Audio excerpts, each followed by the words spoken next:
Frankenstein, or The Modern Prometheus by Mary Wollstonecraft, Godwin Shelley.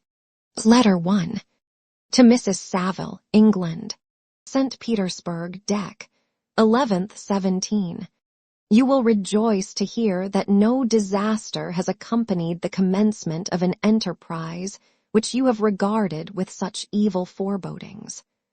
I arrived here yesterday, and my first task is to assure my dear sister of my welfare and increasing confidence in the success of my undertaking.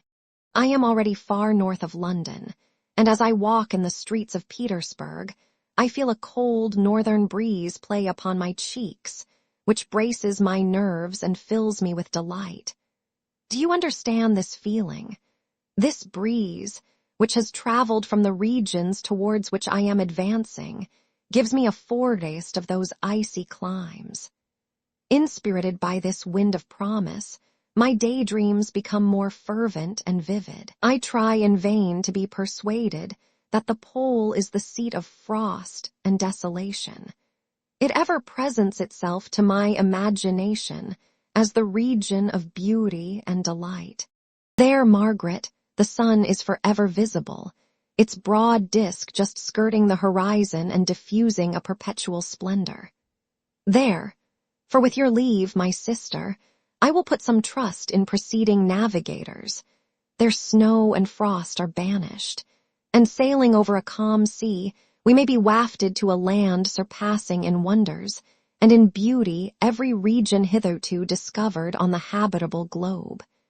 Its productions and features may be without example, as the phenomena of the heavenly bodies undoubtedly are in those undiscovered solitudes. What may not be expected in a country of eternal light? I may there discover the wondrous power which attracts the needle, and may regulate 1,000 celestial observations that require only this voyage to render their seeming eccentricities consistent forever. I shall satiate my ardent curiosity with the sight of a part of the world never before visited, and may tread a land never before imprinted by the foot of man. These are my enticements, and they are sufficient to conquer all fear of danger or death, and to induce me to commence this laborious voyage with the joy a child feels when he embarks in a little boat, with his holiday mates, on an expedition of discovery up his native river. But supposing all these conjectures to be false, you cannot contest the inestimable benefit which I shall confer on all mankind, to the last generation, by discovering a passage near the pole to those countries, to reach which at present so many months are requisite, or by ascertaining the secret of the magnet, which, if at all possible, can only be effected by an undertaking such as mine. These reflections have dispelled the agitation with which I began my letter, and I feel my heart glow with an enthusiasm which elevates me to heaven, for nothing contributes so much to tranquilize the mind as a steady purpose, a point on which the soul may fix its intellectual eye. This expedition has been the favorite dream of my early years. I have read with ardor the accounts of the various voyages which have been made in the prospect of arriving at the North Pacific Ocean through the seas which surround the pole. You may remember that a history of all the voyages made for purposes of discovery composed the whole of our good Uncle Thomas' library. My education was neglected, yet I was passionately fond of reading. These volumes were my study day and night, and my familiarity with them increased that regret which I had felt, as a child, on learning that my father's dying injunction had forbidden my uncle to allow me to embark in a seafaring life. These visions faded when I perused, for the first time, those poets whose effusions entranced my soul and lifted it to heaven. I also became a poet, and for 1 year lived in a paradise of my own creation. I imagined that I also might obtain a niche in the temple, where the names of Homer and Shakespeare are consecrated. You are well acquainted with my failure and how heavily I bore the disappointment. But just at that time, I inherited the fortune of my cousin, and my thoughts were turned into the channel of their earlier bent. 6 years have passed since I resolved on my present undertaking. I can, even now, remember the hour from which I dedicated myself to this great enterprise. I commenced by inuring my body to hardship. I accompanied the whale fishers on several expeditions to the North Sea. I voluntarily endured cold, famine, thirst, and want of sleep. I often worked harder than the common sailors during the day and devoted my nights to the study of mathematics, the theory of medicine, and those branches of physical science from which a naval adventurer might derive the greatest practical advantage. Twice I actually hired myself as an undermate in a Greenland whaler and acquitted myself to admiration. I must own I felt a little proud when my captain offered me the second dignity in the vessel and entreated me to remain with the greatest earnestness.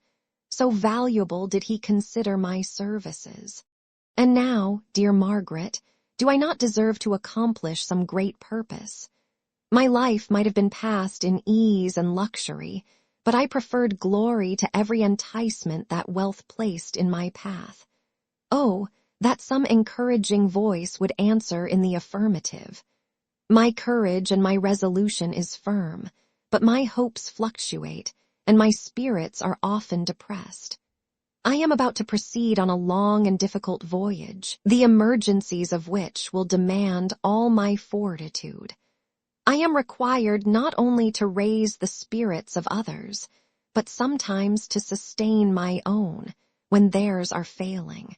This is the most favorable period for traveling in Russia. They fly quickly over the snow in their sledges. The motion is pleasant, and, in my opinion, far more agreeable than that of an English stagecoach.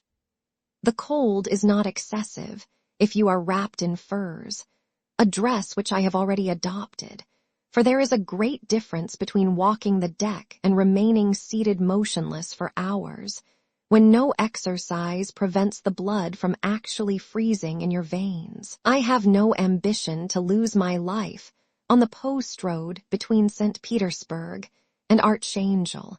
I shall depart for the latter town in a fortnight or 3 weeks, and my intention is to hire a ship there, which can easily be done by paying the insurance for the owner, and to engage as many sailors as I think necessary among those who are accustomed to the whale fishing.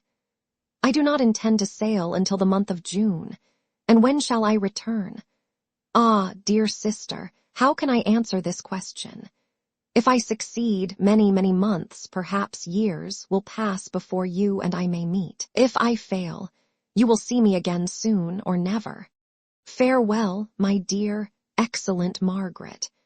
Heaven shower down blessings on you, and save me, that I may again and again testify my gratitude for all your love and kindness.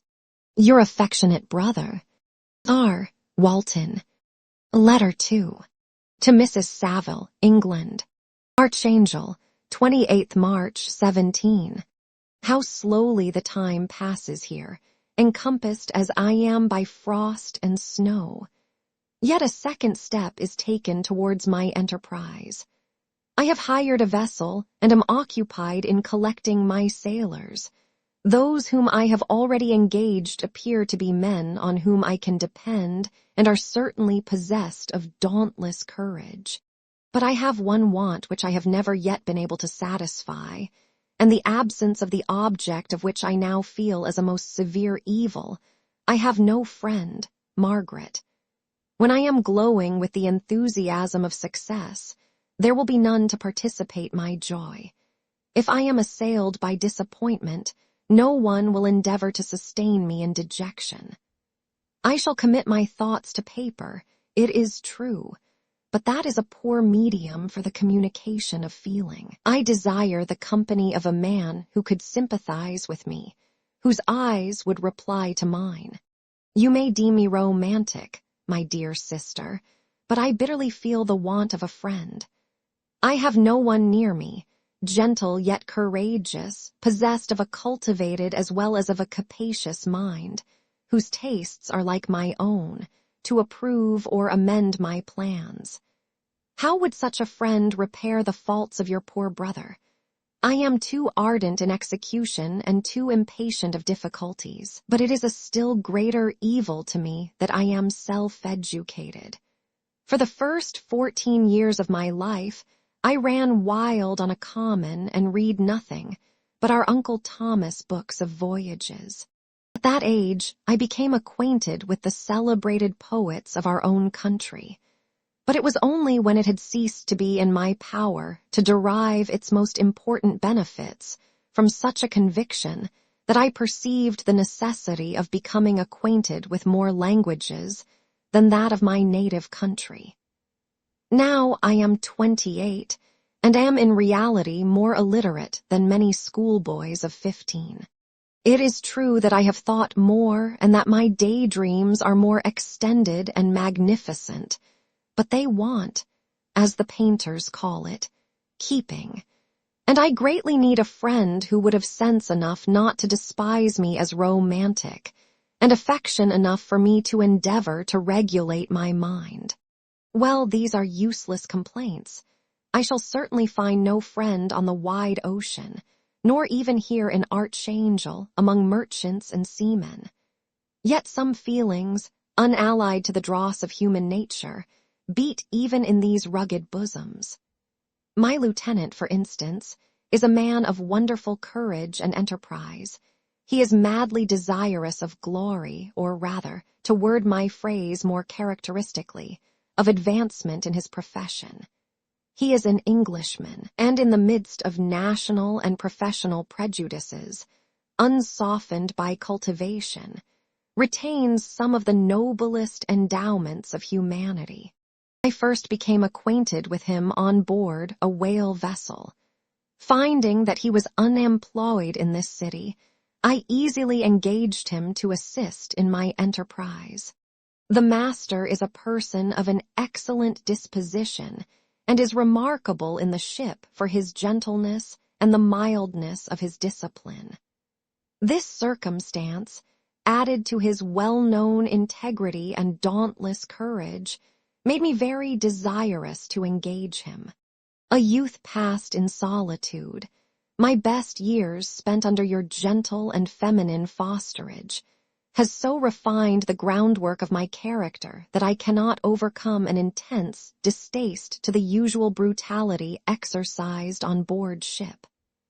I have never believed it to be necessary, and when I heard of a mariner equally noted for his kindliness of heart, and the respect and obedience paid to him by his crew, I felt myself peculiarly fortunate in being able to secure his services. I heard of him first in rather a romantic manner, from a lady who owes to him the happiness of her life. This, briefly, is his story. Some years ago he loved a young Russian lady of moderate fortune, and having amassed a considerable sum in prize money, the father of the girl consented to the match. He saw his mistress once before the destined ceremony, but she was bathed in tears, and throwing herself at his feet, entreated him to spare her, confessing at the same time that she loved another, but that he was poor, and that her father would never consent to the union. My generous friend reassured the suppliant, and on being informed of the name of her lover, instantly abandoned his pursuit. He had already bought a farm with his money, on which he had designed to pass the remainder of his life, but he bestowed the whole on his rival, together with the remains of his prize money to purchase stock, and then himself solicited the young woman's father to consent to her marriage with her lover. But the old man decidedly refused, thinking himself bound in honor to my friend, who, when he found the father inexorable, quitted his country, nor returned until he heard that his former mistress was married according to her inclinations. What a noble fellow, you will exclaim. He is so, but then he is wholly uneducated. He is as silent as a Turk, and a kind of ignorant carelessness attends him, which, while it renders his conduct the more astonishing, detracts from the interest and sympathy which otherwise he would command. Yet do not suppose, because I complain a little or because I can conceive a consolation for my toils which I may never know, that I am wavering in my resolutions. Those are as fixed as fate, and my voyage is only now delayed until the weather shall permit my embarkation. The winter has been dreadfully severe, but the spring promises well, and it is considered as a remarkably early season, so that perhaps I may sail sooner than I expected. I shall do nothing rashly. You know me sufficiently to confide in my prudence and considerateness whenever the safety of others is committed to my care. I cannot describe to you my sensations on the near prospect of my undertaking. It is impossible to communicate to you a conception of the trembling sensation, half pleasurable and half fearful, with which I am preparing to depart.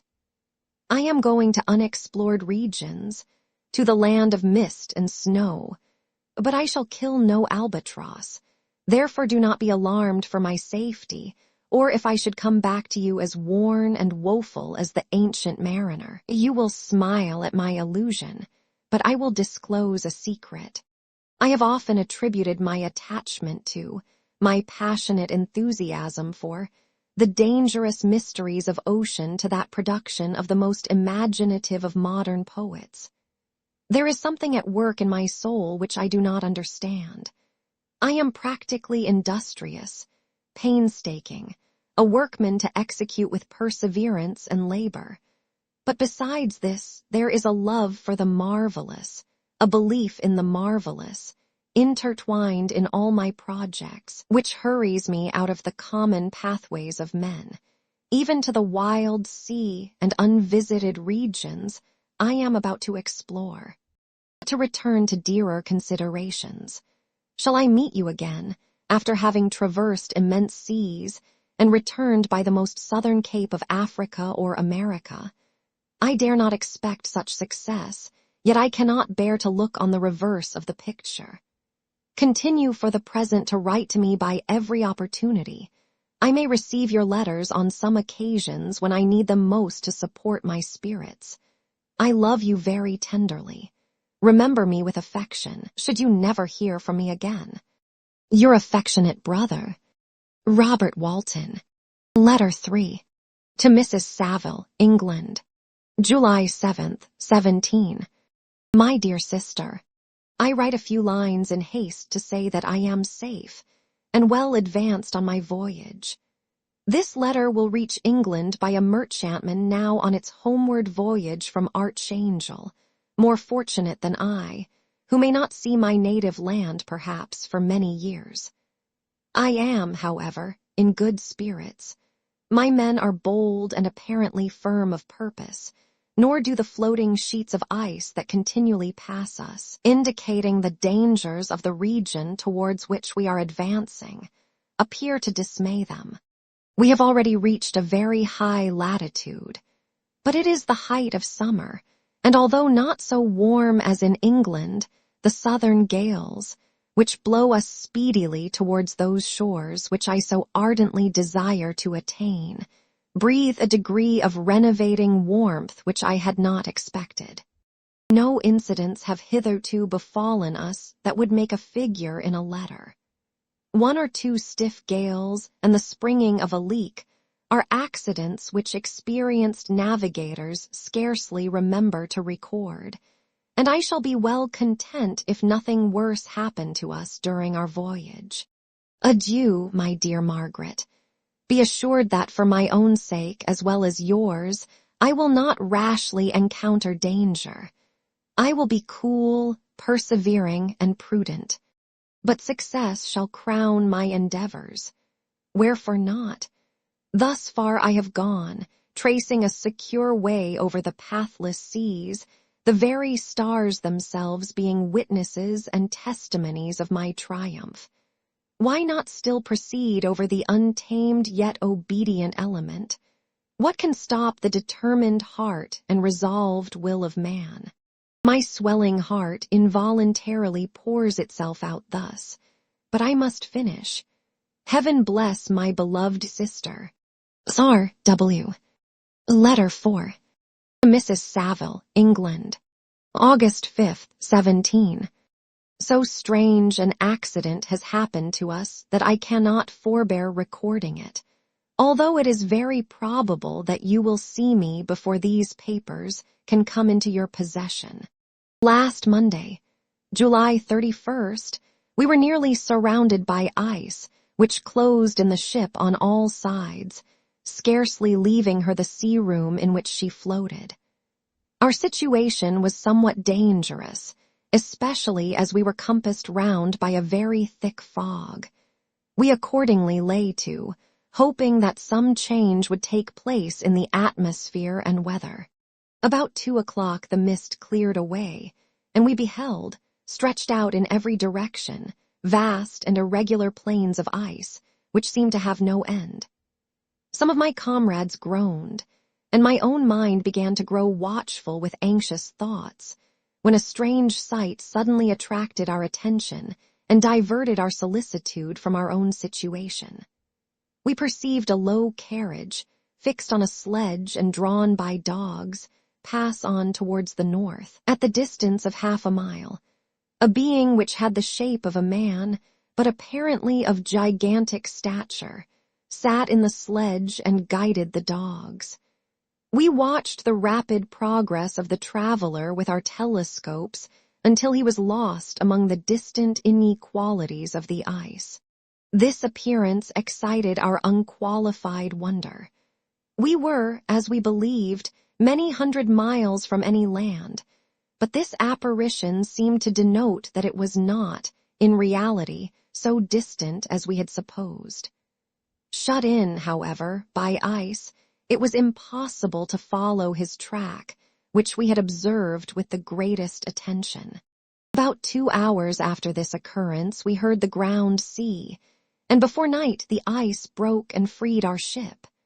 We, however, lay to until the morning, fearing to encounter in the dark those large, loose masses which float about after the breaking up of the ice. I profited of this time to rest for a few hours. In the morning, however, as soon as it was light, I went upon deck and found all the sailors busy on one side of the vessel, apparently talking to someone in the sea. It was, in fact, a sledge, like that we had seen before, which had drifted towards us in the night on a large fragment of ice. Only one dog remained alive, but there was a human being within it whom the sailors were persuading to enter the vessel. He was not, as the other traveler seemed to be, a savage inhabitant of some undiscovered island, but a European. When I appeared on deck, the master said, "Here is our captain, and he will not allow you to perish on the open sea." On perceiving me, the stranger addressed me in English, although with a foreign accent. "Before I come on board your vessel," said he, "will you have the kindness to inform me whither you are bound?" You may conceive my astonishment on hearing such a question, addressed to me from a man on the brink of destruction, and to whom I should have supposed that my vessel would have been a resource, which he would not have exchanged for the most precious wealth the earth can afford. I replied, however, that we were on a voyage of discovery towards the northern pole. Upon hearing this, he appeared satisfied and consented to come on board. Good God! Margaret, if you had seen the man who thus capitulated for his safety, your surprise would have been boundless. His limbs were nearly frozen, and his body dreadfully emaciated by fatigue and suffering. I never saw a man in so wretched a condition. We attempted to carry him into the cabin, but as soon as he had quitted the fresh air, he fainted. We accordingly brought him back to the deck, and restored him to animation by rubbing him with brandy and forcing him to swallow a small quantity. As soon as he showed signs of life, we wrapped him up in blankets and placed him near the chimney of the kitchen stove. By slow degrees, he recovered and ate a little soup, which restored him wonderfully. 2 days passed in this manner before he was able to speak, and I often feared that his sufferings had deprived him of understanding. When he had in some measure recovered, I removed him to my own cabin and attended on him as much as my duty would permit. I never saw a more interesting creature. His eyes have generally an expression of wildness and even madness, but there are moments when, if anyone performs an act of kindness towards him or does him any the most trifling service, his whole countenance is lighted up, as it were, with a beam of benevolence and sweetness that I never saw equaled. But he is generally melancholy and despairing, and sometimes he gnashes his teeth, as if impatient of the weight of woes that oppresses him. When my guest was a little recovered, I had great trouble to keep off the men, who wished to ask him 1,000 questions, but I would not allow him to be tormented by their idle curiosity, in a state of body and mind whose restoration evidently depended upon entire repose. Once, however, the lieutenant asked why he had come so far upon the ice in so strange a vehicle. His countenance instantly assumed an aspect of the deepest gloom, and he replied, "To seek one who fled from me. And did the man whom you pursued travel in the same fashion?" "Yes." "Then I fancy we have seen him, for the day before we picked you up we saw some dogs drawing a sledge, with a man in it, across the ice." This aroused the stranger's attention, and he asked a multitude of questions concerning the route which the demon, as he called him, had pursued. Soon after, when he was alone with me, he said, "I have doubtless excited your curiosity as well as that of these good people, but you are too considerate to make inquiries." "Certainly. It would indeed be very impertinent and inhuman in me to trouble you with any inquisitiveness of mine. And yet you rescued me from a strange and perilous situation. You have benevolently restored me to life." Soon after this, he inquired if I thought that the breaking up of the ice had destroyed the other sledge.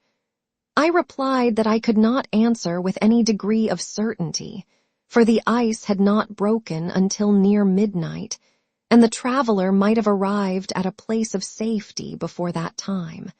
But of this I could not judge. From this time, a new spirit of life animated the decaying frame of the stranger.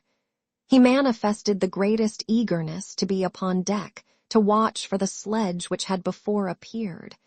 But I have persuaded him to remain in the cabin, for he is far too weak to sustain the rawness of the atmosphere. I have promised that someone should watch for him and give him instant notice if any new object should appear in sight.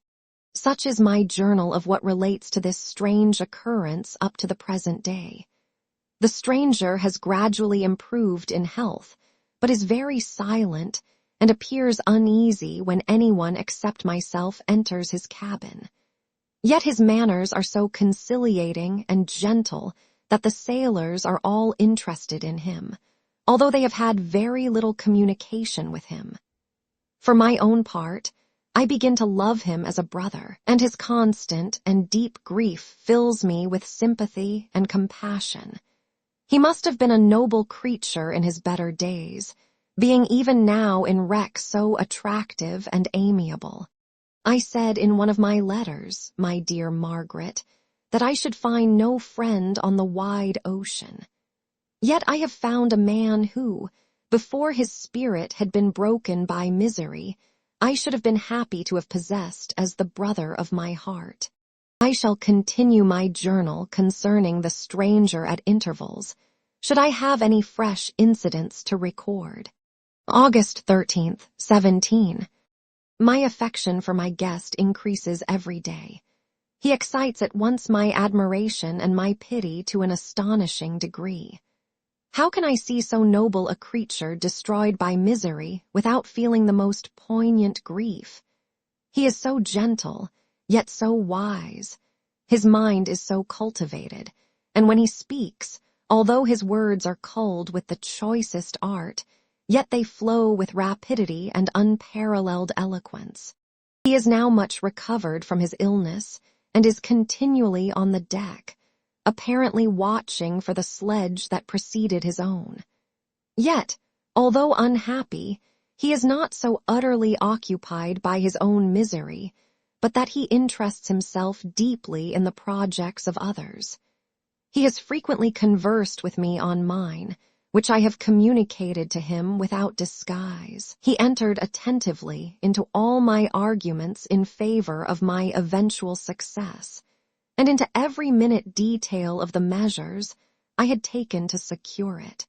I was easily led by the sympathy which he evinced to use the language of my heart, to give utterance to the burning ardor of my soul, and to say, with all the fervor that warmed me, how gladly I would sacrifice my fortune, my existence, my every hope, to the furtherance of my enterprise. One man's life or death were but a small price to pay for the acquirement of the knowledge which I sought, for the dominion I should acquire and transmit over the elemental foes of our race. As I spoke, a dark gloom spread over my listener's countenance. At first I perceived that he tried to suppress his emotion. He placed his hands before his eyes, and my voice quivered and failed me as I beheld tears trickle fast from between his fingers. A groan burst from his heaving breast. I paused. At length he spoke in broken accents. "Unhappy man, do you share my madness? Have you drunk also of the intoxicating draught? Hear me. Let me reveal my tale, and you will dash the cup from your lips." Such words, you may imagine, strongly excited my curiosity.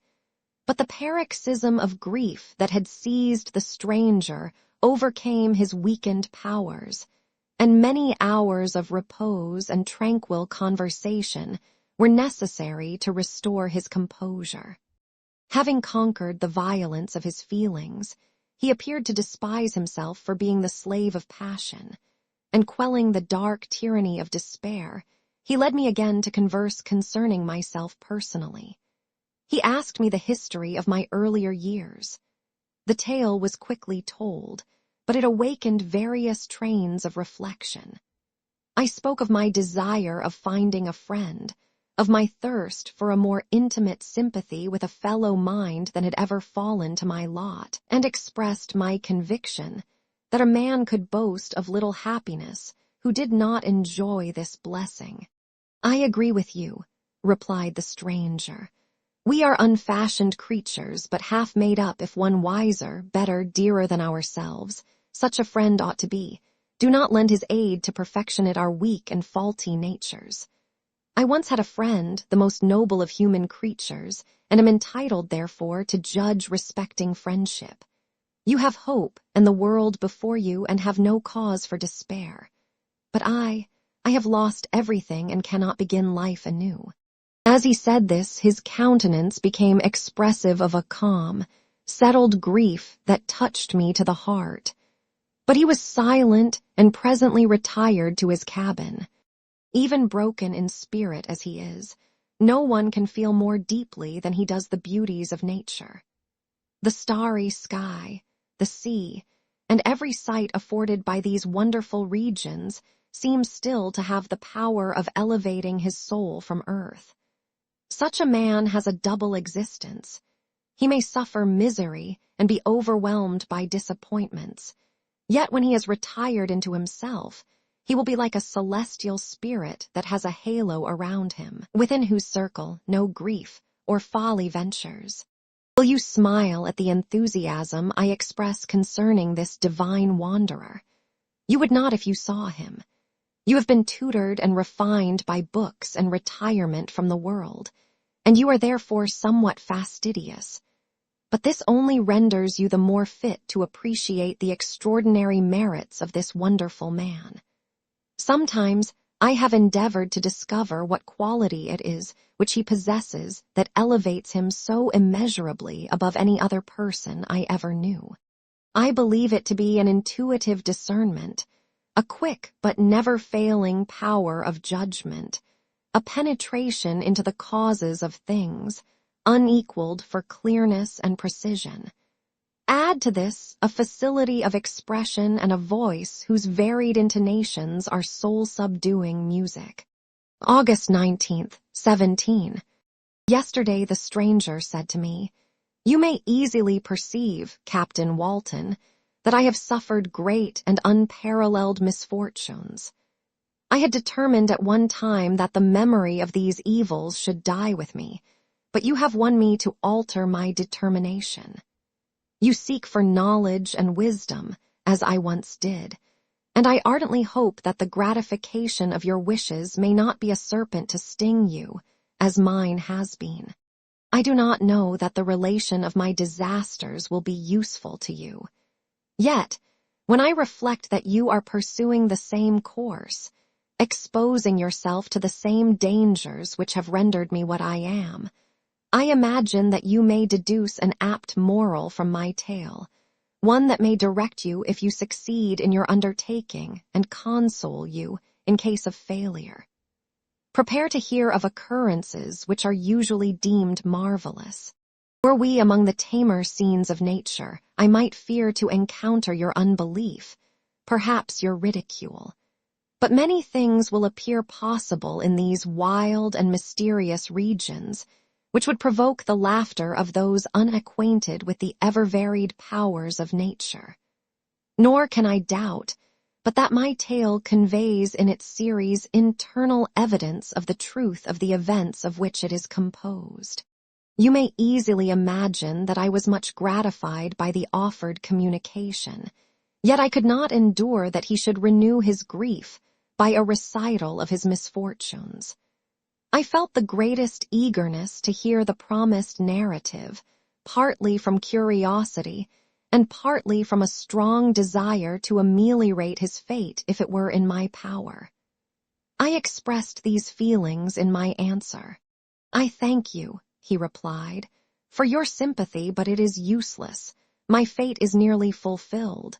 I wait but for one event, and then I shall repose in peace. I understand your feeling," continued he, perceiving that I wished to interrupt him. "But you are mistaken, my friend, if thus you will allow me to name you. Nothing can alter my destiny. Listen to my history, and you will perceive how irrevocably it is determined." He then told me that he would commence his narrative the next day when I should be at leisure. This promise drew from me the warmest thanks. I have resolved every night, when I am not imperatively occupied by my duties, to record, as nearly as possible in his own words, what he has related during the day. If I should be engaged, I will at least make notes. This manuscript will doubtless afford you the greatest pleasure, but to me, who know him, and who hear it from his own lips, with what interest and sympathy shall I read it in some future day? Even now, as I commence my task, his full-toned voice swells in my ears. His lustrous eyes dwell on me with all their melancholy sweetness. I see his thin hand raised in animation, while the lineaments of his face are irradiated by the soul within. Strange and harrowing must be his story, frightful the storm which embraced the gallant vessel on its course and wrecked it. Thus, Chapter 1. I am by birth a Genovese, and my family is one of the most distinguished of that republic. My ancestors had been for many years counselors and syndics, and my father had filled several public situations with honor and reputation.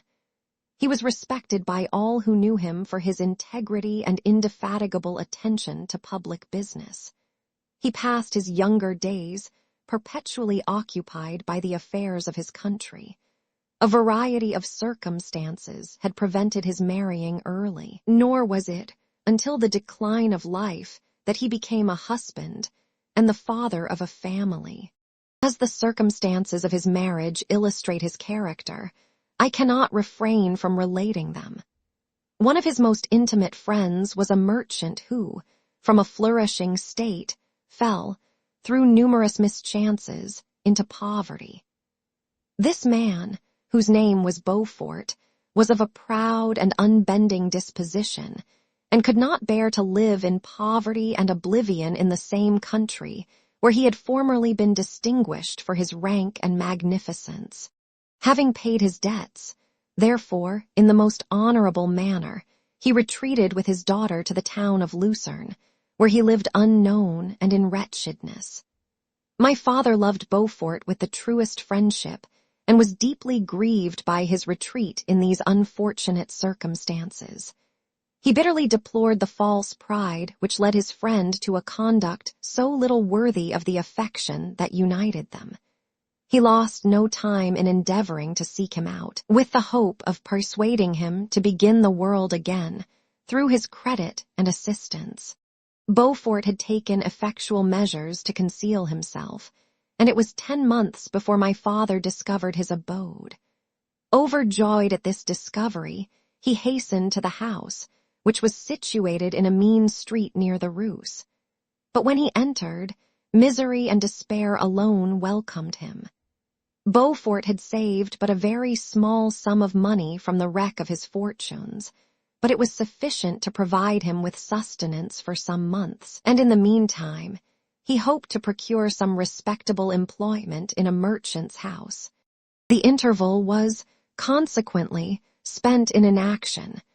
His grief only became more deep and rankling when he had leisure for reflection, and at length it took so fast hold of his mind that at the end of 3 months he lay on a bed of sickness, incapable of any exertion.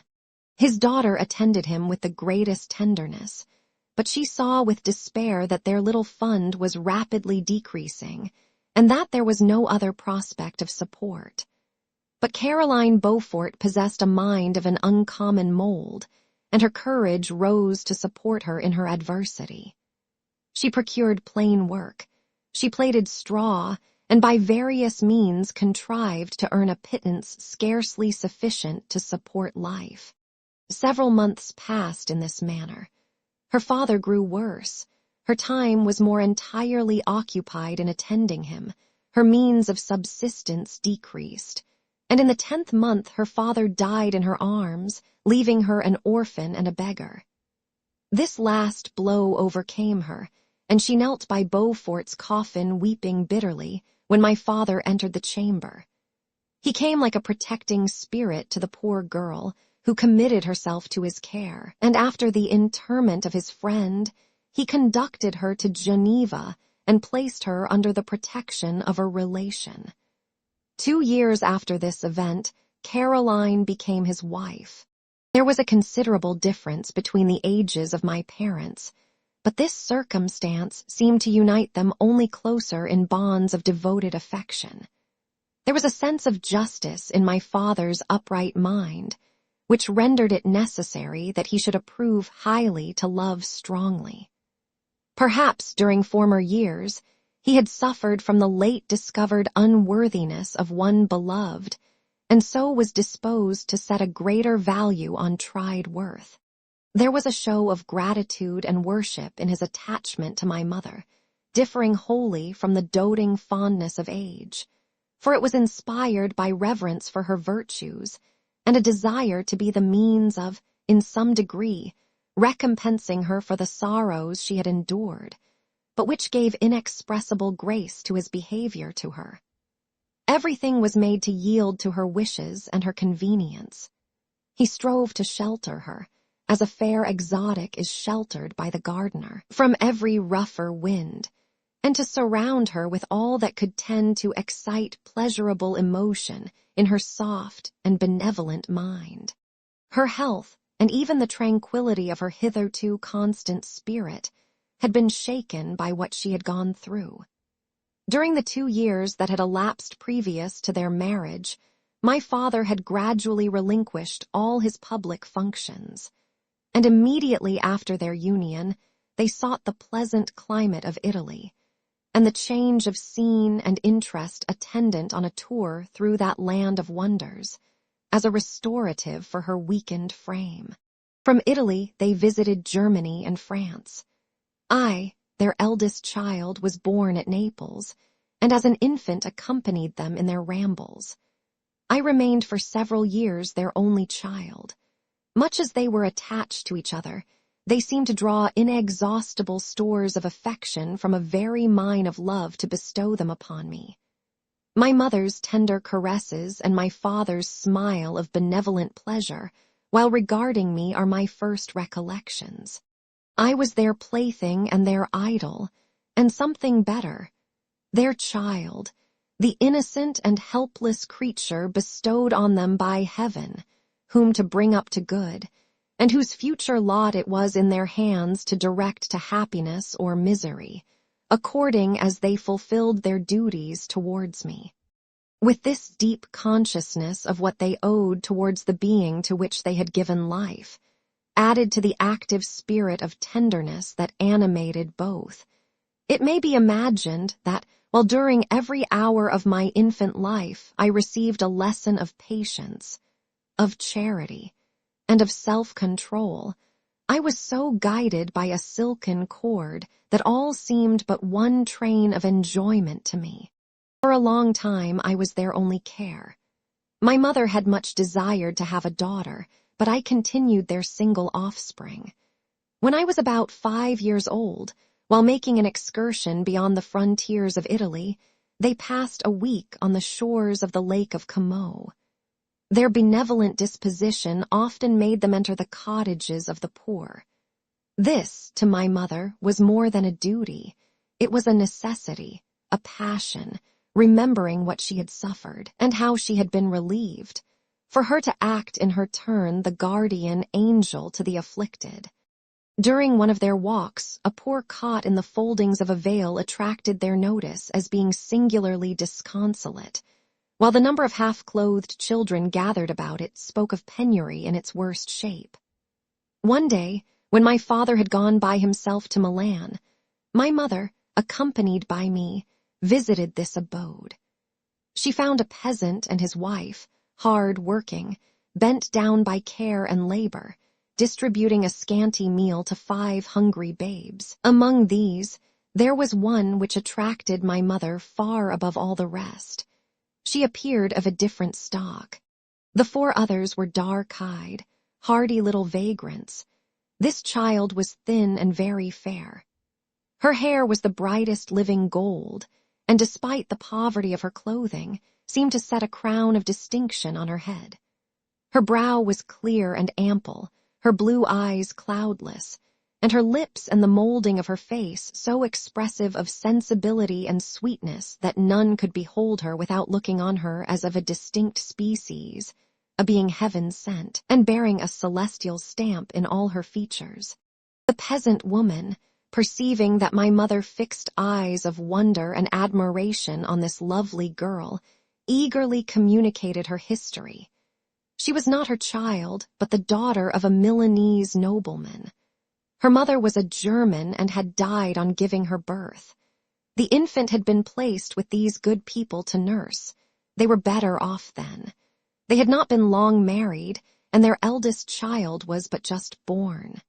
The father of their charge was one of those Italians nursed in the memory of the antique glory of Italy, one among the Schiavi Ogner Frementi, who exerted himself to obtain the liberty of his country. He became the victim of its weakness. Whether he had died or still lingered in the dungeons of Austria was not known. His property was confiscated. His child became an orphan and a beggar. She continued with her foster parents and bloomed in their rude abode, fairer than a garden, rose among dark-leaved brambles. When my father returned from Milan, he found playing with me in the hall of our villa a child fairer than pictured cherub, a creature who seemed to shed radiance from her looks, and whose form and motions were lighter than the chamois of the hills. The apparition was soon explained. With his permission, my mother prevailed on her rustic guardians to yield their charge to her. They were fond of the sweet orphan. Her presence had seemed a blessing to them, but it would be unfair to her to keep her in poverty and want when Providence afforded her such powerful protection. They consulted their village priest, and the result was that Elizabeth Lavenza became the inmate of my parents' house, my more than sister, the beautiful and adored companion of all my occupations and my pleasures. Everyone loved Elizabeth. The passionate and almost reverential attachment with which all regarded her became, while I shared it, my pride and my delight. On the evening previous to her being brought to my home, my mother had said playfully, "I have a pretty present for my Victor. Tomorrow he shall have it." And when, on the morrow, she presented Elizabeth to me as her promised gift, I, with childish seriousness, interpreted her words literally and looked upon Elizabeth as mine to protect, love, and cherish. All praises bestowed on her I received as made to a possession of my own. We called each other familiarly by the name of cousin. No word, no expression could body forth the kind of relation in which she stood to me, my more than sister, since till death she was to be mine only. Chapter 2. We were brought up together. There was not quite a year difference in our ages. I need not say that we were strangers to any species of disunion or dispute. Harmony was the soul of our companionship, and the diversity and contrast that subsisted in our characters drew us nearer together. Elizabeth was of a calmer and more concentrated disposition, but with all my ardor, I was capable of a more intense application and was more deeply smitten with the thirst for knowledge. She busied herself with following the aerial creations of the poets, and in the majestic and wondrous scenes which surrounded our Swiss home, the sublime shapes of the mountains, the changes of the seasons, tempest and calm, the silence of winter, and the life and turbulence of our alpine summers. She found ample scope for admiration and delight. While my companion contemplated with a serious and satisfied spirit the magnificent appearances of things, I delighted in investigating their causes. The world was to me a secret which I desired to divine. Curiosity, earnest research to learn the hidden laws of nature, gladness akin to rapture, as they were unfolded to me, are among the earliest sensations I can remember. On the birth of a second son, my junior by 7 years, my parents gave up entirely their wandering life and fixed themselves in their native country. We possessed a house in Geneva and a campagny on Belrive, the eastern shore of the lake, at the distance of rather more than a league from the city. We resided principally in the latter, and the lives of my parents were passed in considerable seclusion. It was my temper to avoid a crowd and to attach myself fervently to a few. I was indifferent, therefore, to my schoolfellows in general, but I united myself in the bonds of the closest friendship to one among them. Henry Clerval was the son of a merchant of Geneva. He was a boy of singular talent and fancy. He loved enterprise, hardship, and even danger for its own sake. He was deeply read in books of chivalry and romance. He composed heroic songs and began to write many a tale of enchantment and knightly adventure. He tried to make us act plays and to enter into masquerades, in which the characters were drawn from the heroes of Roncesvalles, of the Round Table of King Arthur, and the chivalrous train who shed their blood to redeem the Holy Sepulchre from the hands of the infidels. No human being could have passed a happier childhood than myself. My parents were possessed by the very spirit of kindness and indulgence. We felt that they were not the tyrants to rule our lot according to their caprice, but the agents and creators of all the many delights which we enjoyed. When I mingled with other families, I distinctly discerned how peculiarly fortunate my lot was, and gratitude assisted the development of filial love. My temper was sometimes violent, and my passions vehement, but by some law in my temperature, they were turned not towards childish pursuits, but to an eager desire to learn, and not to learn all things indiscriminately. I confess that neither the structure of languages, nor the code of governments, nor the politics of various states possessed attractions for me. It was the secrets of heaven and earth that I desired to learn, and whether it was the outward substance of things or the inner spirit of nature and the mysterious soul of man that occupied me, still my inquiries were directed to the metaphysical, or, in its highest sense, the physical secrets of the world. Meanwhile, Clerval occupied himself, so to speak, with the moral relations of things. The busy stage of life, the virtues of heroes, and the actions of men were his theme, and his hope and his dream was to become one among those whose names are recorded in story as the gallant and adventurous benefactors of our species. The saintly soul of Elizabeth shone like a shrine-dedicated lamp in our peaceful home. Her sympathy was ours, her smile, her soft voice, the sweet glance of her celestial eyes, were ever there to bless and animate us. She was the living spirit of love to soften and attract. I might have become sullen in my study, rough through the ardor of my nature, but that she was there to subdue me to a semblance of her own gentleness. And Clerval, could aught ill entrench on the noble spirit of Clerval, yet he might not have been so perfectly humane, so thoughtful in his generosity, so full of kindness and tenderness amidst his passion for adventurous exploit, had she not unfolded to him the real loveliness of beneficence, and made the doing good the end and aim of his soaring ambition.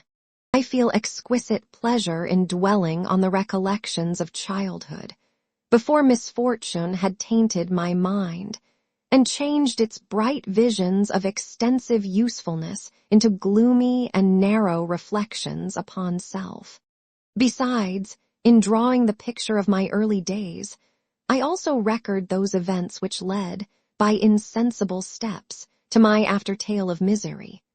For when I would account to myself for the birth of that passion which afterwards ruled my destiny, I find it arise, like a mountain river, from ignoble and almost forgotten sources. But swelling as it proceeded, it became the torrent which, in its course, has swept away all my hopes and joys. Natural philosophy is the genius that has regulated my fate. I desire, therefore, in this narration, to state those facts which led to my predilection for that science. When I was 13 years of age, we all went on a party of pleasure to the baths near Thonon. The inclemency of the weather obliged us to remain a day confined to the inn. In this house, I chanced to find a volume of the works of Cornelius Agrippa. I opened it with apathy. The theory which he attempts to demonstrate, and the wonderful facts which he relates soon changed this feeling into enthusiasm. A new light seemed to dawn upon my mind, and bounding with joy, I communicated my discovery to my father. My father looked carelessly at the title page of my book and said, "Ah, Cornelius Agrippa, my dear Victor, do not waste your time upon this.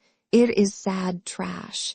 If, instead of this remark, my father had taken the pains to explain to me that the principles of Agrippa had been entirely exploded, and that a modern system of science had been introduced which possessed much greater powers than the ancient, because the powers of the latter were chimerical, while those of the former were real and practical, under such circumstances, I should certainly have thrown Agrippa aside and have contented my imagination, warmed as it was, by returning with greater ardor to my former studies.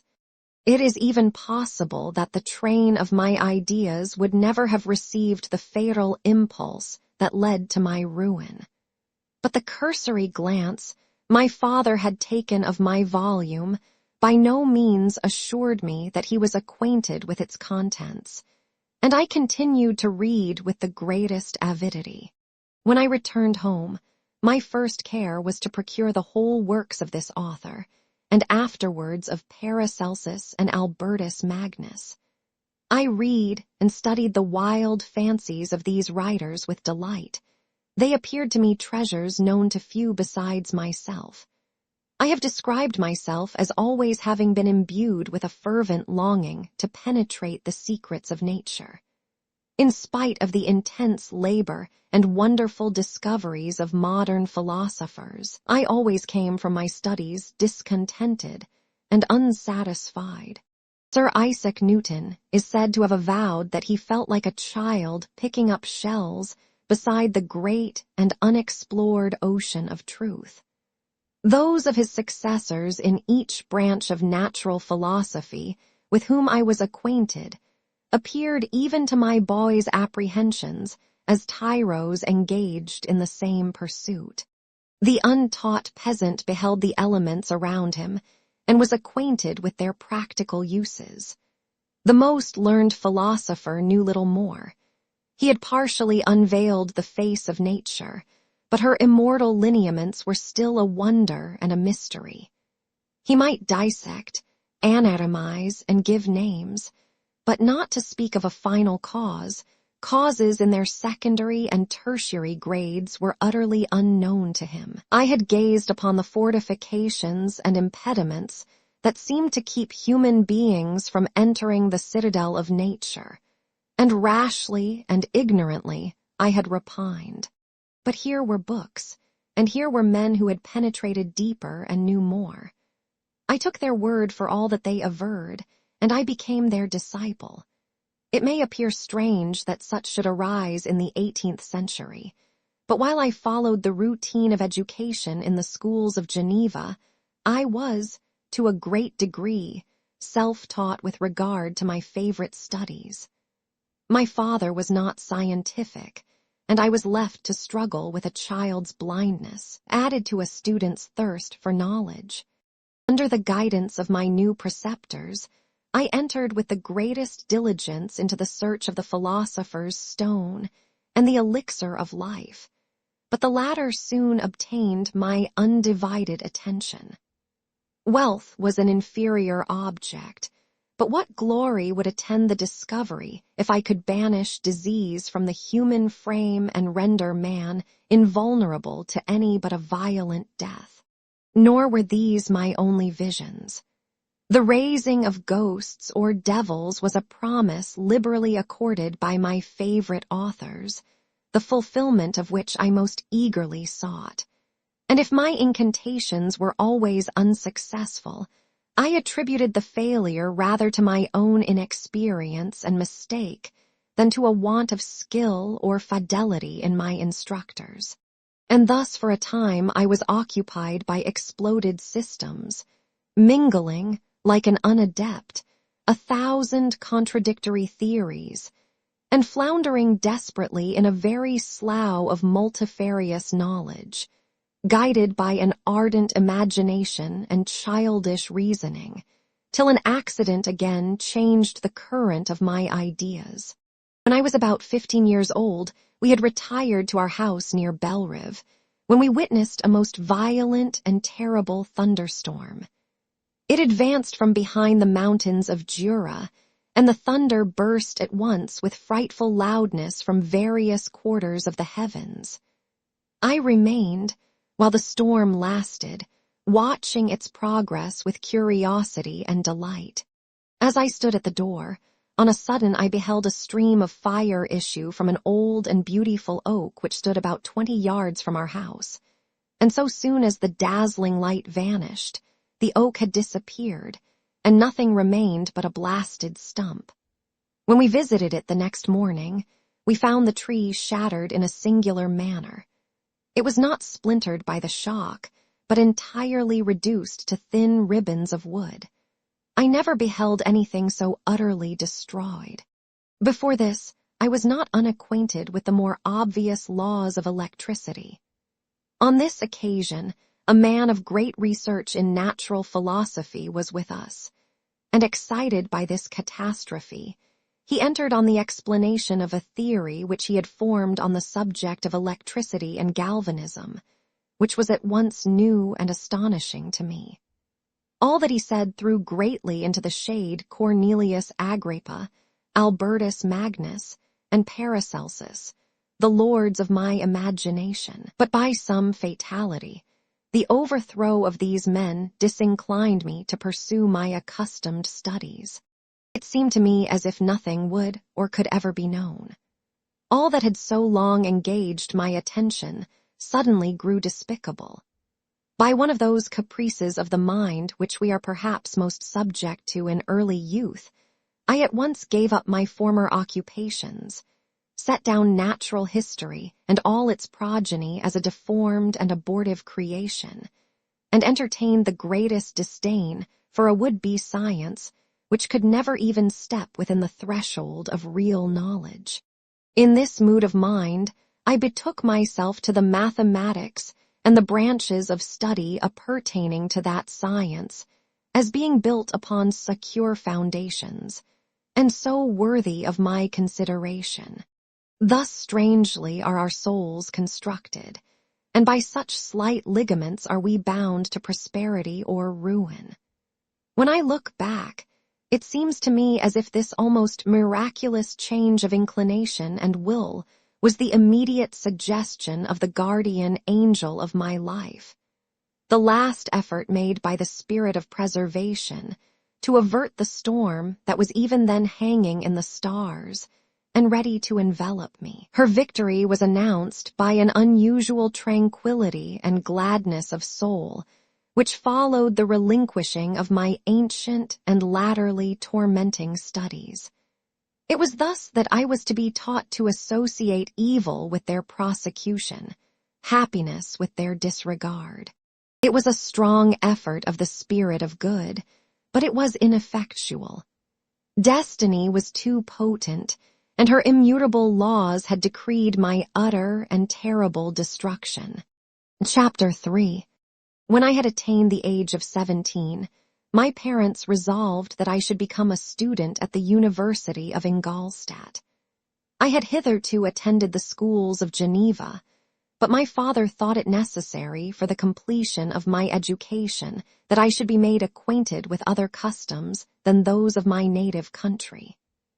My departure was therefore fixed at an early date, but before the day resolved upon could arrive, the first misfortune of my life occurred, an omen, as it were, of my future misery.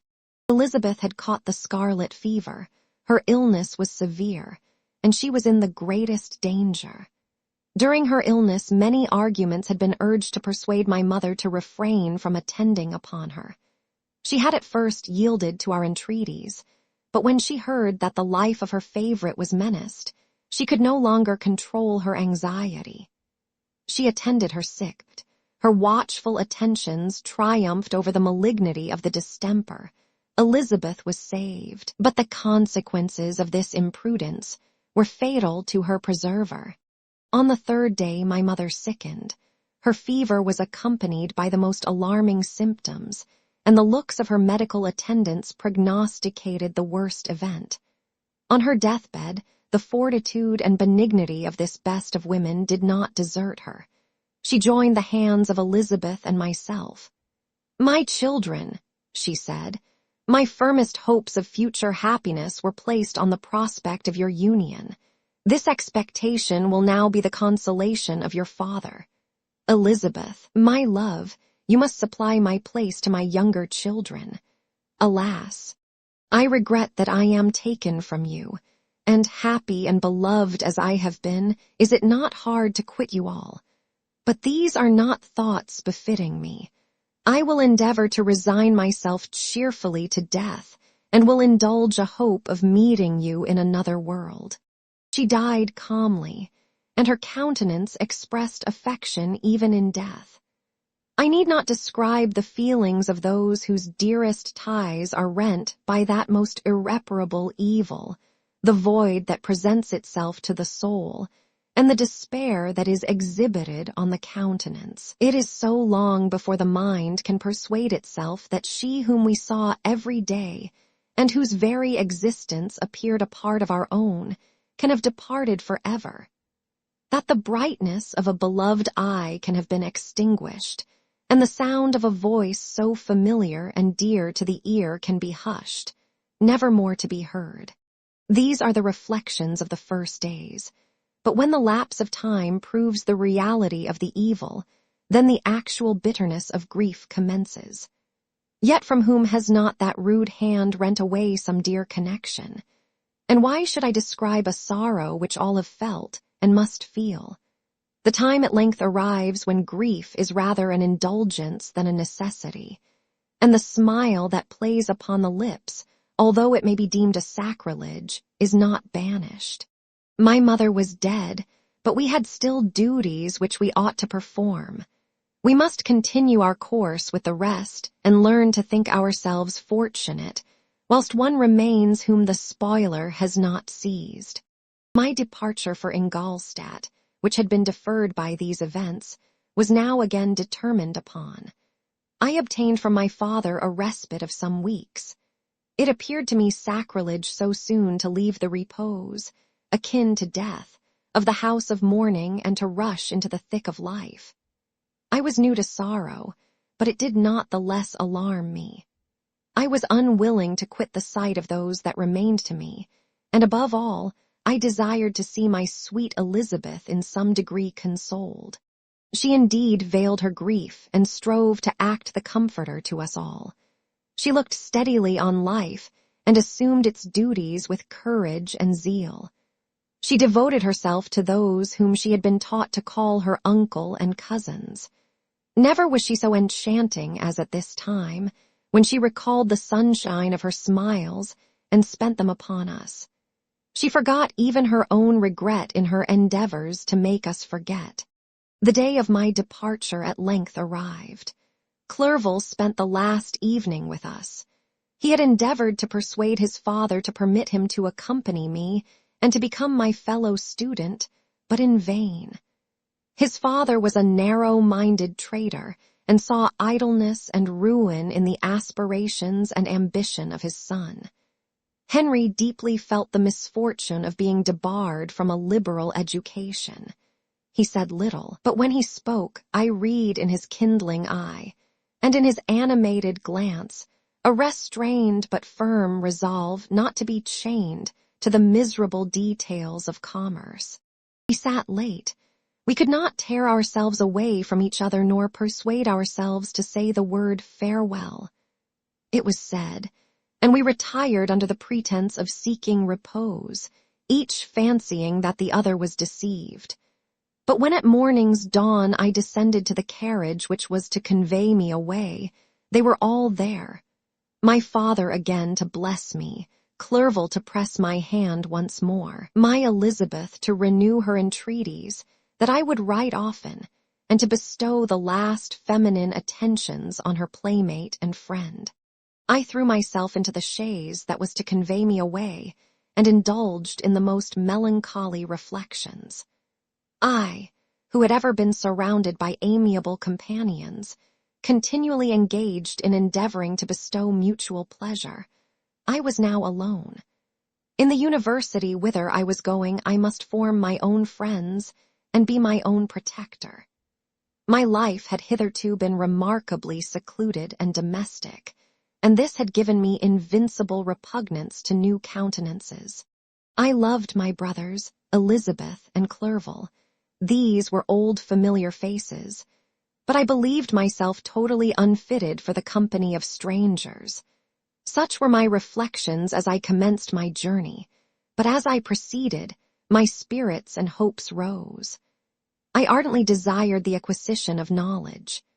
I had often, when at home, thought it hard to remain during my youth cooped up in one place, and had longed to enter the world and take my station among other human beings. Now my desires were complied with, and it would, indeed, have been folly to repent. I had sufficient leisure for these and many other reflections during my journey to Ingolstadt, which was long and fatiguing. At length, the high white steeple of the town met my eyes. I alighted and was conducted to my solitary apartment to spend the evening as I pleased. The next morning I delivered my letters of introduction and paid a visit to some of the principal professors. Chance, or rather the evil influence, the angel of destruction, which asserted omnipotent sway over me from the moment I turned my reluctant steps from my father's door, led me first to M. Krempe, professor of natural philosophy. He was an uncouth man, but deeply imbued in the secrets of his science. He asked me several questions concerning my progress in the different branches of science appertaining to natural philosophy. I replied carelessly and partly in contempt, mentioned the names of my alchemists as the principal authors I had studied. The professor stared. "Have you," he said, "really spent your time in studying such nonsense?" I replied in the affirmative. "Every minute," continued M. Krempe with warmth, "every instant that you have wasted on those books is utterly and entirely lost. You have burdened your memory with exploded systems and useless names. Good God! In what desert land have you lived, where no one was kind enough to inform you that these fancies which you have so greedily imbibed are 1,000 years old and as musty as they are ancient? I little expected, in this enlightened and scientific age, to find a disciple of Albertus Magnus and Paracelsus. My dear sir, you must begin your studies entirely anew." So saying, he stepped aside and wrote down a list of several books treating of natural philosophy which he desired me to procure, and dismissed me after mentioning that in the beginning of the following week he intended to commence a course of lectures upon natural philosophy in its general relations, and that M. Waldman, a fellow professor, would lecture upon chemistry the alternate days that he omitted. I returned home not disappointed, for I have said that I had long considered those authors useless whom the professor reprobated, but I returned not at all the more inclined to recur to these studies in any shape. M. Krempe was a little squat man with a gruff voice and a repulsive countenance. The teacher, therefore, did not prepossess me in favor of his pursuits. In rather a too philosophical and connected a strain, perhaps, I have given an account of the conclusions I had come to concerning them in my early years. As a child, I had not been content with the results promised by the modern professors of natural science, with a confusion of ideas only to be accounted for by my extreme youth and my want of a guide on such matters. I had retroceded the steps of knowledge along the paths of time, and exchanged the discoveries of recent inquirers for the dreams of forgotten alchemists.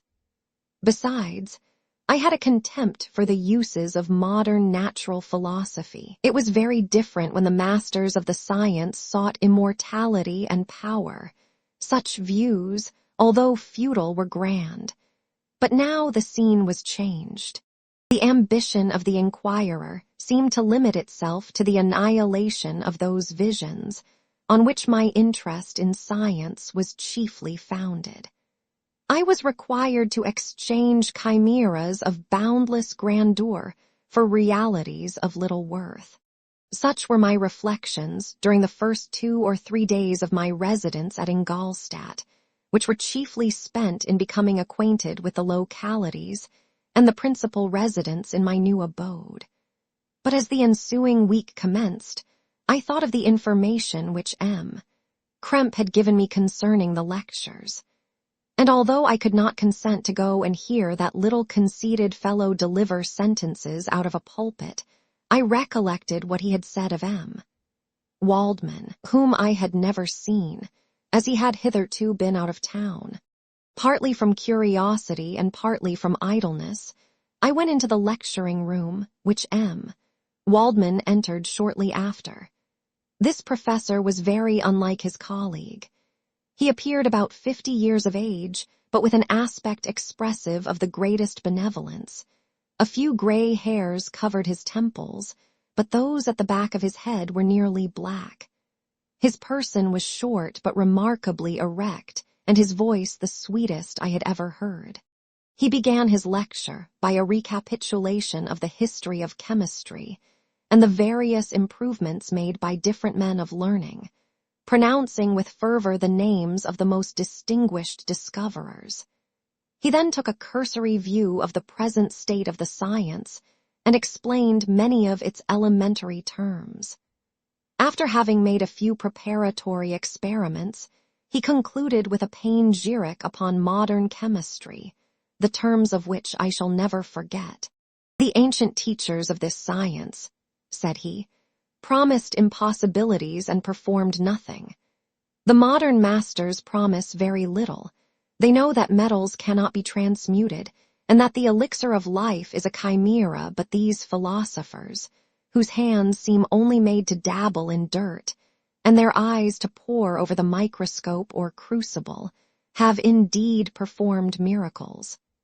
They penetrate into the recesses of nature, and show how she works in her hiding places. They ascend into the heavens. They have discovered how the blood circulates, and the nature of the air we breathe.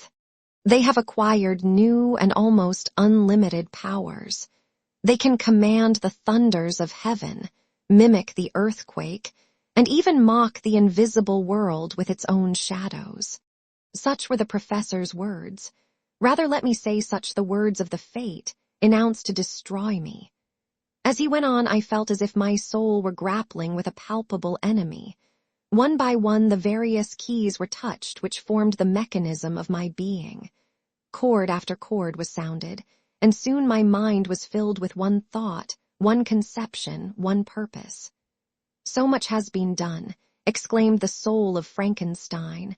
"More, far more, will I achieve. Treading in the steps already marked, I will pioneer a new way, explore unknown powers, and unfold to the world the deepest mysteries of creation."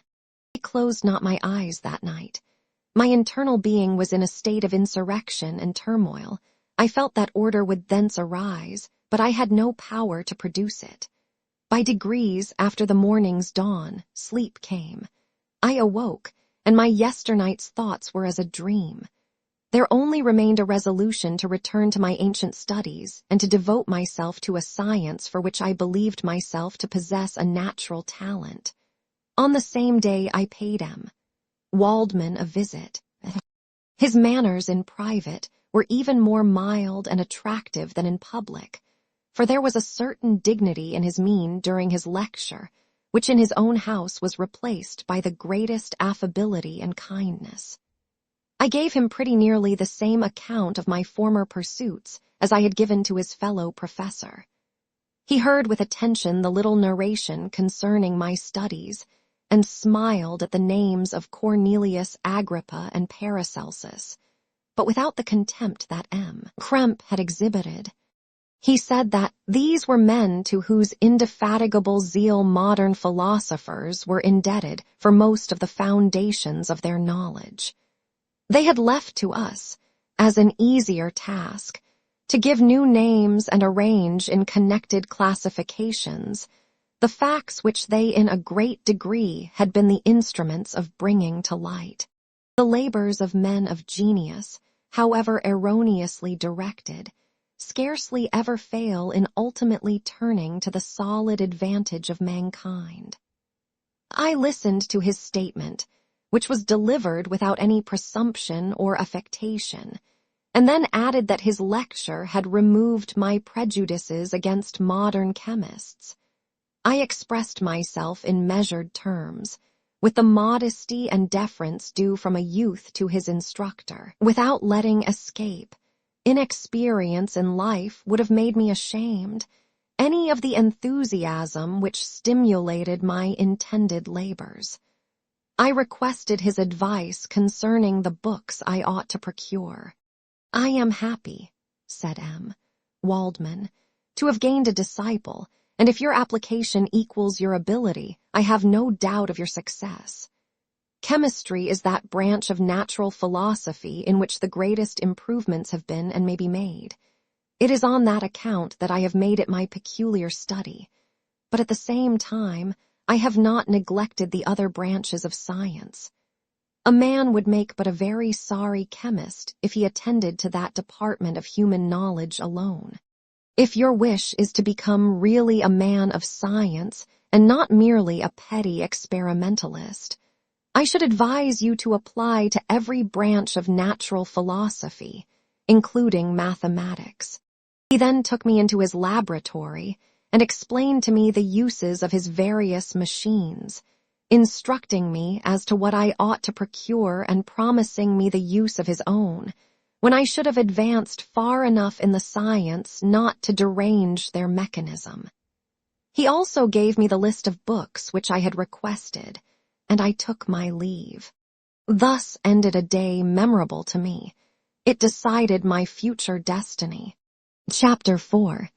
From this day natural philosophy, and particularly chemistry, in the most comprehensive sense of the term, became nearly my sole occupation.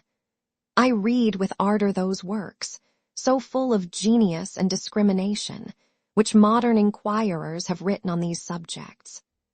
I attended the lectures and cultivated the acquaintance of the men of science of the university, and I found even in M.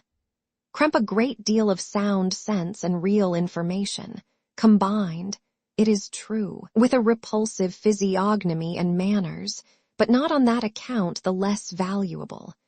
In M. Waldman I found a true friend. His gentleness was never tinged by dogmatism, and his instructions were given with an air of frankness and good nature that banished every idea of pedantry. In 1,000 ways, he smoothed for me the path of knowledge and made the most abstruse inquiries clear and facile to my apprehension. My application was at first fluctuating and uncertain. It gained strength as I proceeded, and soon became so ardent and eager that the stars often disappeared in the light of morning, whilst I was yet engaged in my laboratory. As I applied so closely, it may be easily conceived that my progress was rapid. My ardor was indeed the astonishment of the students, and my proficiency that of the masters. Professor Krempe often asked me, with a sly smile, how Cornelius Agrippa went on, whilst M. Waldman expressed the most heartfelt exultation in my progress.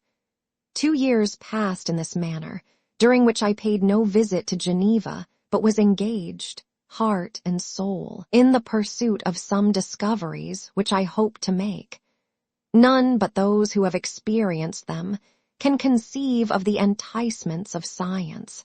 In other studies you go as far as others have gone before you, and there is nothing more to know. But in a scientific pursuit there is continual food for discovery and wonder. A mind of moderate capacity which closely pursues one study must infallibly arrive at great proficiency in that study. And I, who continually sought the attainment of one object of pursuit and was solely wrapped up in this, improved so rapidly that at the end of 2 years I made some discoveries in the improvement of some chemical instruments, which procured me great esteem and admiration at the university. When I had arrived at this point, and had become as well acquainted with the theory and practice of natural philosophy as depended on the lessons of any of the professors at Ingolstadt, my residence there being no longer conducive to my improvements, I thought of returning to my friends and my native town, when an incident happened that protracted my stay. One of the phenomena which had peculiarly attracted my attention was the structure of the human frame, and indeed, any animal endued with life. Whence, I often asked myself, did the principle of life proceed? It was a bold question, and one which has ever been considered as a mystery. Yet with how many things are we upon the brink of becoming acquainted, if cowardice or carelessness did not restrain our inquiries. I revolved these circumstances in my mind and determined thenceforth to apply myself more particularly to those branches of natural philosophy which relate to physiology. Unless I had been animated by an almost supernatural enthusiasm, my application to this study would have been irksome and almost intolerable. To examine the causes of life, we must first have recourse to death. I became acquainted with the science of anatomy, but this was not sufficient. I must also observe the natural decay and corruption of the human body. In my education, my father had taken the greatest precautions that my mind should be impressed with no supernatural horrors.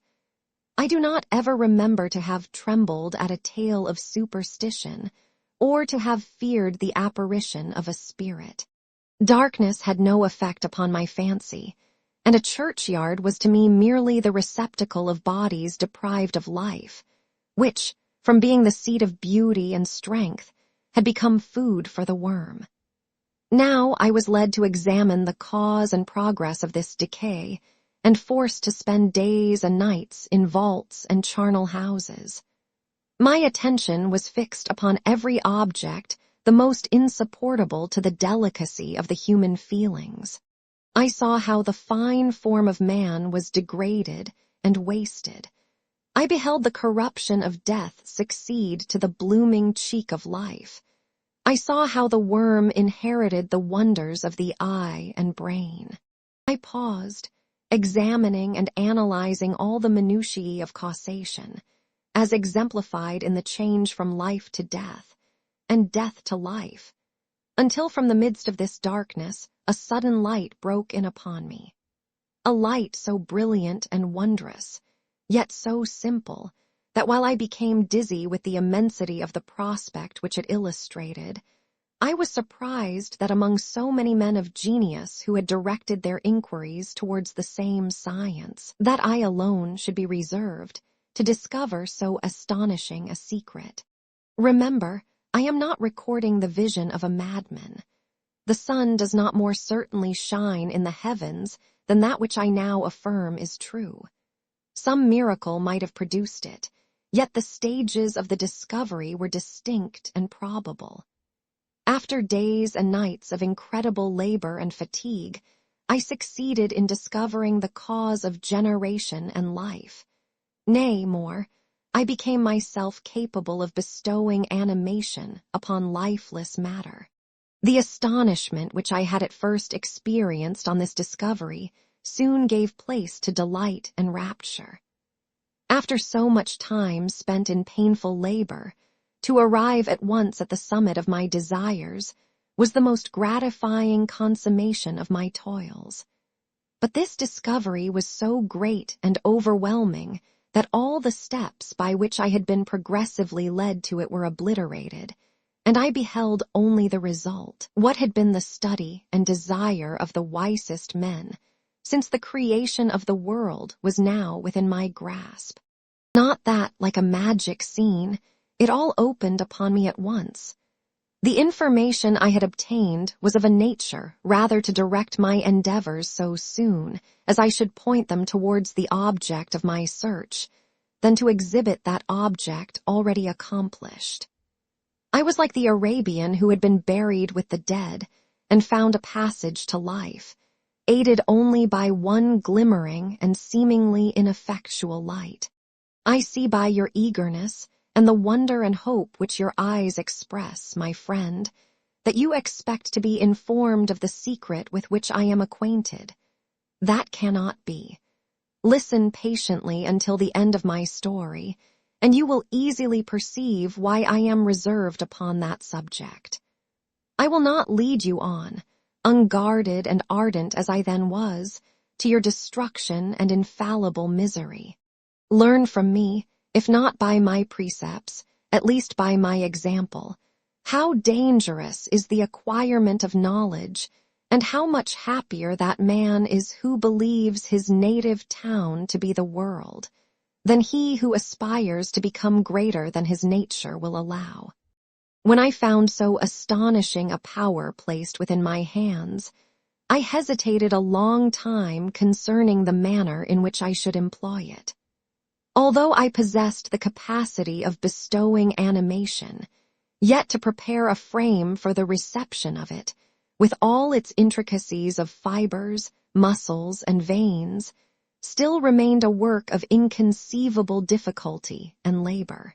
I doubted at first whether I should attempt the creation of a being like myself, or one of simpler organization. But my imagination was too much exalted by my first success to permit me to doubt of my ability to give life to an animal as complex and wonderful as man. The materials at present within my command hardly appeared adequate to so arduous an undertaking, but I doubted not that I should ultimately succeed. I prepared myself for a multitude of reverses. My operations might be incessantly baffled, and at last my work be imperfect. Yet when I considered the improvement which every day takes place in science and mechanics, I was encouraged to hope my present attempts would at least lay the foundations of future success. Nor could I consider the magnitude and complexity of my plan as any argument of its impracticability. It was with these feelings that I began the creation of a human being. As the minuteness of the parts formed a great hindrance to my speed, I resolved, contrary to my first intention, to make the being of a gigantic stature, that is to say, about 8 feet in height and proportionably large. After having formed this determination, and having spent some months in successfully collecting and arranging my materials, I began. No one can conceive the variety of feelings which bore me onwards, like a hurricane, in the first enthusiasm of success. Life and death appeared to me ideal bounds, which I should first break through, and pour a torrent of light into our dark world. A new species would bless me as its creator and source. Many happy and excellent natures would owe their being to me. No father could claim the gratitude of his child so completely as I should deserve theirs. Pursuing these reflections, I thought that if I could bestow animation upon lifeless matter, I might in process of time, although I now found it impossible, renew life where death had apparently devoted the body to corruption. These thoughts supported my spirits, while I pursued my undertaking with unremitting ardor. My cheek had grown pale with study, and my person had become emaciated with confinement. Sometimes, on the very brink of certainty, I failed, yet still I clung to the hope which the next day or the next hour might realize. One secret which I alone possessed was the hope to which I had dedicated myself, and the moon gazed on my midnight labors while, with unrelaxed and breathless eagerness, I pursued nature to her hiding places. Who shall conceive the horrors of my secret toil, as I dabbled among the unhallowed damps of the grave, or tortured the living animal to animate the lifeless clay? My limbs now tremble, and my eyes swim with the remembrance. But then a resistless and almost frantic impulse urged me forward. I seemed to have lost all soul or sensation, but for this one pursuit. It was indeed but a passing trance, that only made me feel with renewed acuteness so soon as, the unnatural stimulus ceasing to operate, I had returned to my old habits. I collected bones from charnel houses and disturbed, with profane fingers, the tremendous secrets of the human frame. In a solitary chamber, or rather cell, at the top of the house, and separated from all the other apartments by a gallery and staircase, I kept my workshop of filthy creation. My eyeballs were starting from their sockets in attending to the details of my employment. The dissecting room and the slaughterhouse furnished many of my materials, and often did my human nature turn with loathing from my occupation, Whilst still urged on by an eagerness which perpetually increased, I brought my work near to a conclusion. The summer months passed while I was thus engaged, heart and soul, in one pursuit. It was a most beautiful season. Never did the fields bestow a more plentiful harvest, or the vines yield a more luxuriant vintage. But my eyes were insensible to the charms of nature. And the same feelings which made me neglect the scenes around me caused me also to forget those friends who were so many miles absent, and whom I had not seen for so long a time. I knew my silence disquieted them, and I well remembered the words of my father. I know that while you are pleased with yourself, you will think of us with affection, and we shall hear regularly from you. You must pardon me if I regard any interruption in your correspondence as a proof that your other duties are equally neglected. I knew well, therefore, what would be my father's feelings, but I could not tear my thoughts from my employment, loathsome in itself, but which had taken an irresistible hold of my imagination. I wished, as it were, to procrastinate all that related to my feelings of affection until the great object, which swallowed up every habit of my nature, should be completed. I then thought that my father would be unjust if he ascribed my neglect to vice or faultiness on my part, but I am now convinced that he was justified in conceiving that I should not be altogether free from blame. A human being in perfection ought always to preserve a calm and peaceful mind, and never to allow passion or a transitory desire to disturb his tranquility. I do not think that the pursuit of knowledge is an exception to this rule. If the study to which you apply yourself has a tendency to weaken your affections, and to destroy your taste for those simple pleasures in which no alloy can possibly mix, then that study is certainly unlawful, that is to say, not befitting the human mind. If this rule were always observed, if no man allowed any pursuit whatsoever to interfere with the tranquility of his domestic affections, Greece had not been enslaved, Caesar would have spared his country, America would have been discovered more gradually, and the empires of Mexico and Peru had not been destroyed.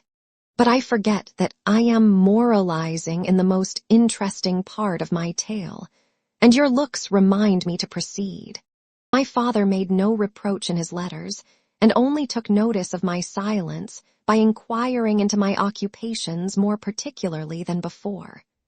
Winter, spring, and summer passed away during my labors, but I did not watch the blossom or the expanding leaves, sights which before always yielded me supreme delight, so deeply was I engrossed in my occupation. The leaves of that year had withered before my work drew near to a close, and now every day showed me more plainly how well I had succeeded. But my enthusiasm was checked by my anxiety, and I appeared rather like one doomed by slavery to toil in the mines, or any other unwholesome trade than an artist occupied by his favorite employment. Every night I was oppressed by a slow fever, and I became nervous to a most painful degree. The fall of a leaf startled me, and I shunned my fellow creatures as if I had been guilty of a crime. Sometimes I grew alarmed at the wreck I perceived that I had become. The energy of my purpose alone sustained me. My labors would soon end, and I believed that exercise and amusement would then drive away incipient disease, and I promised myself both of these when my creation should be complete. Chapter 5. It was on a dreary night of November that I beheld the accomplishment of my toils. With an anxiety that almost amounted to agony, I collected the instruments of life around me, that I might infuse a spark of being into the lifeless thing that lay at my feet. It was already 1 in the morning. The rain pattered dismally against the panes, and my candle was nearly burnt out, when, by the glimmer of the half-extinguished light, I saw the dull yellow eye of the creature open. It breathed hard, and a convulsive motion agitated its limbs. How can I describe my emotions at this catastrophe, or how delineate the wretch whom with such infinite pains and care I had endeavored to form? His limbs were in proportion, and I had selected his features as beautiful. Beautiful. Great God! His yellow skin scarcely covered the work of muscles and arteries beneath. His hair was of a lustrous black and flowing, his teeth of a pearly whiteness. But these luxuriances only formed a more horrid contrast with his watery eyes, that seemed almost of the same color as the dun-white sockets in which they were set, his shriveled complexion and straight black lips. The different accidents of life are not so changeable as the feelings of human nature. I had worked hard for nearly 2 years, for the sole purpose of infusing life into an inanimate body. For this I had deprived myself of rest and health. I had desired it with an ardor that far exceeded moderation. But now that I had finished, the beauty of the dream vanished, and breathless horror and disgust filled my heart. Unable to endure the aspect of the being I had created, I rushed out of the room and continued a long time traversing my bed chamber, unable to compose my mind to sleep. At length lassitude succeeded to the tumult I had before endured, and I threw myself on the bed in my clothes, endeavoring to seek a few moments of forgetfulness. But it was in vain. I slept, indeed, but I was disturbed by the wildest dreams. I thought I saw Elizabeth, in the bloom of health, walking in the streets of Ingolstadt. Delighted and surprised, I embraced her, but as I imprinted the first kiss on her lips, they became livid with the hue of death. Her features appeared to change, and I thought that I held the corpse of my dead mother in my arms. A shroud enveloped her form, and I saw the grave worms crawling in the folds of the flannel. I started from my sleep with horror. A cold dew covered my forehead, my teeth chattered, and every limb became convulsed. When by the dim and yellow light of the moon, as it forced its way through the window shutters, I beheld the wretch, the miserable monster whom I had created. He held up the curtain of the bed, and his eyes, if eyes they may be called, were fixed on me. His jaws opened, and he muttered some inarticulate sounds, while a grin wrinkled his cheeks. He might have spoken, but I did not hear. One hand was stretched out, seemingly to detain me, but I escaped and rushed downstairs. I took refuge in the courtyard belonging to the house which I inhabited, where I remained during the rest of the night, walking up and down in the greatest agitation, listening attentively, catching and fearing each sound as if it were to announce the approach of the demoniacal corpse to which I had so miserably given life. Oh, no mortal could support the horror of that countenance. A mummy again endued with animation could not be so hideous as that wretch. I had gazed on him while unfinished. He was ugly then, but when those muscles and joints were rendered capable of motion, it became a thing such as even Dante could not have conceived. I passed the night wretchedly. Sometimes my pulse beat so quickly and hardly that I felt the palpitation of every artery. At others, I nearly sank to the ground through languor and extreme weakness. Mingled with this horror, I felt the bitterness of disappointment. Dreams that had been my food and pleasant rest for so long a space were now become a hell to me, and the change was so rapid, the overthrow so complete.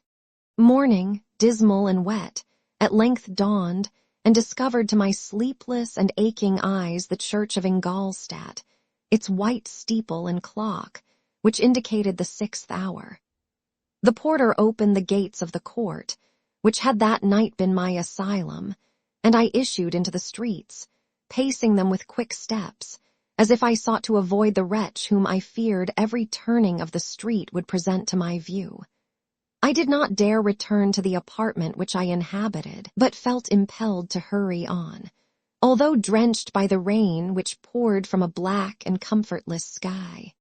I continued walking in this manner for some time, endeavoring by bodily exercise to ease the load that weighed upon my mind. I traversed the streets without any clear conception of where I was or what I was doing. My heart palpitated in the sickness of fear, and I hurried on with irregular steps, not daring to look about me, like one who, on a lonely road, doth walk in fear and dread, and having once turned round walks on, and turns no more his head, because he knows a frightful fiend doth close behind him tread. Coleridge's Ancient Mariner. Continuing thus, I came at length opposite to the inn at which the various diligences and carriages usually stopped. Here I paused, I knew not why, but I remained some minutes with my eyes fixed on a coach that was coming towards me from the other end of the street. As it drew nearer, I observed that it was the Swiss diligence. It stopped just where I was standing, and on the door being opened, I perceived Henry Clerval, who, on seeing me, instantly sprung out. "My dear Frankenstein," exclaimed he, "how glad I am to see you! How fortunate that you should be here at the very moment of my alighting." Nothing could equal my delight on seeing Clerval. His presence brought back to my thoughts my father, Elizabeth, and all those scenes of home so dear to my recollection. I grasped his hand, and in a moment forgot my horror and misfortune. I felt suddenly, and for the first time during many months, calm and serene joy. I welcomed my friend, therefore, in the most cordial manner, and we walked towards my college. Clerval continued talking for some time about our mutual friends, and his own good fortune in being permitted to come to Ingolstadt. "You may easily believe," said he, "how great was the difficulty to persuade my father that all necessary knowledge was not comprised in the noble art of bookkeeping. And indeed, I believe I left him incredulous to the last, for his constant answer to my unwearied entreaties was the same as that of the Dutch schoolmaster in the Vicar of Wakefield. I have 10,000 florins a year without Greek. I eat heartily without Greek. But his affection for me at length overcame his dislike of learning, and he has permitted me to undertake a voyage of discovery to the land of knowledge. It gives me the greatest delight to see you, but tell me how you left my father, brothers, and Elizabeth." "Very well and very happy, only a little uneasy that they hear from you so seldom. By the by, I mean to lecture you a little upon their account myself. But my dear Frankenstein," continued he, stopping short and gazing full in my face, "I did not before remark how very ill you appear, so thin and pale. You look as if you had been watching for several nights." "You have guessed right. I have lately been so deeply engaged in one occupation that I have not allowed myself sufficient rest, as you see.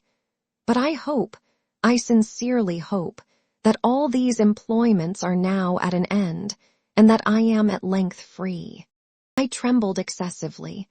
I could not endure to think of, and far less to allude to, the occurrences of the preceding night. I walked with a quick pace, and we soon arrived at my college. I then reflected, and the thought made me shiver, that the creature whom I had left in my apartment might still be there, alive and walking about. I dreaded to behold this monster, but I feared still more that Henry should see him. Entreating him, therefore, to remain a few minutes at the bottom of the stairs, I darted up towards my own room. My hand was already on the lock of the door before I recollected myself. I then paused, and a cold shivering came over me. I threw the door forcibly open, as children are accustomed to do when they expect a spectre to stand in waiting for them on the other side, but nothing appeared. I stepped fearfully in. The apartment was empty, and my bedroom was also freed from its hideous guest. I could hardly believe that so great a good fortune could have befallen me, but when I became assured that my enemy had indeed fled, I clapped my hands for joy and ran down to Clerval. We ascended into my room, and the servant presently brought breakfast, but I was unable to contain myself. It was not joy only that possessed me. I felt my flesh tingle with excess of sensitiveness, and my pulse beat rapidly. I was unable to remain for a single instant in the same place. I jumped over the chairs, clapped my hands, and laughed aloud. Clerval at first attributed my unusual spirits to joy on his arrival, but when he observed me more attentively, he saw a wildness in my eyes for which he could not account, and my loud, unrestrained, heartless laughter frightened and astonished him. "My dear Victor," cried he, "what for God's sake is the matter? Do not laugh in that manner. How ill you are! What is the cause of all this?" "Do not ask me," cried I, putting my hands before my eyes, for I thought I saw the dreaded spectre glide into the room. "He can tell. Oh, save me, save me!" I imagined that the monster seized me. I struggled furiously and fell down in a fit. Poor Clerval, what must have been his feelings? A meeting, which he anticipated with such joy, so strangely turned to bitterness. But I was not the witness of his grief, for I was lifeless and did not recover my senses for a long, long time. This was the commencement of a nervous fever which confined me for several months. During all that time, Henry was my only nurse. I afterwards learned that, knowing my father's advanced age and unfitness for so long a journey, and how wretched my sickness would make Elizabeth, he spared them this grief by concealing the extent of my disorder. He knew that I could not have a more kind and attentive nurse than himself, and firm in the hope he felt of my recovery, he did not doubt that, instead of doing harm, he performed the kindest action that he could towards them. But I was in reality very ill, and surely nothing but the unbounded and unremitting attentions of my friend could have restored me to life. The form of the monster on whom I had bestowed existence was forever before my eyes, and I raved incessantly concerning him. Doubtless my words surprised Henry.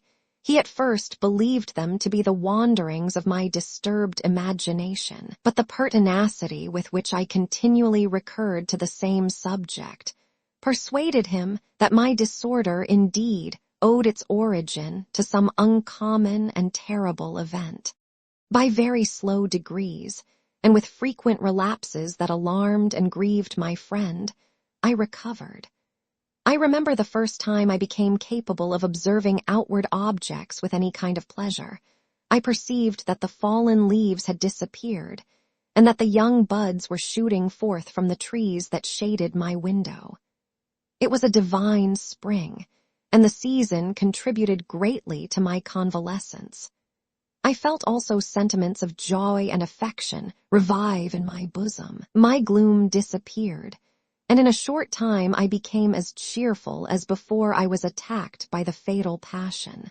"Dearest Clerval," exclaimed I, "how kind, how very good you are to me.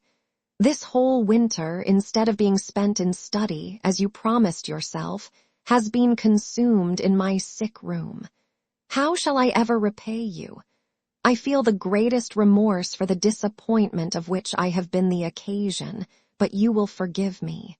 You will repay me entirely if you do not discompose yourself, but get well as fast as you can. And since you appear in such good spirits, I may speak to you on one subject, may I not?" I trembled. One subject? What could it be? Could he allude to an object on whom I dared not even think? "Compose yourself," said Clerval, who observed my change of color. "I will not mention it if it agitates you, But your father and cousin would be very happy if they received a letter from you in your own handwriting. They hardly know how ill you have been and are uneasy at your long silence. Is that all, my dear Henry? How could you suppose that my first thought would not fly towards those dear friends whom I love and who are so deserving of my love? If this is your present temper, my friend, you will perhaps be glad to see a letter that has been lying here some days for you. It is from your cousin, I believe. Chapter 6. Clerval then put the following letter into my hands. It was from my own Elizabeth. My dearest cousin, you have been ill, very ill, and even the constant letters of dear kind Henry are not sufficient to reassure me on your account. You are forbidden to write, to hold a pen, yet one word from you, dear Victor, is necessary to calm our apprehensions.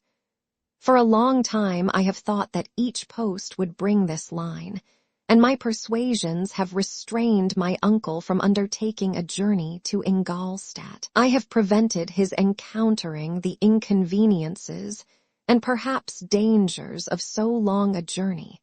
Yet how often have I regretted not being able to perform it myself? I figure to myself that the task of attending on your sick has devolved on some mercenary old nurse, who could never guess your wishes nor minister to them with the care and affection of your poor cousin. Yet that is over now. Clerval writes that indeed you are getting better.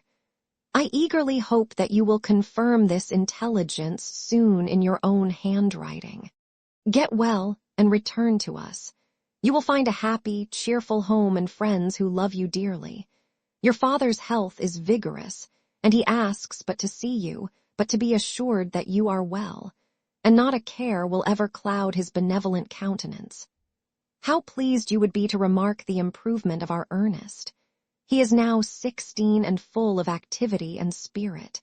He is desirous to be a true Swiss and to enter into foreign service, but we cannot part with him, at least until his elder brother returns to us.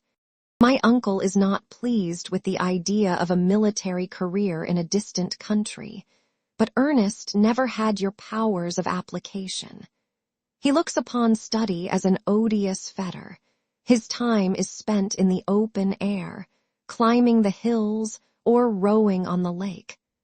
I fear that he will become an idler unless we yield the point and permit him to enter on the profession which he has selected. Little alteration, except the growth of our dear children, has taken place since you left us. The blue lake and snow-clad mountains, they never change, and I think our placid home and our contented hearts are regulated by the same immutable laws. My trifling occupations take up my time and amuse me, and I am rewarded for any exertions by seeing none but happy, kind faces around me. Since you left us, but one change has taken place in our little household. Do you remember on what occasion Justine Moritz entered our family? Probably you do not. I will relate her history, therefore, in a few words. Madame Moritz, her mother, was a widow with 4 children, of whom Justine was the third. This girl had always been the favorite of her father, but through a strange perversity, her mother could not endure her, and after the death of M., Moritz treated her very ill. My aunt observed this, and when Justine was 12 years of age, prevailed on her mother to allow her to live at our house. The republican institutions of our country have produced simpler and happier manners than those which prevail in the great monarchies that surround it.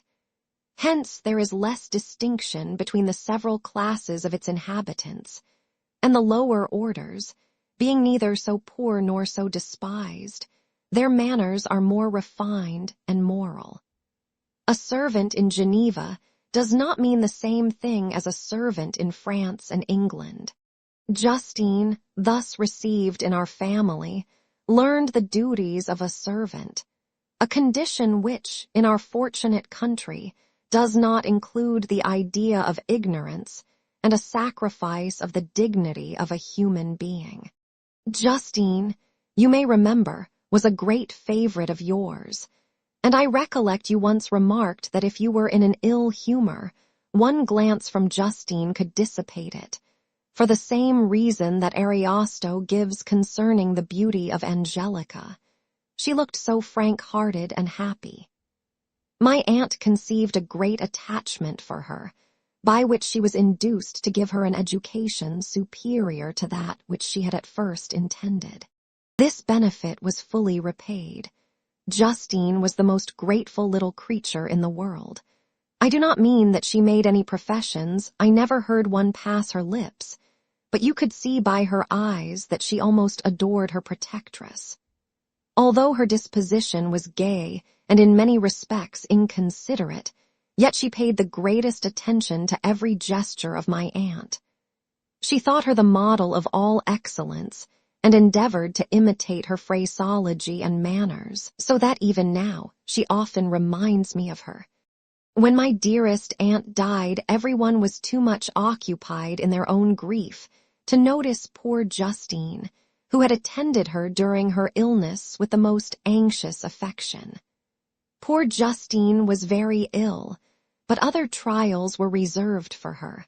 One by one, her brothers and sister died, and her mother, with the exception of her neglected daughter, was left childless. The conscience of the woman was troubled. She began to think that the deaths of her favorites was a judgment from heaven to chastise her partiality. She was a Roman Catholic, and I believe her confessor confirmed the idea which she had conceived. Accordingly, a few months after your departure for Ingolstadt, Justine was called home by her repentant mother. Poor girl. She wept when she quitted our house. She was much altered since the death of my aunt. Grief had given softness and a winning mildness to her manners, which had before been remarkable for vivacity. Nor was her residence at her mother's house of a nature to restore her gaiety. The poor woman was very vacillating in her repentance. She sometimes begged Justine to forgive her unkindness, but much oftener accused her of having caused the deaths of her brothers and sister. Perpetual fretting at length threw Madame Moritz into a decline, which at first increased her irritability, but she is now at peace forever. She died on the first approach of cold weather at the beginning of this last winter. Justine has just returned to us, and I assure you I love her tenderly. She is very clever and gentle, and extremely pretty. As I mentioned before, her mien and her expression continually remind me of my dear aunt. I must say also a few words to you, my dear cousin, of little darling William. I wish you could see him. He is very tall of his age, with sweet laughing blue eyes, dark eyelashes, and curling hair. When he smiles, 2 little dimples appear on each cheek, which are rosy with health. He has already had 1 or 2 little wives, but Louisa Byron is his favorite, a pretty little girl of 5 years of age. Now, dear Victor, I dare say you wish to be indulged in a little gossip concerning the good people of Geneva. The pretty Miss Mansfield has already received the congratulatory visits on her approaching marriage with a young Englishman, John Melbourne, Esq. Her ugly sister, Manon, married M. Duviat, the rich banker, last autumn. Your favorite schoolfellow, Louis Manoir, has suffered several misfortunes since the departure of Clerval from Geneva, but he has already recovered his spirits, and is reported to be on the point of marrying a lively, pretty Frenchwoman, Madame Tavernier. She is a widow, and much older than Manoir, but she is very much admired and a favorite with everybody. I have written myself into better spirits, dear cousin, but my anxiety returns upon me as I conclude. Write, dearest Victor. 1 line, 1 word will be a blessing to us. 10,000 thanks to Henry for his kindness, his affection, and his many letters. We are sincerely grateful. Adieu. My cousin, take care of yourself, and I entreat you write. Elizabeth Lavenza. Geneva, March 18th, 17. Dear, dear Elizabeth, I exclaimed when I had read her letter. "I will write instantly and relieve them from the anxiety they must feel." I wrote, and this exertion greatly fatigued me, but my convalescence had commenced and proceeded regularly. In another fortnight I was able to leave my chamber. One of my first duties on my recovery was to introduce Clerval to the several professors of the university. In doing this, I underwent a kind of rough usage, ill befitting the wounds that my mind had sustained.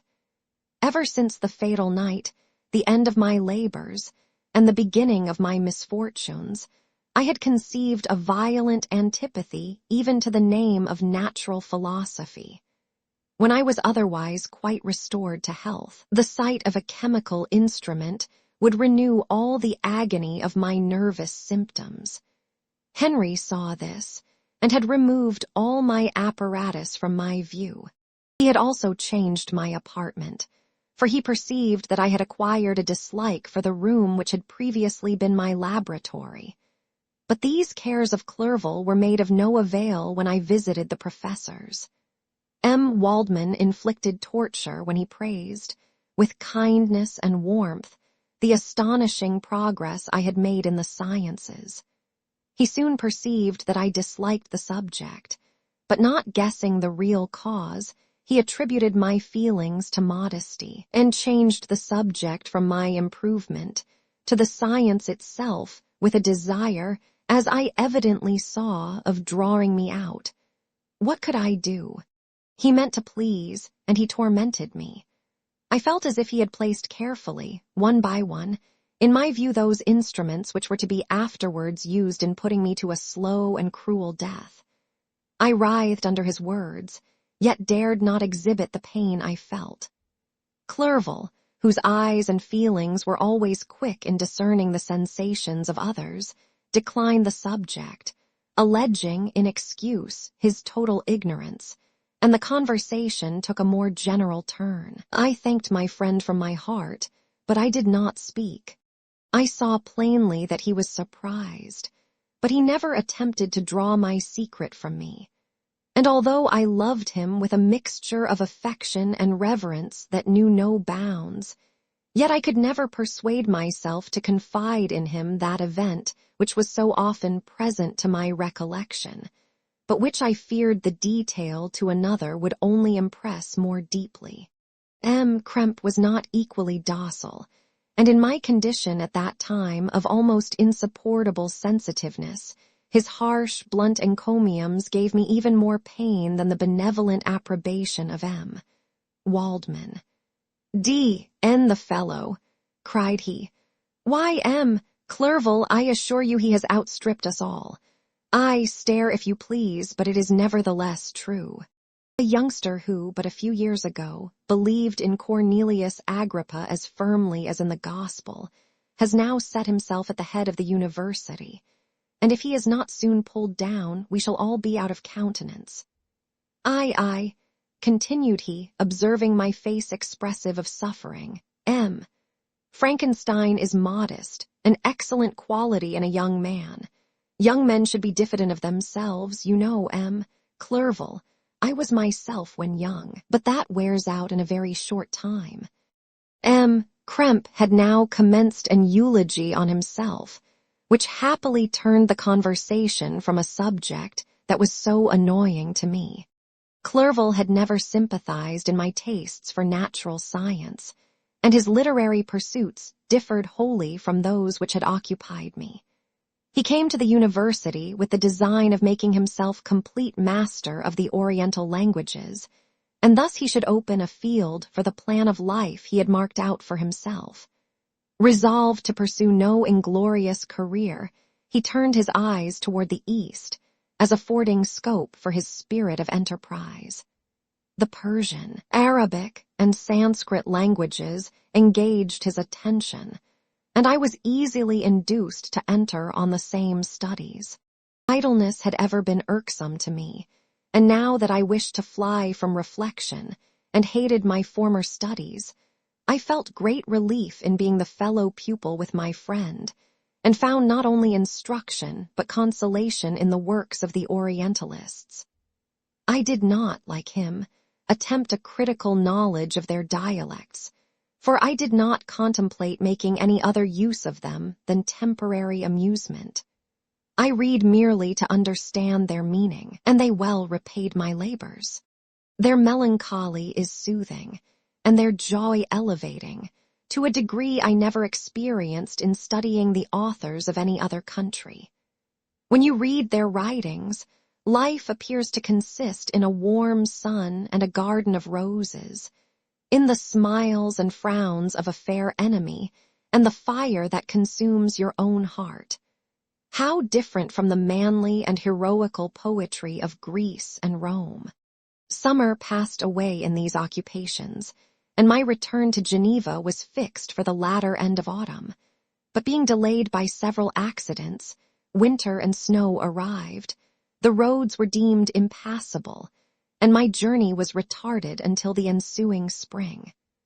I felt this delay very bitterly, for I longed to see my native town and my beloved friends.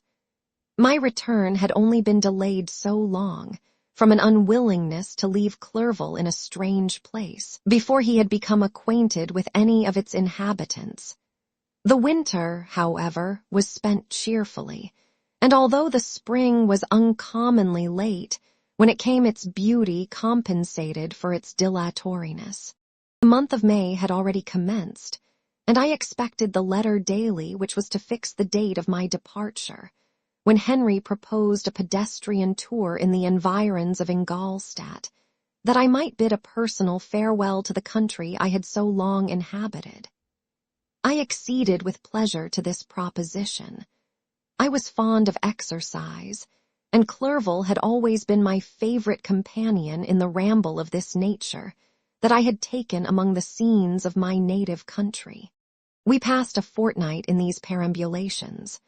My health and spirits had long been restored, and they gained additional strength from the salubrious air I breathed, the natural incidents of our progress, and the conversation of my friend. Study had before secluded me from the intercourse of my fellow creatures, and rendered me unsocial, but Clerval called forth the better feelings of my heart. He again taught me to love the aspect of nature and the cheerful faces of children. Excellent friend, how sincerely you did love me, and endeavor to elevate my mind until it was on a level with your own. A selfish pursuit had cramped and narrowed me, until your gentleness and affection warmed and opened my senses. I became the same happy creature who, a few years ago, loved and beloved by all, had no sorrow or care. When happy, inanimate nature had the power of bestowing on me the most delightful sensations.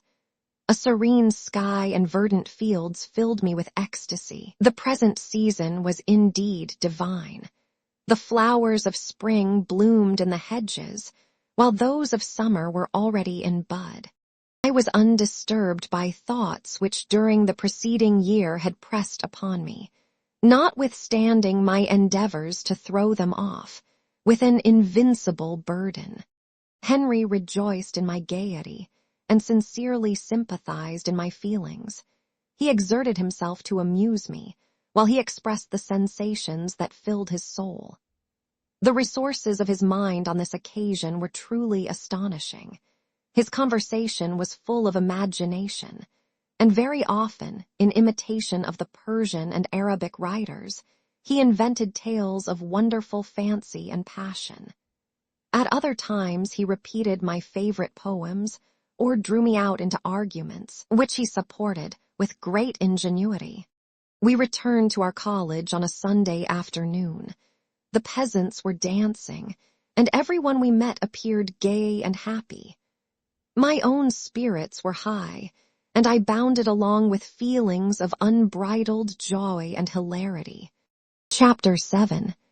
On my return, I found the following letter from my father. My dear Victor, you have probably waited impatiently for a letter to fix the date of your return to us, and I was at first tempted to write only a few lines, merely mentioning the day on which I should expect you. But that would be a cruel kindness, and I dare not do it. What would be your surprise, my son, when you expected a happy and glad welcome, to behold, on the contrary, tears and wretchedness? And how, Victor, can I relate our misfortune? Absence cannot have rendered you callous to our joys and griefs. And how shall I inflict pain on my long-absent son? I wish to prepare you for the woeful news, but I know it is impossible. Even now your eye skims over the page to seek the words which are to convey to you the horrible tidings. William is dead. That sweet child, whose smiles delighted and warmed my heart, who was so gentle yet so gay. Victor, he is murdered. I will not attempt to console you, but will simply relate the circumstances of the transaction. Last Thursday, May 7th, I, my niece, and your 2 brothers went to walk in Plainpalais. The evening was warm and serene, and we prolonged our walk farther than usual. It was already dusk before we thought of returning, and then we discovered that William and Ernest, who had gone on before, were not to be found. We accordingly rested on a seat until they should return. Presently Ernest came and inquired if we had seen his brother. He said that he had been playing with him, that William had run away to hide himself, and that he vainly sought for him, and afterwards waited for a long time, but that he did not return. This account rather alarmed us, and we continued to search for him until night fell, when Elizabeth conjectured that he might have returned to the house.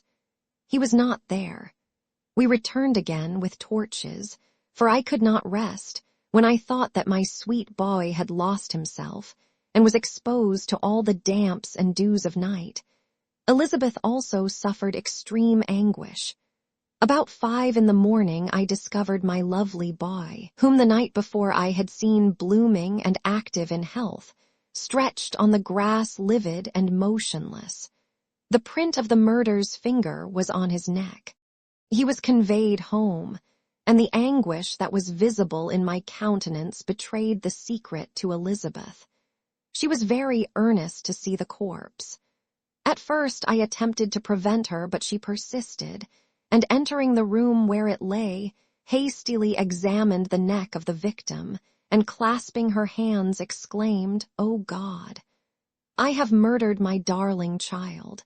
She fainted, and was restored with extreme difficulty. When she again lived, it was only to weep and sigh. She told me that same evening William had teased her to let him wear a very valuable miniature that she possessed of your mother. This picture is gone, and was doubtless the temptation which urged the murderer to the deed. We have no trace of him at present, although our exertions to discover him are unremitted, but they will not restore my beloved William. Come, dearest Victor, you alone can console Elizabeth.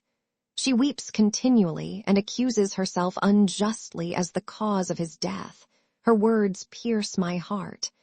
We are all unhappy, but will not that be an additional motive for you, my son, to return and be our comforter? Your dear mother. Alas, Victor, I now say, thank God she did not live to witness the cruel, miserable death of her youngest darling. Come, Victor, not brooding thoughts of vengeance against the assassin, but with feelings of peace and gentleness, that will heal, instead of festering, the wounds of our minds. Enter the house of mourning, my friend, but with kindness and affection for those who love you, and not with hatred for your enemies. Your affectionate and afflicted father, Alphonse Frankenstein. Geneva, May 12th, 17. Clerval, who had watched my countenance as I read this letter, was surprised to observe the despair that succeeded the joy I at first expressed on receiving news from my friends. I threw the letter on the table and covered my face with my hands. "My dear Frankenstein," exclaimed Henry, when he perceived me weep with bitterness, "are you always to be unhappy? My dear friend, what has happened? I motioned him to take up the letter, while I walked up and down the room in the extremest agitation. Tears also gushed from the eyes of Clerval as he read the account of my misfortune.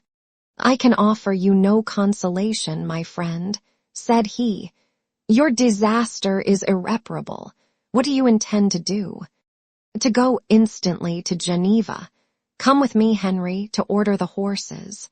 During our walk, Clerval endeavored to say a few words of consolation. He could only express his heartfelt sympathy. "Poor William," said he. "Dear lovely child, he now sleeps with his angel mother. Who that had seen him bright and joyous in his young beauty, but must weep over his untimely loss, to die so miserably, to feel the murderer's grasp. How much more a murdered that could destroy radiant innocence. Poor little fellow, one only consolation have we. His friends mourn and weep, but he is at rest. The pang is over, his sufferings are at an end forever. A sod covers his gentle form, and he knows no pain. He can no longer be a subject for pity. We must reserve that for his miserable survivors." Clerval spoke thus as we hurried through the streets. The words impressed themselves on my mind, and I remembered them afterwards in solitude. But now, as soon as the horses arrived, I hurried into a cabriolet and bade farewell to my friend. My journey was very melancholy. At first I wished to hurry on, for I longed to console and sympathize with my loved and sorrowing friends, but when I drew near my native town, I slackened my progress. I could hardly sustain the multitude of feelings that crowded into my mind. I passed through scenes familiar to my youth, but which I had not seen for nearly 6 years. How altered everything might be during that time.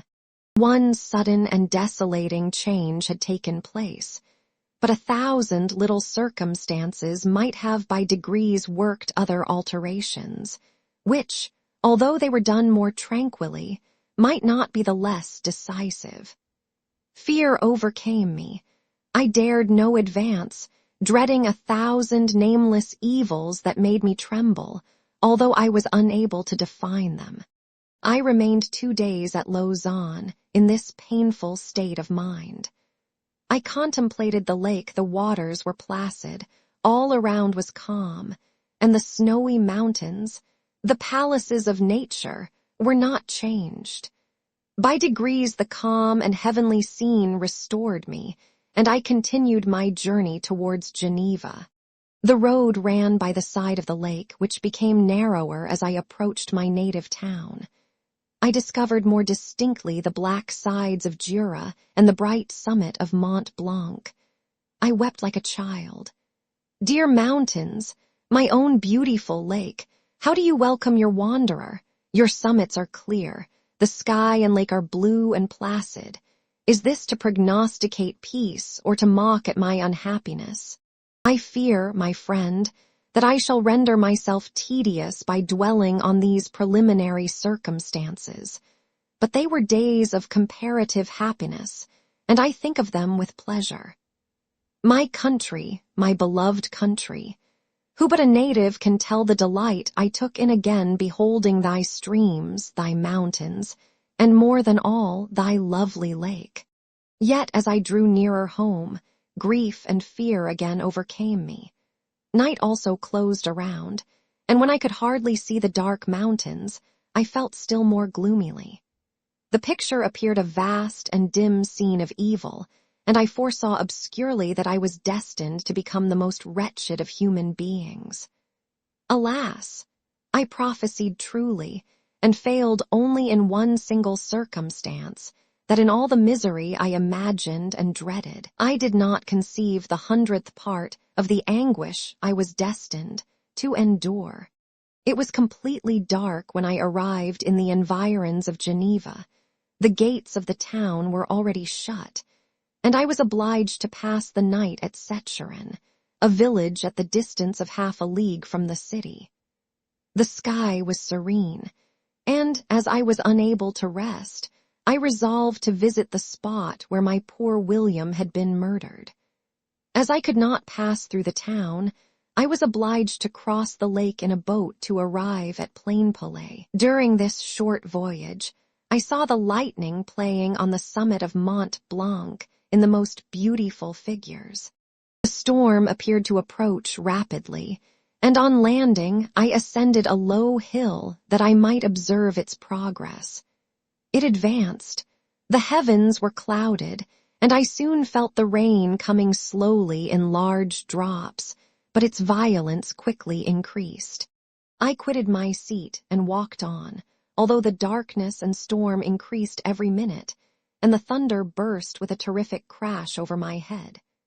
It was echoed from Salers, the Juras, and the Alps of Savoy.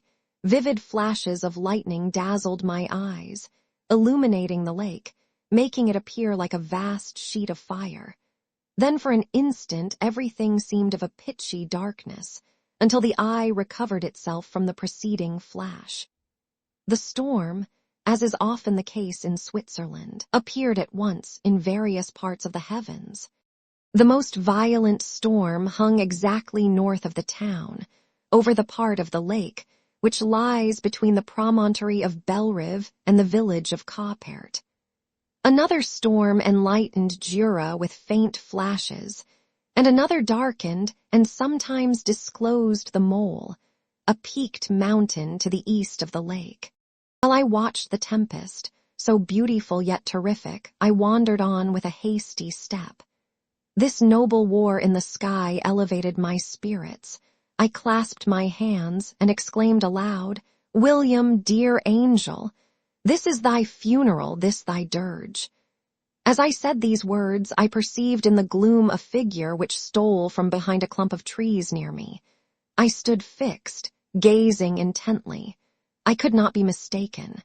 A flash of lightning illuminated the object and discovered its shape plainly to me.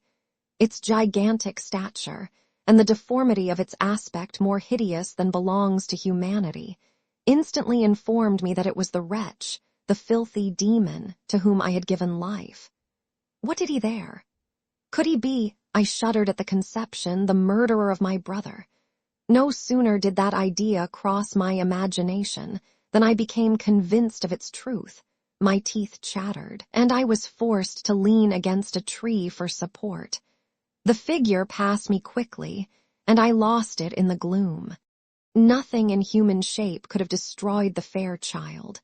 He was the murderer. I could not doubt it. The mere presence of the idea was an irresistible proof of the fact. I thought of pursuing the devil, but it would have been in vain, for another flash discovered him to me hanging among the rocks of the nearly perpendicular ascent of Mont Salers, a hill that bounds Plainpalais on the south. He soon reached the summit and disappeared. I remained motionless. The thunder ceased, but the rain still continued, and the scene was enveloped in an impenetrable darkness. I revolved in my mind the events which I had until now sought to forget, the whole train of my progress toward the creation, the appearance of the works of my own hands at my bedside, its departure. 2 years had now nearly elapsed since the night on which he first received life, and was this his first crime? Alas, I had turned loose into the world a depraved wretch, whose delight was in carnage and misery. Had he not murdered my brother? No one can conceive the anguish I suffered during the remainder of the night, which I spent, cold and wet, in the open air. But I did not feel the inconvenience of the weather. My imagination was busy in scenes of evil and despair. I considered the being whom I had cast among mankind, and endowed with the will and power to effect purposes of horror, such as the deed which he had now done, nearly in the light of my own vampire, my own spirit let loose from the grave, and forced to destroy all that was dear to me. Day dawned, and I directed my steps towards the town. The gates were open, and I hastened to my father's house. My first thought was to discover what I knew of the murderer and cause instant pursuit to be made.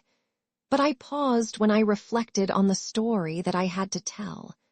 A being whom I myself had formed and endued with life had met me at midnight among the precipices of an inaccessible mountain. I remembered also the nervous fever with which I had been seized just at the time that I dated my creation, and which would give an air of delirium to a tale otherwise so utterly improbable. I well knew that if any other had communicated such a relation to me, I should have looked upon it as the ravings of insanity. Besides, the strange nature of the animal would elude all pursuit, even if I were so far credited as to persuade my relatives to commence it. And then of what use would be pursuit? Who could arrest a creature capable of scaling the overhanging sides of Mont Salêve? These reflections determined me, and I resolved to remain silent. It was about 5 a.m. when I entered my father's house.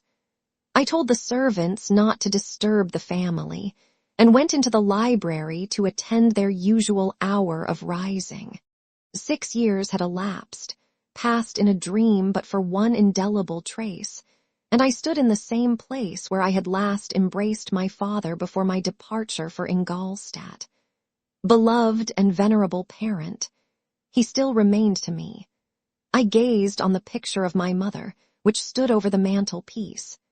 It was an historical subject, painted at my father's desire, and represented Caroline Beaufort in an agony of despair, kneeling by the coffin of her dead father. Her garb was rustic, and her cheek pale, but there was an air of dignity and beauty that hardly permitted the sentiment of pity.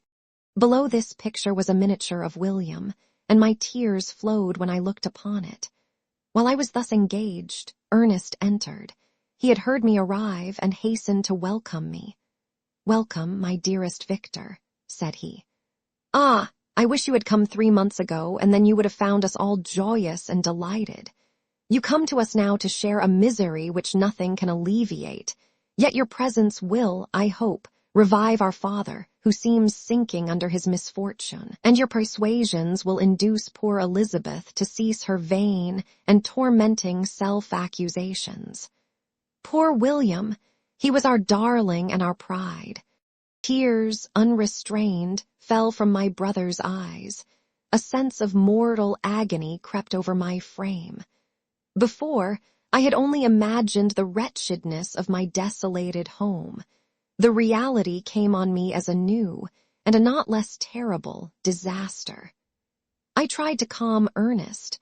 I inquired more minutely concerning my father, and here I named my cousin. "She most of all," said Ernest, "requires consolation. She accused herself of having caused the death of my brother, and that made her very wretched. But since the murderer has been discovered—" "The murderer discovered! Good God, how can that be? Who could attempt to pursue him? It is impossible. One might as well try to overtake the winds or confine a mountain stream with a straw. I saw him too. He was free last night." "I do not know what you mean," replied my brother in accents of wonder. "But to us the discovery we have made completes our misery. No one would believe it at first, and even now Elizabeth will not be convinced, notwithstanding all the evidence.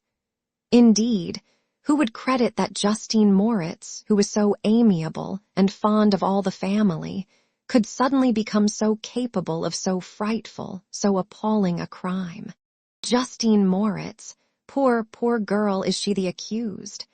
But it is wrongfully, everyone knows that. No one believes it, surely, Ernest. No one did at first, but several circumstances came out that have almost forced conviction upon us, and her own behavior has been so confused as to add to the evidence of facts a weight that, I fear, leaves no hope for doubt.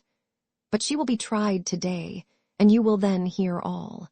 He then related that, the morning on which the murder of poor William had been discovered, Justine had been taken ill, and confined to her bed for several days. During this interval, one of the servants, happening to examine the apparel she had worn on the night of the murder, had discovered in her pocket the picture of my mother, which had been judged to be the temptation of the murderer. The servant instantly showed it to one of the others, who, without saying a word to any of the family, went to a magistrate, and upon their deposition, Justine was apprehended. On being charged with the fact, the poor girl confirmed the suspicion in a great measure by her extreme confusion of manner. This was a strange tale, but it did not shake my faith, and I replied earnestly, "You are all mistaken. I know the murderer. Justine, poor good Justine, is innocent." At that instant, my father entered. I saw unhappiness deeply impressed on his countenance, but he endeavored to welcome me cheerfully, and after we had exchanged our mournful greeting, would have introduced some other topic than that of our disaster, had not Ernest exclaimed, "Good God, Papa! Victor says that he knows who was the murderer of poor William." "We do also, unfortunately," replied my father. For indeed I had rather have been forever ignorant than have discovered so much depravity and ungratitude in one I valued so highly. "My dear father, you are mistaken. Justine is innocent. If she is, God forbid that she should suffer as guilty. She is to be tried today, and I sincerely hope that she will be acquitted." This speech calmed me. I was firmly convinced in my own mind that Justine, and indeed every human being, was guiltless of this murder. I had no fear, therefore, that any circumstantial evidence could be brought forward strong enough to convict her. My tale was not one to announce publicly. Its astounding horror would be looked upon as madness by the vulgar. Did any one indeed exist, except I, the Creator, who would believe, unless his senses convinced him, in the existence of the living monument of presumption and rash ignorance which I had let loose upon the world? We were soon joined by Elizabeth. Time had altered her since I last beheld her. It had endowed her with loveliness surpassing the beauty of her childish years. There was the same candor, the same vivacity, but it was allied to an expression more full of sensibility and intellect. She welcomed me with the greatest affection. "Your arrival, my dear cousin," said she, "fills me with hope. You perhaps will find some means to justify my poor guiltless Justine. Alas, who is safe, if she be convicted of crime? I rely on her innocence as certainly as I do upon my own. Our misfortune is doubly hard to us. We have not only lost that lovely, darling boy, but this poor girl, whom I sincerely love, is to be torn away by even a worse fate. If she is condemned, I never shall know joy more. But she will not, I am sure she will not, and then I shall be happy again, even after the sad death of my little William." "She is innocent, my Elizabeth," said I, "and that shall be proved. Fear nothing, but let your spirits be cheered by the assurance of her acquittal. How kind and generous you are. Everyone else believes in her guilt, and that made me wretched, for I knew that it was impossible, and to see everyone else prejudiced in so deadly a manner rendered me hopeless and despairing." She wept. "Dearest niece," said my father, "dry your tears. If she is, as you believe, innocent, rely on the justice of our laws and the activity with which I shall prevent the slightest shadow of partiality." Chapter 8. We passed a few sad hours until 11 o'clock, when the trial was to commence. My father and the rest of the family being obliged to attend as witnesses, I accompanied them to the court. During the whole of this wretched mockery of justice, I suffered living torture. It was to be decided whether the result of my curiosity and lawless devices would cause the death of two of my fellow beings. One a smiling babe full of innocence and joy, the other far more dreadfully murdered, with every aggravation of infamy, that could make the murder memorable in horror. Justine also was a girl of merit and possessed qualities which promised to render her life happy. Now all was to be obliterated in an ignominious grave, and I the cause. 1,000 times rather would I have confessed myself guilty of the crime ascribed to Justine, but I was absent when it was committed, and such a declaration would have been considered as the ravings of a madman, and would not have exculpated her who suffered through me. The appearance of Justine was calm. She was dressed in mourning, and her countenance, always engaging, was rendered, by the solemnity of her feelings, exquisitely beautiful. Yet she appeared confident in innocence and did not tremble, although gazed on and execrated by thousands, for all the kindness which her beauty might otherwise have excited was obliterated in the minds of the spectators by the imagination of the enormity she was supposed to have committed. She was tranquil, yet her tranquillity was evidently constrained, and as her confusion had before been adduced as a proof of her guilt, she worked up her mind to an appearance of courage. When she entered the court, she threw her eyes round it and quickly discovered where we were seated. A tear seemed to dim her eye when she saw us, but she quickly recovered herself, and a look of sorrowful affection seemed to attest her utter guiltlessness.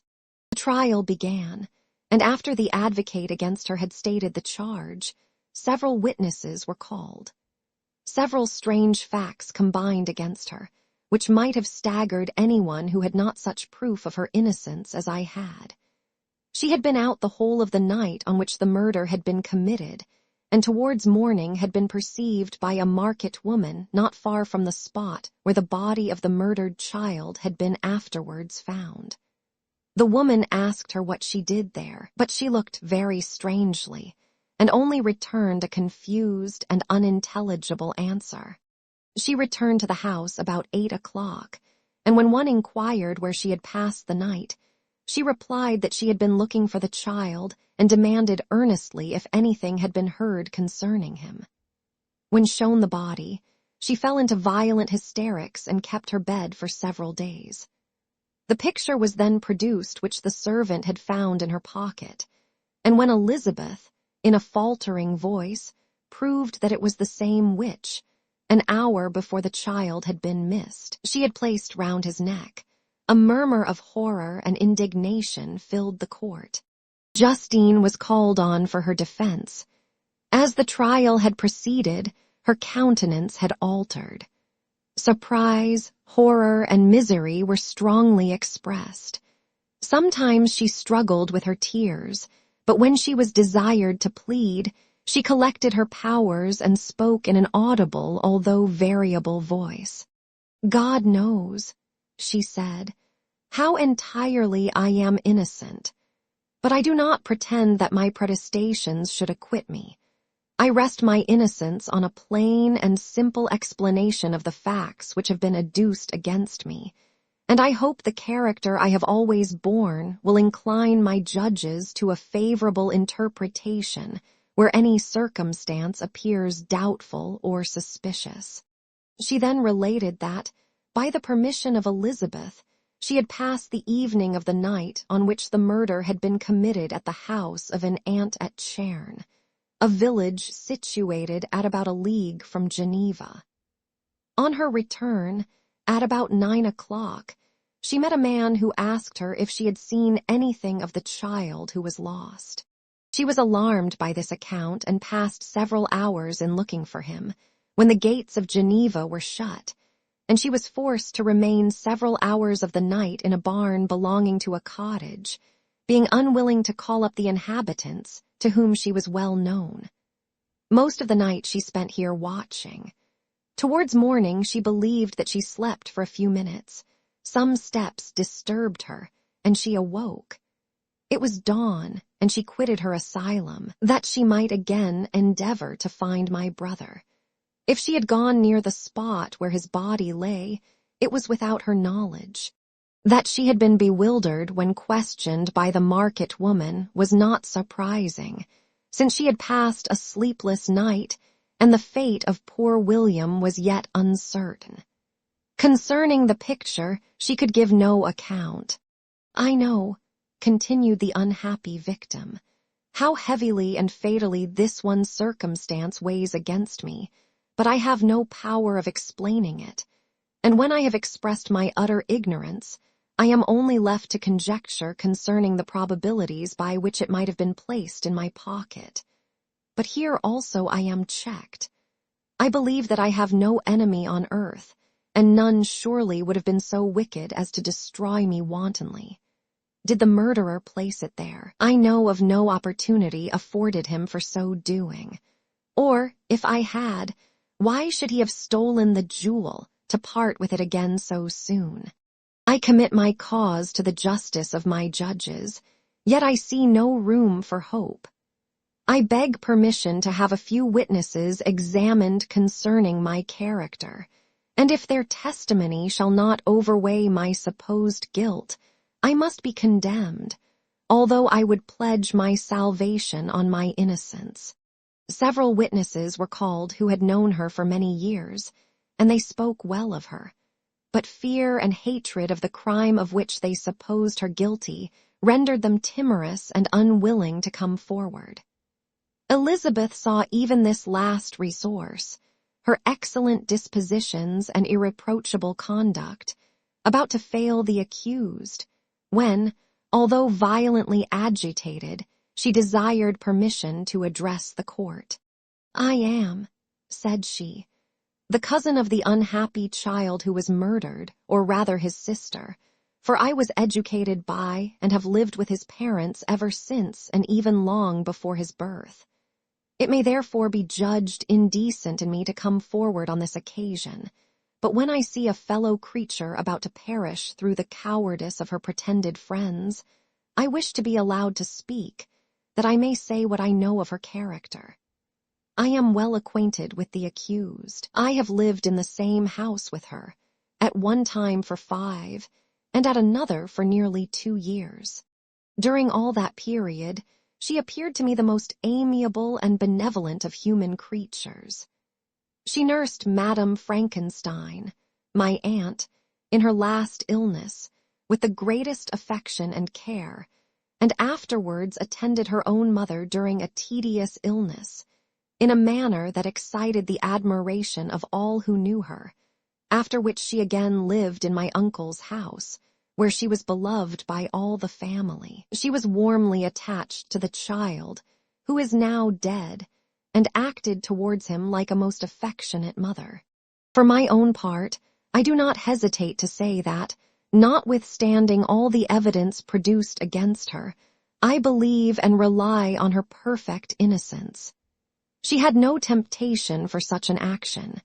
As to the bauble on which the chief proof rests, if she had earnestly desired it, I should have willingly given it to her, so much do I esteem and value her.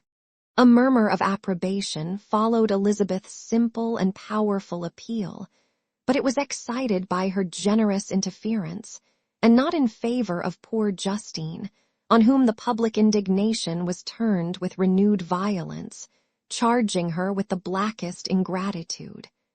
She herself wept as Elizabeth spoke, but she did not answer.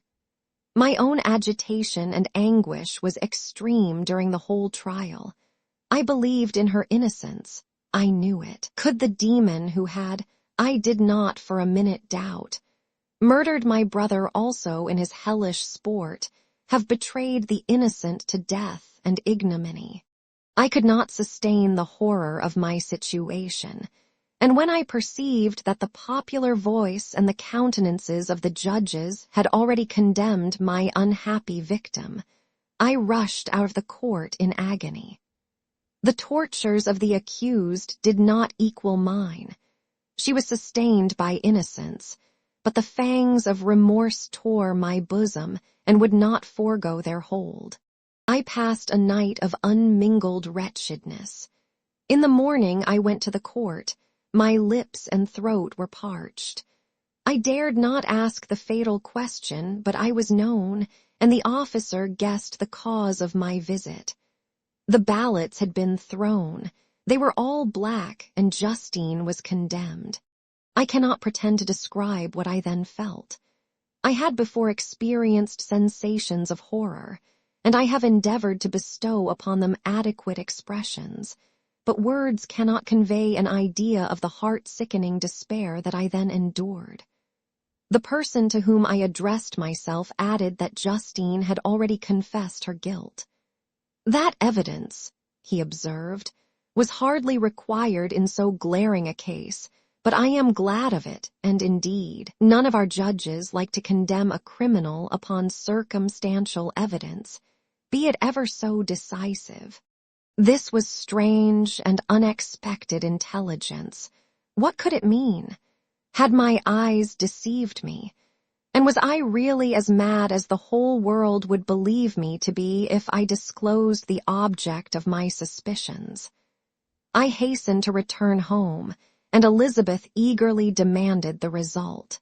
"My cousin," replied I, "it is decided as you may have expected. All judges had rather that 10 innocent should suffer than that one guilty should escape. But she has confessed." This was a dire blow to poor Elizabeth, who had relied with firmness upon Justine's innocence. "Alas," said she, "how shall I ever again believe in human goodness? Justine, whom I loved and esteemed as my sister, how could she put on those smiles of innocence only to betray?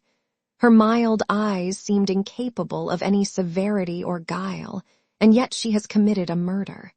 Soon after we heard that the poor victim had expressed a desire to see my cousin. My father wished her not to go, but said that he left it to her own judgment and feelings to decide. "Yes," said Elizabeth, "I will go, although she is guilty, and you, Victor, shall accompany me. I cannot go alone." The idea of this visit was torture to me, yet I could not refuse. We entered the gloomy prison chamber and beheld Justine sitting on some straw at the farther end. Her hands were manacled, and her head rested on her knees. She rose on seeing us enter, and when we were left alone with her, she threw herself at the feet of Elizabeth, weeping bitterly. My cousin wept also. "Oh, Justine," said she, "why did you rob me of my last consolation? I relied on your innocence, and although I was then very wretched, I was not so miserable as I am now. And do you also believe that I am so very, very wicked? Do you also join with my enemies to crush me, to condemn me as a murderer?" Her voice was suffocated with sobs. "Rise, my poor girl," said Elizabeth. "Why do you kneel if you are innocent? I am not one of your enemies. I believed you guiltless, notwithstanding every evidence, until I heard that you had yourself declared your guilt. That report, you say, is false, and be assured, dear Justine, that nothing can shake my confidence in you for a moment but your own confession. I did confess, but I confessed a lie. I confessed that I might obtain absolution, but now that falsehood lies heavier at my heart than all my other sins. The God of heaven forgive me. Ever since I was condemned, my confessor has besieged me. He threatened and menaced, until I almost began to think that I was the monster that he said I was.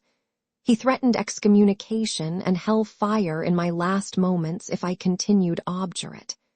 Dear lady, I had none to support me. All looked on me as a wretch doomed to ignominy and perdition. What could I do?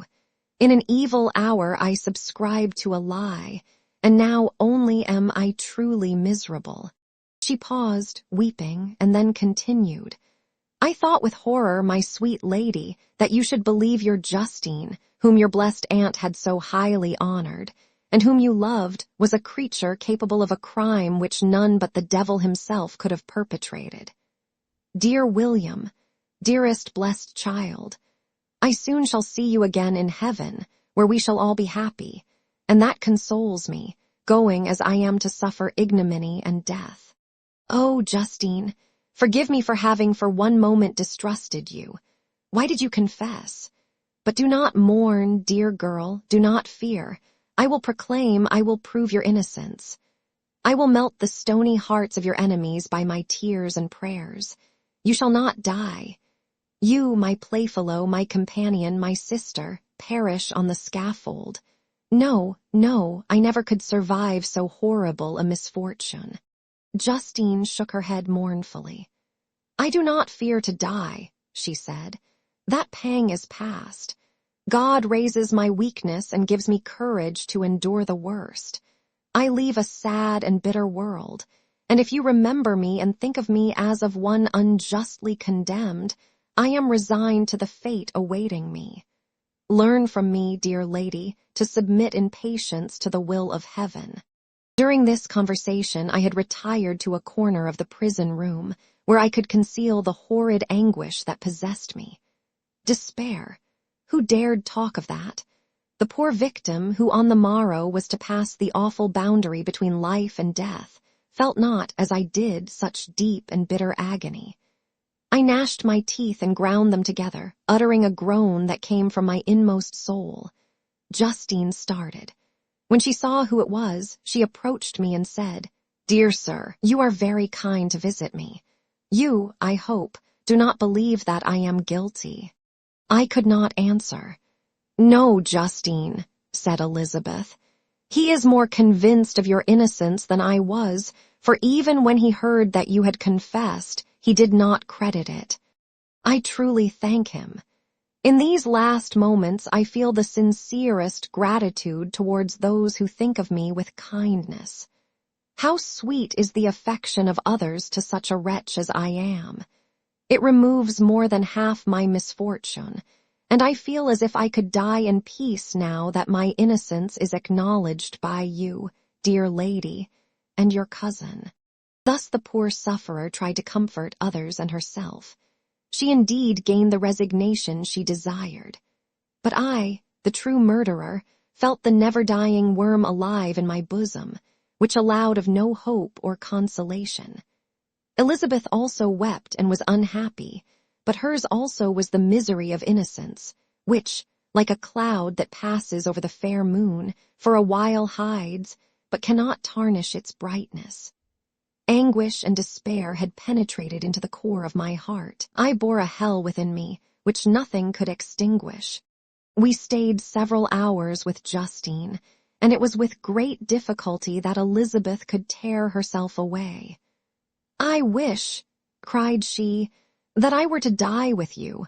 I cannot live in this world of misery. Justine assumed an air of cheerfulness, while she with difficulty repressed her bitter tears. She embraced Elizabeth and said in a voice of half-suppressed emotion, Farewell, sweet lady, dearest Elizabeth, my beloved and only friend. May heaven, in its bounty, bless and preserve you. May this be the last misfortune that you will ever suffer. Live, and be happy, and make others so. And on the morrow Justine died. Elizabeth's heart-rending eloquence failed to move the judges from their settled conviction in the criminality of the saintly sufferer.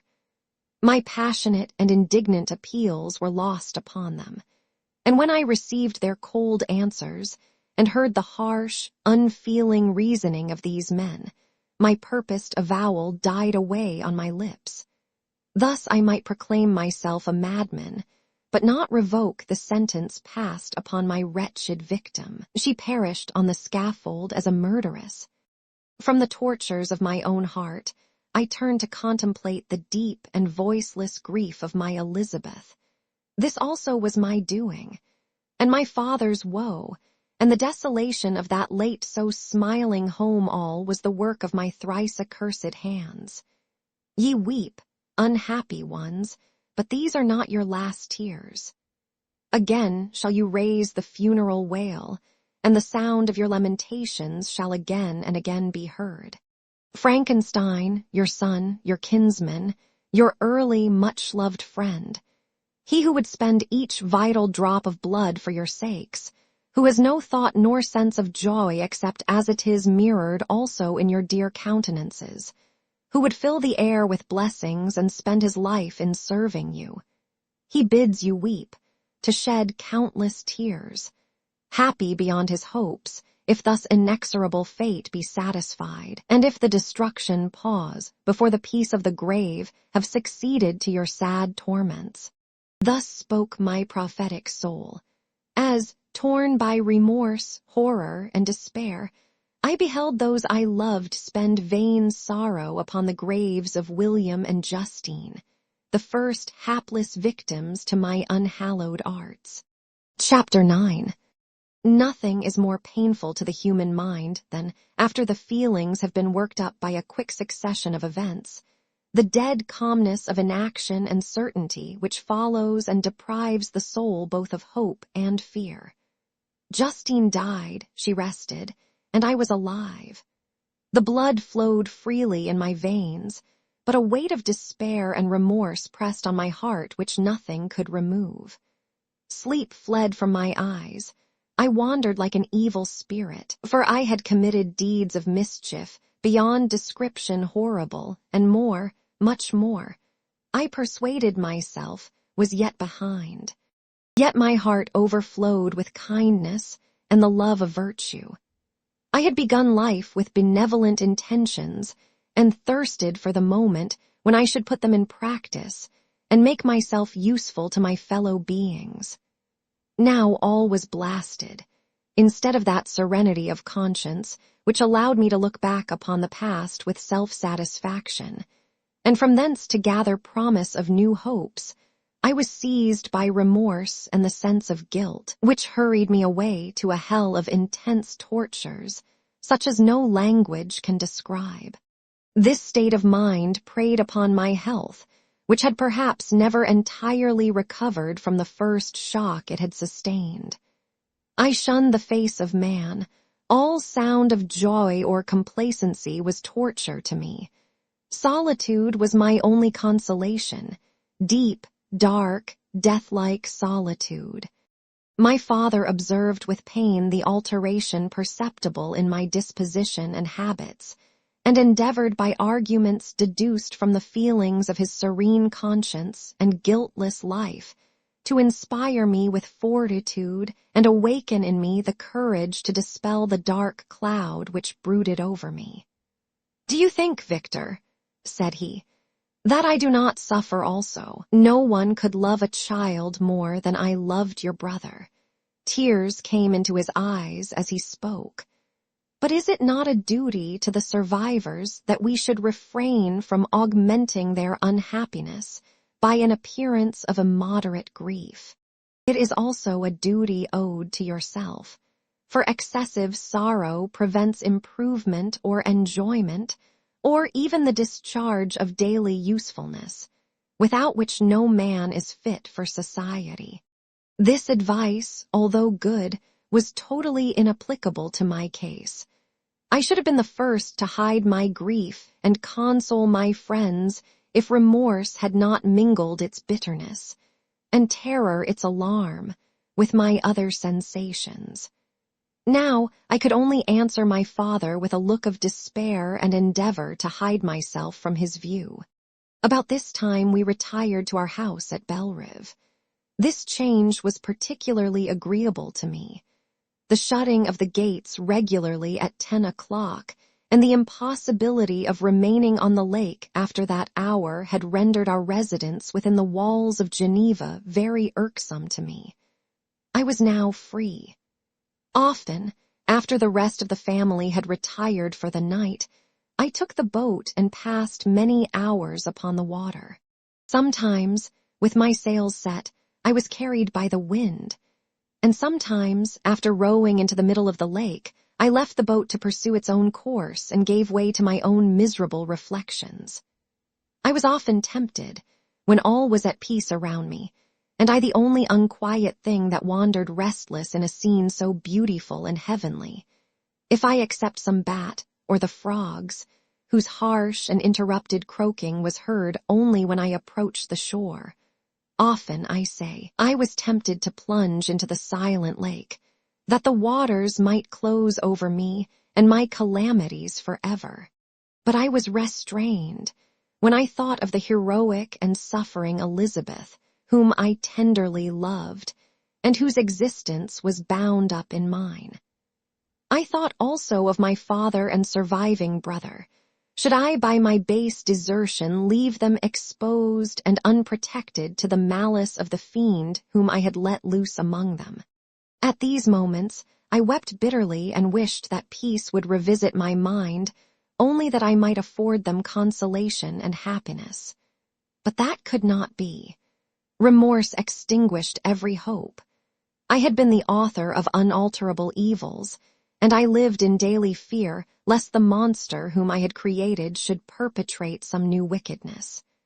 I had an obscure feeling that all was not over, and that he would still commit some signal crime, which by its enormity should almost efface the recollection of the past.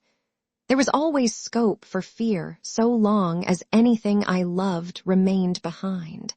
My abhorrence of this fiend cannot be conceived. When I thought of him, I gnashed my teeth, my eyes became inflamed, and I ardently wished to extinguish that life which I had so thoughtlessly bestowed. When I reflected on his crimes and malice, my hatred and revenge burst all bounds of moderation. I would have made a pilgrimage to the highest peak of the Andes, could I, when there, have precipitated him to their base. I wished to see him again, that I might wreak the utmost extent of abhorrence on his head, and avenge the deaths of William and Justine. Our house was the house of mourning. My father's health was deeply shaken by the horror of the recent events. Elizabeth was sad and desponding. She no longer took delight in her ordinary occupations. All pleasure seemed to her sacrilege toward the dead. Eternal woe and tears she then thought was the just tribute she should pay to innocence so blasted and destroyed. She was no longer that happy creature who in earlier youth wandered with me on the banks of the lake and talked with ecstasy of our future prospects. The first of those sorrows which are sent to wean us from the earth had visited her, and its dimming influence quenched her dearest smiles. "When I reflect, my dear cousin," said she, "on the miserable death of Justine Moritz, I no longer see the world and its works as they before appeared to me. Before, I looked upon the accounts of vice and injustice that I read in books or heard from others as tales of ancient days or imaginary evils. At least they were remote and more familiar to reason than to the imagination. But now misery has come home, and men appear to me as monsters thirsting for each other's blood. Yet I am certainly unjust. Everybody believed that poor girl to be guilty, and if she could have committed the crime for which she suffered, assuredly she would have been the most depraved of human creatures. For the sake of a few jewels, to have murdered the son of her benefactor and friend, a child whom she had nursed from its birth, and appeared to love as if it had been her own. I could not consent to the death of any human being, but certainly I should have thought such a creature unfit to remain in the society of men. But she was innocent. I feel she was innocent. You are of the same opinion, and that confirms me. Alas, Victor, when falsehood can look so like the truth, who can assure themselves of certain happiness? I feel as if I were walking on the edge of a precipice, towards which thousands are crowding and endeavoring to plunge me into the abyss. William and Justine were assassinated, and the murderer escapes. He walks about the world free and perhaps respected. But even if I were condemned to suffer on the scaffold for the same crimes, I would not change places with such a wretch. I listened to this discourse with the extremest agony. I, not indeed, but in effect, was the true murderer. Elizabeth read my anguish in my countenance, and kindly taking my hand, said, "My dearest friend, you must calm yourself. These events have affected me, God knows how deeply, but I am not so wretched as you are. There is an expression of despair, and sometimes of revenge, in your countenance that makes me tremble. Dear Victor, banish these dark passions. Remember the friends around you, who center all their hopes in you. Have we lost the power of rendering you happy? Ah, while we love, while we are true to each other, here in this land of peace and beauty, your native country, we may reap every tranquil blessing. What can disturb our peace? And could not such words from her, whom I fondly prized before every other gift of fortune suffice to chase away the fiend that lurked in my heart? Even as she spoke, I drew near to her, as if in terror, lest at that very moment the destroyer had been near to rob me of her. Thus not the tenderness of friendship, nor the beauty of earth, nor of heaven, could redeem my soul from woe. The very accents of love were ineffectual. I was encompassed by a cloud which no beneficial influence could penetrate. The wounded deer dragging its fainting limbs to some untrodden brake, there to gaze upon the arrow which had pierced it, and to die, was but a type of me. Sometimes I could cope with the sullen despair that overwhelmed me, but sometimes the whirlwind passions of my soul drove me to seek, by bodily exercise and by change of place, some relief from my intolerable sensations. It was during an access of this kind that I suddenly left my home, and bending my steps towards the near alpine valleys, sought in the magnificence, the eternity of such scenes, to forget myself and my ephemeral, because human, sorrows. My wanderings were directed towards the valley of Chamounix. I had visited it frequently during my boyhood. 6 years had passed since then. I was a wreck, but naught had changed in those savage and enduring scenes. I performed the first part of my journey on horseback. I afterwards hired a mule, as the more sure-footed and least liable to receive injury on these rugged roads. The weather was fine. It was about the middle of the month of August, nearly 2 months after the death of Justine, that miserable epoch from which I dated all my woe. The weight upon my spirit was sensibly lightened as I plunged yet deeper in the ravine of Arve. The immense mountains and precipices that overhung me on every side, the sound of the river raging among the rocks, and the dashing of the waterfalls around spoke of a power mighty as omnipotence, and I ceased to fear or to bend before any being less almighty than that which had created and ruled the elements, here displayed in their most terrific guise. Still, as I ascended higher, the valley assumed a more magnificent and astonishing character. Ruined castles hanging on the precipices of piny mountains, the impetuous Arve, and cottages every here and there peeping forth from among the trees formed a scene of singular beauty. But it was augmented and rendered sublime by the mighty Alps, whose white and shining pyramids and domes towered above all, as belonging to another earth, the habitations of another race of beings. I passed the bridge of Palisier, where the ravine, which the river forms, opened before me, and I began to ascend the mountain that overhangs it. Soon after, I entered the valley of Chamounix. This valley is more wonderful and sublime, but not so beautiful and picturesque as that of Servox, through which I had just passed. The high and snowy mountains were its immediate boundaries, but I saw no more ruined castles and fertile fields. Immense glaciers approached the road. I heard the rumbling thunder of the falling avalanche and marked the smoke of its passage. Mont Blanc, the supreme and magnificent Mont Blanc, raised itself from the surrounding aiguilles, and its tremendous dome overlooked the valley. A tingling, long-lost sense of pleasure often came across me during this journey. Some turn in the road, some new object suddenly perceived and recognized, reminded me of days gone by, and were associated with the light-hearted gaiety of boyhood. The very winds whispered in soothing accents, and maternal nature bade me weep no more. Then again the kindly influence ceased to act. I found myself fettered again to grief and indulging in all the misery of reflection. Then I spurred on my animal, striving so to forget the world, my fears, and more than all myself. Or, in a more desperate fashion, I alighted and threw myself on the grass, weighed down by horror and despair. At length I arrived at the village of Chamaunix. Exhaustion succeeded to the extreme fatigue both of body and of mind which I had endured.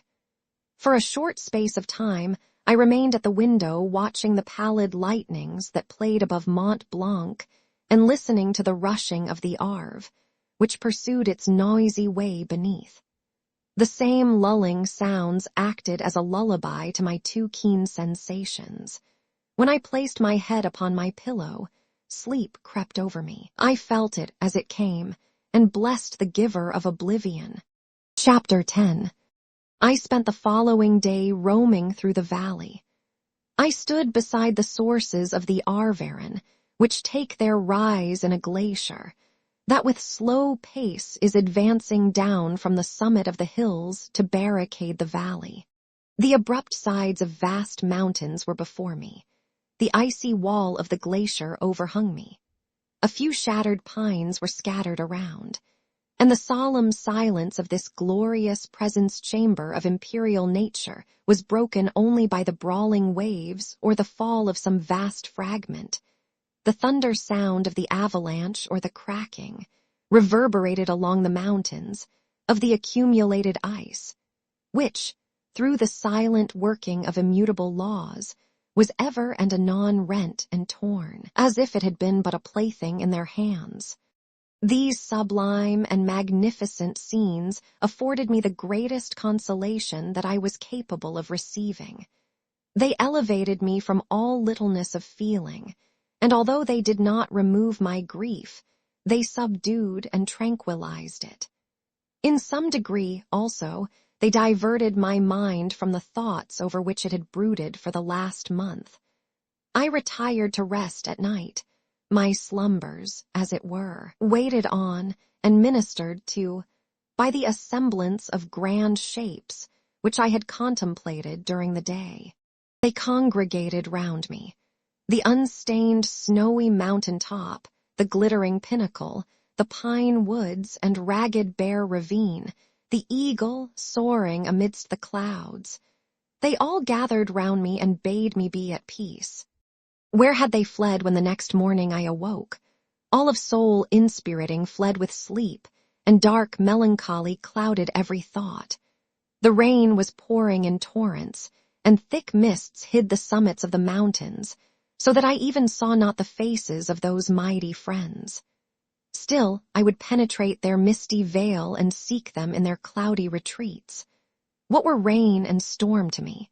My mule was brought to the door, and I resolved to ascend to the summit of Montanvert. I remembered the effect that the view of the tremendous and ever-moving glacier had produced upon my mind when I first saw it. It had then filled me with a sublime ecstasy that gave wings to the soul, and allowed it to soar from the obscure world to light and joy. The sight of the awful and majestic in nature had indeed always the effect of solemnizing my mind, and causing me to forget the passing cares of life. I determined to go without a guide, for I was well acquainted with the path, and the presence of another would destroy the solitary grandeur of the scene.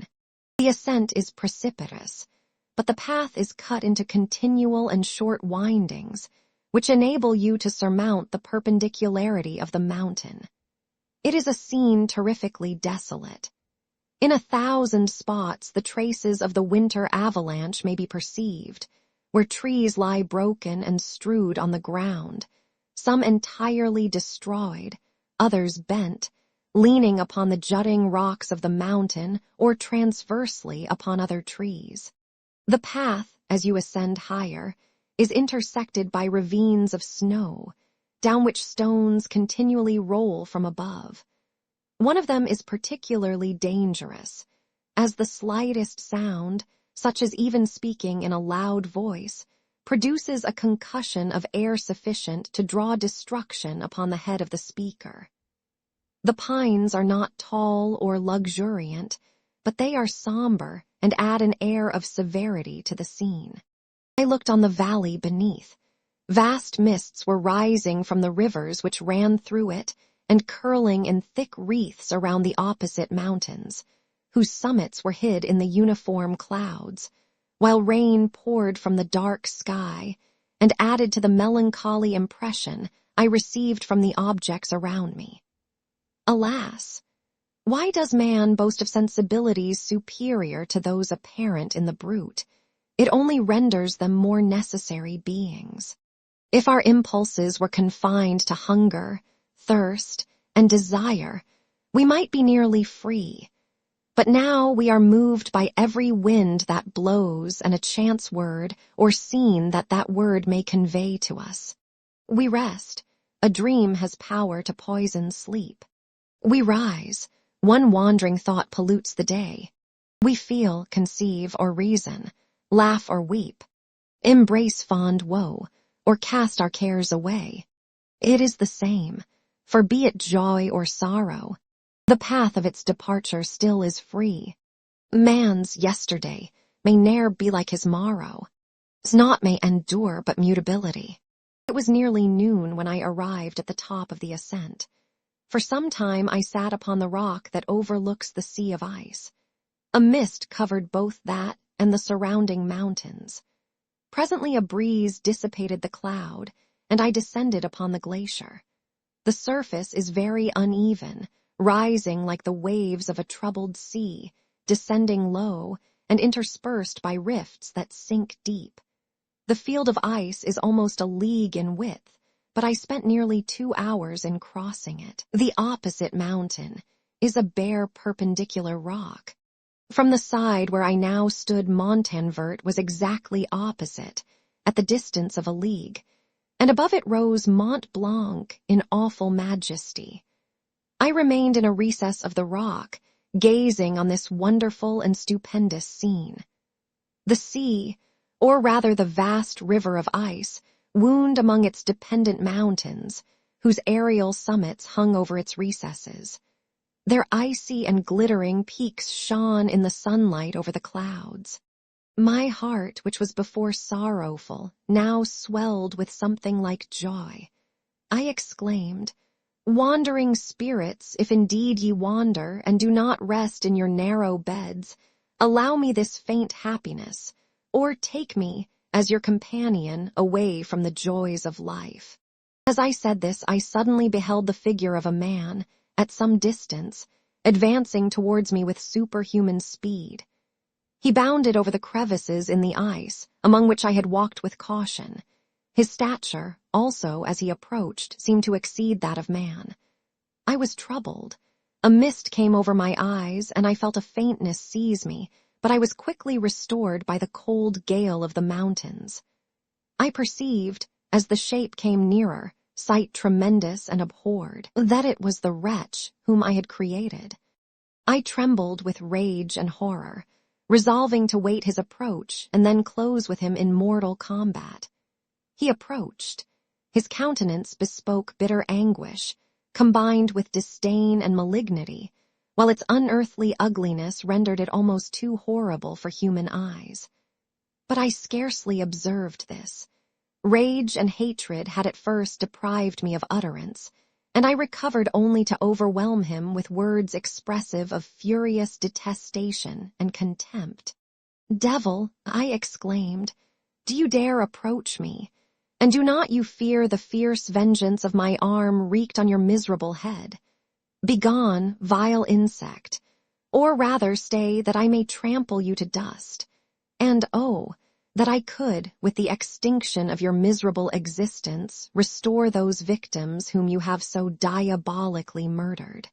"I expected this reception," said the demon. "All men hate the wretched. How then must I be hated, who am miserable beyond all living things? Yet you, my Creator, detest and spurn me, thy creature, to whom thou art bound by ties only dissoluble by the annihilation of one of us. You purpose to kill me. How dare you sport thus with life? Do your duty towards me, and I will do mine towards you and the rest of mankind. If you will comply with my conditions, I will leave them and you at peace. But if you refuse, I will glut the maw of death until it be satiated with the blood of your remaining friends. Abhorred monster, fiend that thou art, the tortures of hell are too mild a vengeance for thy crimes. Wretched devil, you reproach me with your creation. Come on, then, that I may extinguish the spark which I so negligently bestowed. My rage was without bounds. I sprang on him, impelled by all the feelings which can arm one being against the existence of another. He easily eluded me and said, "Be calm. I entreat you to hear me before you give vent to your hatred on my devoted head. Have I not suffered enough that you seek to increase my misery? Life, although it may only be an accumulation of anguish, is dear to me, and I will defend it. Remember, thou hast made me more powerful than thyself. My height is superior to thine, my joints more supple. But I will not be tempted to set myself in opposition to thee. I am thy creature, and I will be even mild and docile to my natural lord and king, if thou wilt also perform thy part, the which thou owest me. O, Frankenstein, be not equitable to every other and trample upon me alone, to whom thy justice and even thy clemency and affection is most due. Remember that I am thy creature. I ought to be thy Adam, but I am rather the fallen angel, whom thou drivest from joy for no misdeed. Everywhere I see bliss, from which I alone am irrevocably excluded. I was benevolent and good. Misery made me a fiend. Make me happy, and I shall again be virtuous. Begone, I will not hear you. There can be no community between you and me. We are enemies. Begone, or let us try our strength in a fight in which one must fall. How can I move thee? Will no entreaties cause thee to turn a favorable eye upon thy creature, who implores thy goodness and compassion? Believe me, Frankenstein, I was benevolent. My soul glowed with love and humanity. But am I not alone, miserably alone? You, my creator, abhor me. What hope can I gather from your fellow creatures, who owe me nothing? They spurn and hate me. The desert mountains and dreary glaciers are my refuge. I have wandered here many days. The caves of ice, which I only do not fear, are a dwelling to me, and the only one which man does not grudge. These bleak skies I hail, for they are kinder to me than your fellow beings. If the multitude of mankind knew of my existence, they would do as you do, and arm themselves for my destruction. Shall I not then hate them who abhor me? I will keep no terms with my enemies. I am miserable, and they shall share my wretchedness. Yet it is in your power to recompense me, and deliver them from an evil which it only remains for you to make so great, that not only you and your family, but thousands of others, shall be swallowed up in the whirlwinds of its rage. Let your compassion be moved, and do not disdain me. Listen to my tale. When you have heard that, abandon or commiserate me as you shall judge that I deserve. But hear me. The guilty are allowed, by human laws, bloody as they are, to speak in their own defense before they are condemned. Listen to me, Frankenstein. You accuse me of murder, and yet you would, with a satisfied conscience, destroy your own creature. Oh, praise the eternal justice of man. Yet I ask you not to spare me. Listen to me, and then, if you can, and if you will, destroy the work of your hands. Why do you call to my remembrance? I rejoined. Circumstances of which I shudder to reflect that I have been the miserable origin and author. Cursed be the day, abhorred devil, in which you first saw light. Cursed, although I curse myself, be the hands that formed you. You have made me wretched beyond expression. You have left me no power to consider whether I am just to you or not. Begone. Relieve me from the sight of your detested form. Thus I relieve thee, my creator, he said, and placed his hated hands before my eyes, which I flung from me with violence. Thus I take from thee a sight which you abhor. Still thou canst listen to me and grant me thy compassion. By the virtues that I once possessed, I demand this from you. Hear my tale.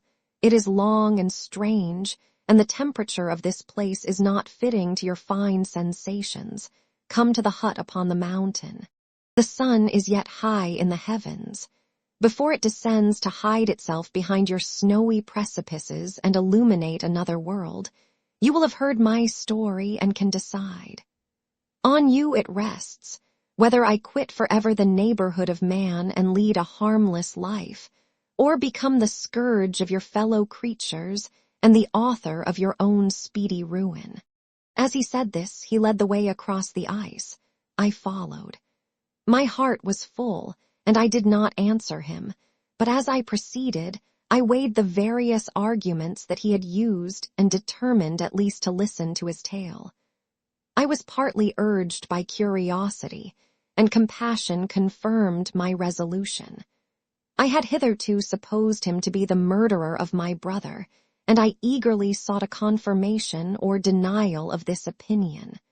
For the first time, also, I felt what the duties of a creator towards his creature were, and that I ought to render him happy before I complained of his wickedness. These motives urged me to comply with his demand. We crossed the ice, therefore, and ascended the opposite rock. The air was cold, and the rain again began to descend. We entered the hut, the fiend with an air of exultation, I with a heavy heart and depressed spirits. But I consented to listen, and seating myself by the fire which my odious companion had lighted, he thus began his tale. Chapter 11. It is with considerable difficulty that I remember the original era of my being. All the events of that period appear confused and indistinct.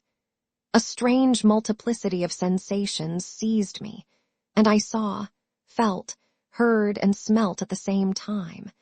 And it was, indeed, a long time before I learned to distinguish between the operations of my various senses. By degrees, I remember, a stronger light pressed upon my nerves, so that I was obliged to shut my eyes. Darkness then came over me and troubled me, but hardly had I felt this when, by opening my eyes, as I now suppose, the light poured in upon me again. I walked and I believe descended, but I presently found a great alteration in my sensations. Before, dark and opaque bodies had surrounded me, impervious to my touch or sight, but I now found that I could wander on at liberty, with no obstacles which I could not either surmount or avoid. The light became more and more oppressive to me, and the heat wearying me as I walked, I sought a place where I could receive shade. This was the forest near Ingolstadt, and here I lay by the side of a brook resting from my fatigue, until I felt tormented by hunger and thirst. This roused me from my nearly dormant state, and I ate some berries which I found hanging on the trees or lying on the ground. I slaked my thirst at the brook, and then lying down, was overcome by sleep. It was dark when I awoke. I felt cold also, and half frightened, as it were, instinctively, finding myself so desolate. Before I had quitted your apartment on a sensation of cold, I had covered myself with some clothes, but these were insufficient to secure me from the dews of night. I was a poor, helpless, miserable wretch. I knew and could distinguish nothing, but feeling pain invade me on all sides, I sat down and wept. Soon a gentle light stole over the heavens and gave me a sensation of pleasure. I started up and beheld a radiant form rise from among the trees.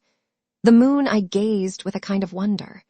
It moved slowly, but it enlightened my path, and I again went out in search of berries.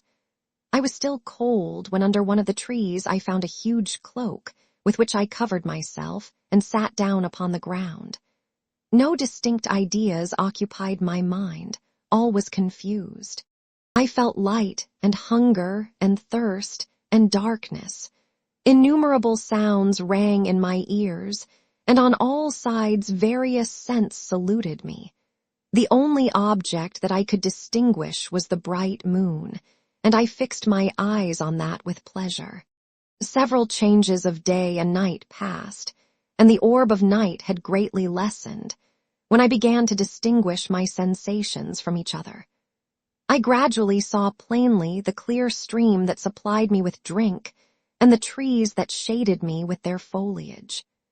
I was delighted when I first discovered that a pleasant sound, which often saluted my ears, proceeded from the throats of the little winged animals who had often intercepted the light from my eyes. I began also to observe, with greater accuracy, the forms that surrounded me, and to perceive the boundaries of the radiant roof of light which canopied me. Sometimes I tried to imitate the pleasant songs of the birds, but was unable. Sometimes I wished to express my sensations in my own mode, but the uncouth and inarticulate sounds which broke from me frightened me into silence again. The moon had disappeared from the night, and again, with a lessened form, showed itself, while I still remained in the forest. My sensations had by this time become distinct, and my mind received every day additional ideas. My eyes became accustomed to the light and to perceive objects in their right forms. I distinguished the insect from the herb, and by degrees, one herb from another. I found that the sparrow uttered none but harsh notes, whilst those of the blackbird and thrush were sweet and enticing. One day, when I was oppressed by cold, I found a fire which had been left by some wandering beggars, and was overcome with delight at the warmth I experienced from it. In my joy I thrust my hand into the live embers, but quickly drew it out again with a cry of pain. How strange, I thought, that the same cause should produce such opposite effects. I examined the materials of the fire, and to my joy found it to be composed of wood. I quickly collected some branches, but they were wet and would not burn. I was pained at this and sat still watching the operation of the fire. The wet wood which I had placed near the heat dried and itself became inflamed. I reflected on this, and by touching the various branches, I discovered the cause and busied myself in collecting a great quantity of wood, that I might dry it and have a plentiful supply of fire. When night came on and brought sleep with it, I was in the greatest fear lest my fire should be extinguished. I covered it carefully with dry wood and leaves and placed wet branches upon it, and then, spreading my cloak, I lay on the ground and sank into sleep. It was morning when I awoke, and my first care was to visit the fire. I uncovered it, and a gentle breeze quickly fanned it into a flame. I observed this also and contrived a fan of branches, which roused the embers when they were nearly extinguished. When night came again, I found, with pleasure, that the fire gave light as well as heat, and that the discovery of this element was useful to me in my food, for I found some of the offals that the travelers had left had been roasted, and tasted much more savory than the berries I gathered from the trees. I tried, therefore, to dress my food in the same manner, placing it on the live embers. I found that the berries were spoiled by this operation, and the nuts and roots much improved. Food, however, became scarce, and I often spent the whole day searching in vain for a few acorns to assuage the pangs of hunger.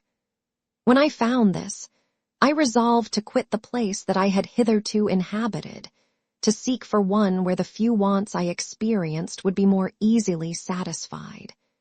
In this emigration, I exceedingly lamented the loss of the fire, which I had obtained through accident, and knew not how to reproduce it. I gave several hours to the serious consideration of this difficulty, but I was obliged to relinquish all attempt to supply it, and wrapping myself up in my cloak, I struck across the wood towards the setting sun. I passed 3 days in these rambles, and at length discovered the open country. A great fall of snow had taken place the night before, and the fields were of one uniform white. The appearance was disconsolate, and I found my feet chilled by the cold, damp substance that covered the ground. It was about 7 in the morning, and I longed to obtain food and shelter. At length I perceived a small hut on a rising ground, which had doubtless been built for the convenience of some shepherd. This was a new sight to me, and I examined the structure with great curiosity. Finding the door open, I entered. An old man sat in it, near a fire, over which he was preparing his breakfast. He turned on hearing a noise, and perceiving me, shrieked loudly, and quitting the hut, ran across the fields, with a speed of which his debilitated form hardly appeared capable. His appearance, different from any I had ever before seen, and his flight somewhat surprised me. But I was enchanted by the appearance of the hut. Here the snow and rain could not penetrate. The ground was dry, and it presented to me then as exquisite and divine a retreat as pandemonium appeared to the demons of hell after their sufferings in the lake of fire. I greedily devoured the remnants of the shepherd's breakfast, which consisted of bread, cheese, milk, and wine. The latter, however, I did not like.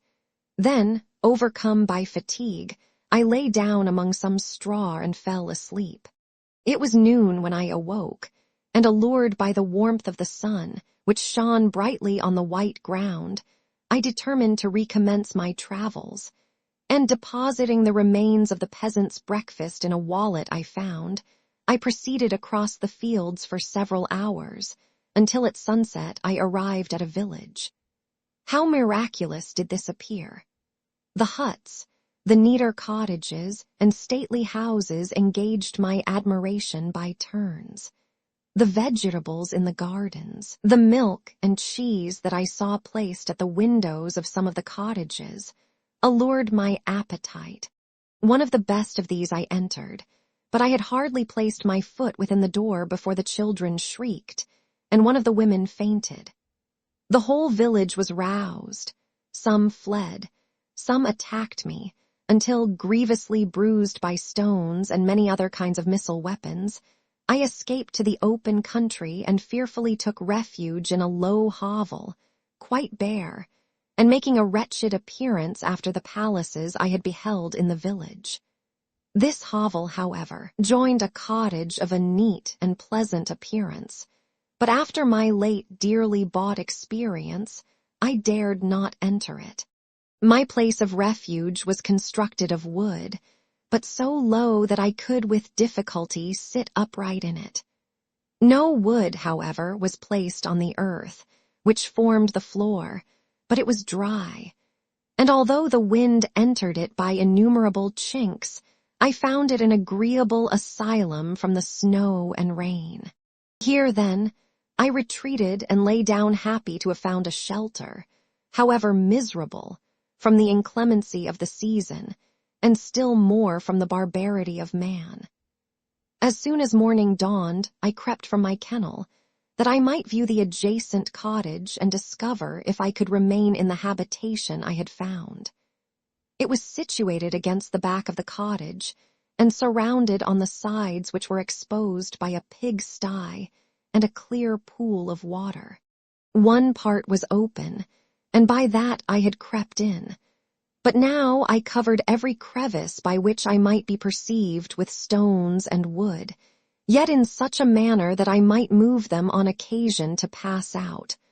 All the light I enjoyed came through the sty, and that was sufficient for me. Having thus arranged my dwelling and carpeted it with clean straw, I retired, for I saw the figure of a man at a distance, and I remembered too well my treatment the night before to trust myself in his power. I had first, however, provided for my sustenance for that day by a loaf of coarse bread, which I purloined, and a cup with which I could drink more conveniently than from my hand of the pure water which flowed by my retreat.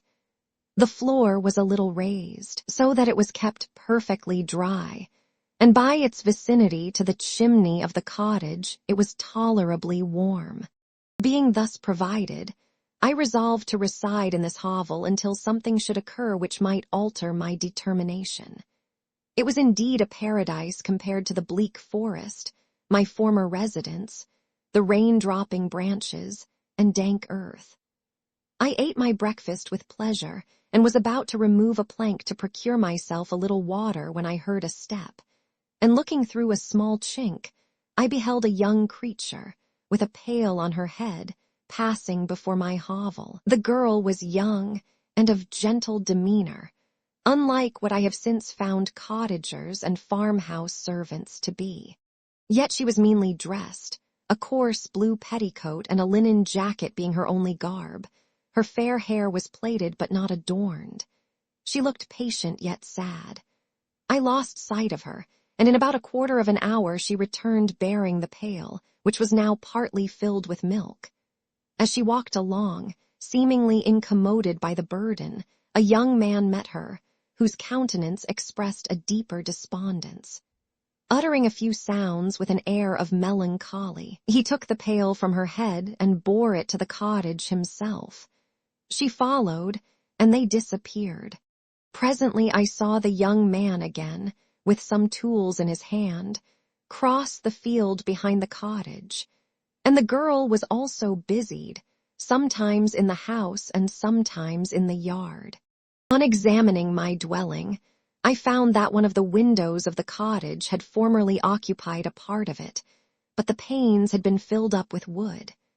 In one of these was a small and almost imperceptible chink through which the eye could just penetrate. Through this crevice, a small room was visible, whitewashed and clean but very bare of furniture. In one corner, near a small fire, sat an old man, leaning his head on his hands in a disconsolate attitude. The young girl was occupied in arranging the cottage, but presently she took something out of a drawer, which employed her hands, and she sat down beside the old man, who, taking up an instrument, began to play and to produce sounds sweeter than the voice of the thrush or the nightingale. It was a lovely sight, even to me, poor wretch who had never beheld aught beautiful before. The silver hair and benevolent countenance of the aged cottager won my reverence, while the gentle manners of the girl enticed my love. He played a sweet mournful air which I perceived drew tears from the eyes of his amiable companion, of which the old man took no notice, until she sobbed audibly. He then pronounced a few sounds, and the fair creature, leaving her work, knelt at his feet. He raised her and smiled with such kindness and affection that I felt sensations of a peculiar and overpowering nature. They were a mixture of pain and pleasure, such as I had never before experienced, either from hunger or cold, warmth or food, and I withdrew from the window, unable to bear these emotions. Soon after this, the young man returned, bearing on his shoulders a load of wood. The girl met him at the door, helped to relieve him of his burden, and taking some of the fuel into the cottage, placed it on the fire. Then she and the youth went apart into a nook of the cottage, and he showed her a large loaf and a piece of cheese. She seemed pleased and went into the garden for some roots and plants, which she placed in water, and then upon the fire. She afterwards continued her work, whilst the young man went into the garden and appeared busily employed in digging and pulling up roots. After he had been employed thus about an hour, the young woman joined him, and they entered the cottage together. The old man had, in the meantime, been pensive, but on the appearance of his companions he assumed a more cheerful air, and they sat down to eat. The meal was quickly dispatched. The young woman was again occupied in arranging the cottage. The old man walked before the cottage in the sun for a few minutes, leaning on the arm of the youth. Nothing could exceed in beauty the contrast between these two excellent creatures. One was old, with silver hairs and a countenance beaming with benevolence and love. The younger was slight and graceful in his figure, and his features were molded with the finest symmetry, yet his eyes and attitude expressed the utmost sadness and despondency. The old man returned to the cottage, and the youth, with tools different from those he had used in the morning, directed his steps across the fields. Night quickly shut in, but to my extreme wonder, I found that the cottagers had a means of prolonging light by the use of tapers, and was delighted to find that the setting of the sun did not put an end to the pleasure I experienced in watching my human neighbors. In the evening, the young girl and her companion were employed in various occupations which I did not understand, and the old man again took up the instrument which produced the divine sounds that had enchanted me in the morning. So soon as he had finished, the youth began not to play, but to utter sounds that were monotonous, and neither resembling the harmony of the old man's instrument nor the songs of the birds. I since found that he read aloud, but at that time I knew nothing of the science of words or letters. The family, after having been thus occupied for a short time, extinguished their lights and retired, as I conjectured, to rest. Chapter 12. I lay on my straw, but I could not sleep. I thought of the occurrences of the day. What chiefly struck me was the gentle manners of these people, and I longed to join them, but dared not. I remembered too well the treatment I had suffered the night before from the barbarous villagers, and resolved, whatever course of conduct I might hereafter think it right to pursue, that for the present I would remain quietly in my hovel, watching and endeavoring to discover the motives which influenced their actions. The cottagers arose the next morning before the sun. The young woman arranged the cottage and prepared the food, and the youth departed after the first meal. This day was passed in the same routine as that which preceded it. The young man was constantly employed out of doors, and the girl in various laborious occupations within. The old man, whom I soon perceived to be blind, employed his leisure hours on his instrument or in contemplation. Nothing could exceed the love and respect which the younger cottagers exhibited towards their venerable companion. They performed towards him every little office of affection and duty with gentleness, and he rewarded them by his benevolent smiles. They were not entirely happy. The young man and his companion often went apart and appeared to weep. I saw no cause for their unhappiness, but I was deeply affected by it. If such lovely creatures were miserable, it was less strange that I, an imperfect and solitary being, should be wretched. Yet why were these gentle beings unhappy? They possessed a delightful house, for such it was in my eyes, and every luxury.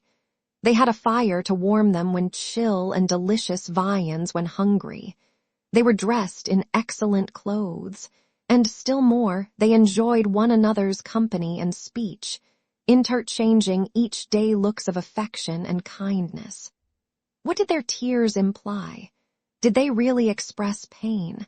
I was at first unable to solve these questions, but perpetual attention and time explained to me many appearances which were at first enigmatic.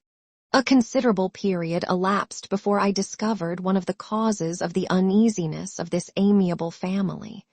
It was poverty, and they suffered that evil in a very distressing degree.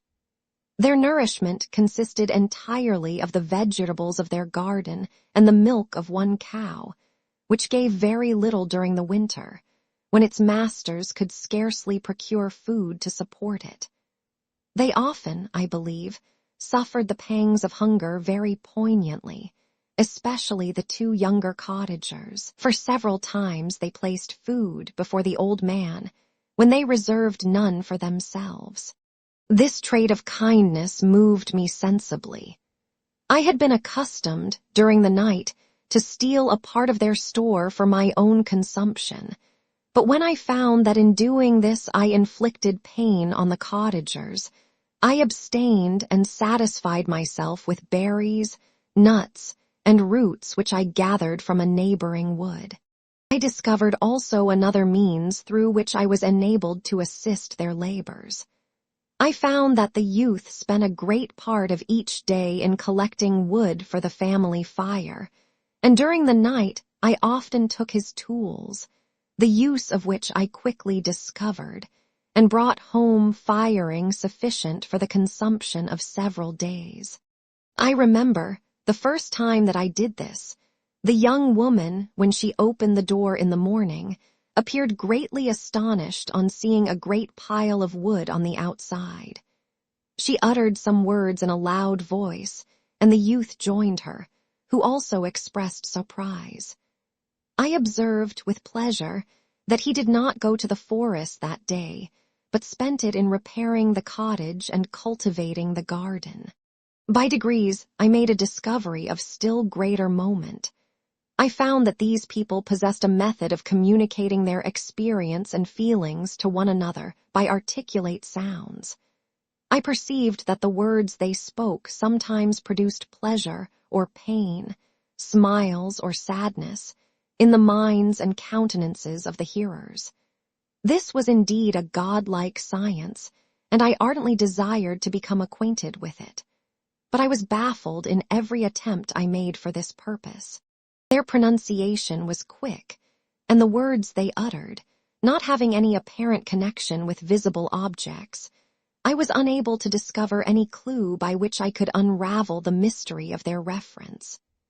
By great application, however, and after having remained during the space of several revolutions of the moon in my hovel, I discovered the names that were given to some of the most familiar objects of discourse.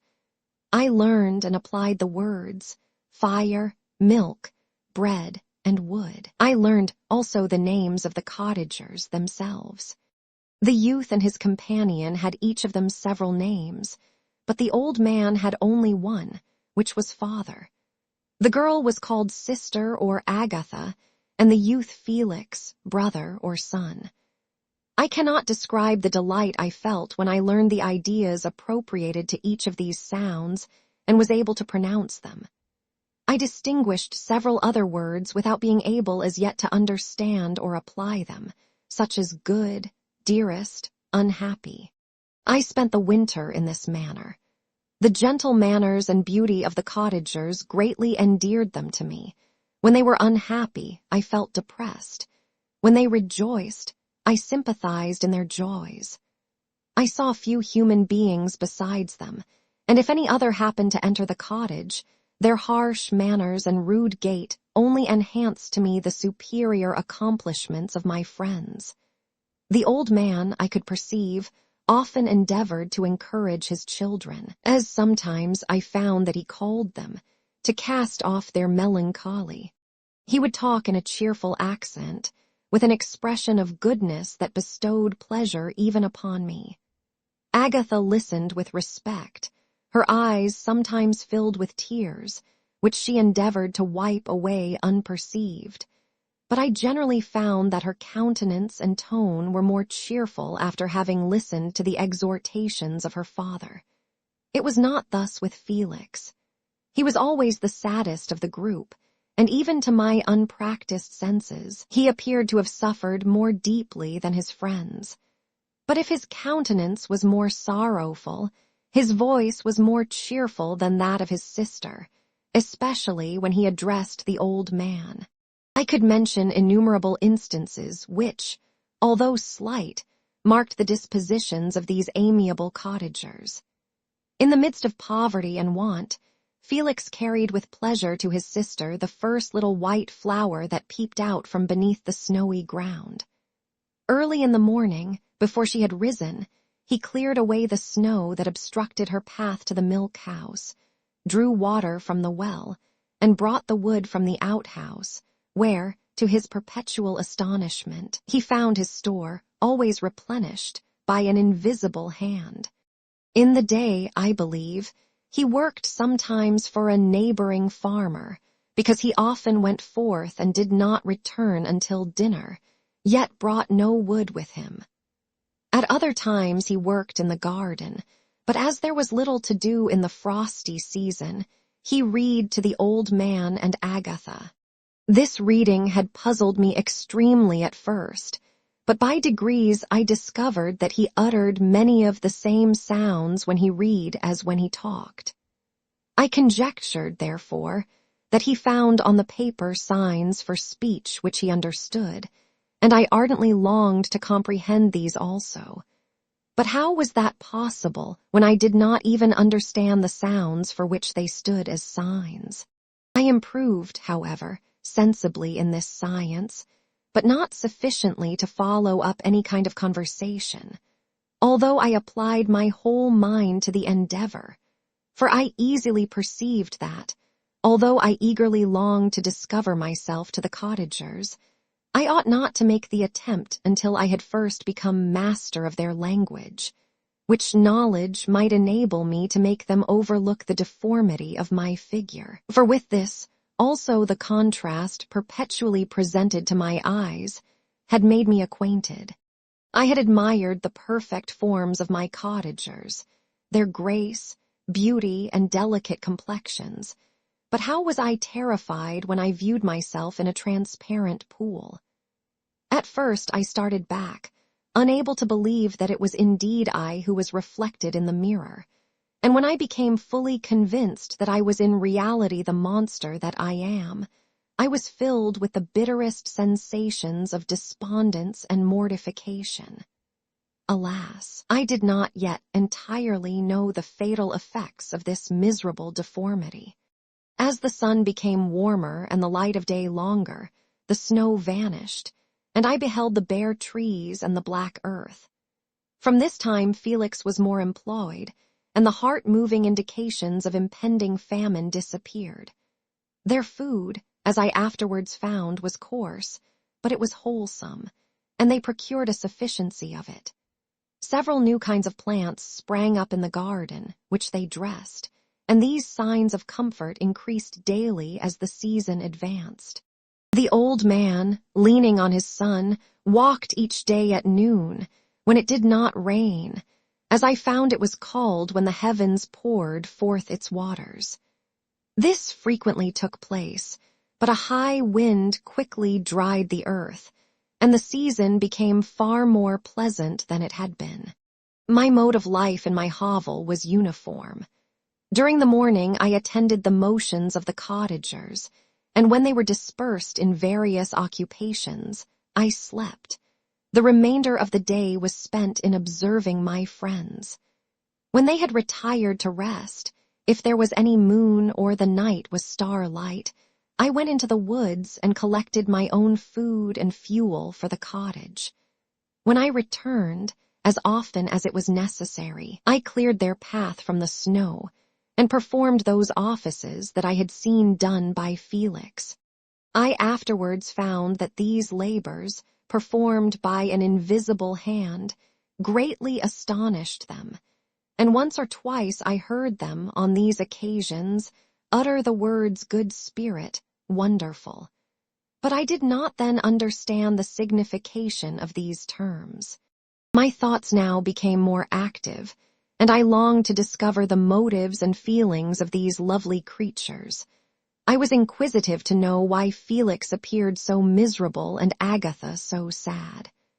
I thought, foolish wretch, that it might be in my power to restore happiness to these deserving people.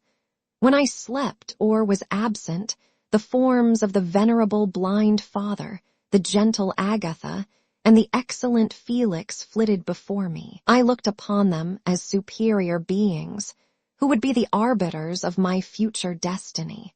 I formed in my imagination 1,000 pictures of presenting myself to them, and their reception of me.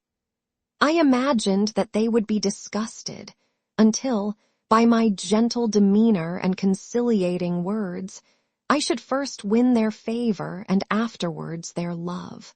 These thoughts exhilarated me, and led me to apply with fresh ardor to the acquiring the art of language. My organs were indeed harsh, but supple, and although my voice was very unlike the soft music of their tones, yet I pronounced such words as I understood with tolerable ease. It was as the ass and the lapdog, yet surely the gentle ass whose intentions were affectionate, although his manners were rude, deserved better treatment than blows and execration. The pleasant showers and genial warmth of spring greatly altered the aspect of the earth. Men who before this change seemed to have been hid in caves dispersed themselves and were employed in various arts of cultivation. The birds sang in more cheerful notes, and the leaves began to bud forth on the trees. Happy, happy earth, fit habitation for gods, which so short a time before was bleak, damp, and unwholesome. My spirits were elevated by the enchanting appearance of nature. The past was blotted from my memory, the present was tranquil, and the future gilded by bright rays of hope and anticipations of joy. Chapter 13. I now hasten to the more moving part of my story. I shall relate events that impressed me with feelings which, from what I had been, have made me what I am. Spring advanced rapidly. The weather became fine and the skies cloudless. It surprised me that what before was desert and gloomy should now bloom with the most beautiful flowers and verdure. My senses were gratified and refreshed by 1,000 scents of delight and 1,000 sights of beauty. It was on one of these days, when my cottagers periodically rested from labor.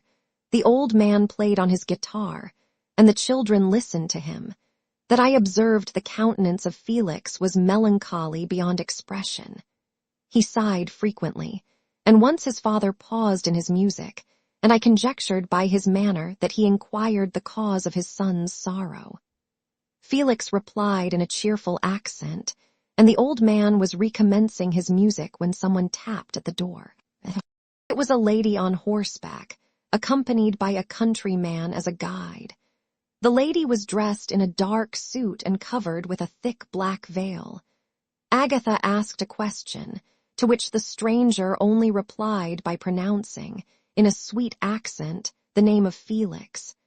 Her voice was musical but unlike that of either of my friends. On hearing this word, Felix came up hastily to the lady, who, when she saw him, threw up her veil, and I beheld a countenance of angelic beauty and expression. Her hair of a shining raven black and curiously braided. Her eyes were dark but gentle, although animated. Her features of a regular proportion, and her complexion wondrously fair, each cheek tinged with a lovely pink. Felix seemed ravished with delight when he saw her. Every trait of sorrow vanished from his face, and it instantly expressed a degree of ecstatic joy, of which I could hardly have believed it capable. His eyes sparkled, as his cheek flushed with pleasure, and at that moment I thought him as beautiful as the stranger. She appeared affected by different feelings.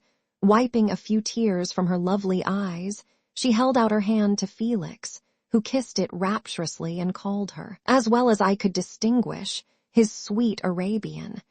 She did not appear to understand him, but smiled. He assisted her to dismount, and dismissing her guide, conducted her into the cottage. Some conversation took place between him and his father, and the young stranger knelt at the old man's feet and would have kissed his hand, but he raised her and embraced her affectionately. I soon perceived that although the stranger uttered articulate sounds, and appeared to have a language of her own, she was neither understood by nor herself understood the cottagers. They made many signs which I did not comprehend, but I saw that her presence diffused gladness through the cottage, dispelling their sorrow as the sun dissipates the morning mists. Felix seemed peculiarly happy, and with smiles of delight welcomed his Arabian. Agatha, the ever-gentle Agatha, kissed the hands of the lovely stranger, and pointing to her brother, made signs which appeared to me to mean that he had been sorrowful until she came. Some hours passed thus, while they, by their countenances, expressed joy, the cause of which I did not comprehend.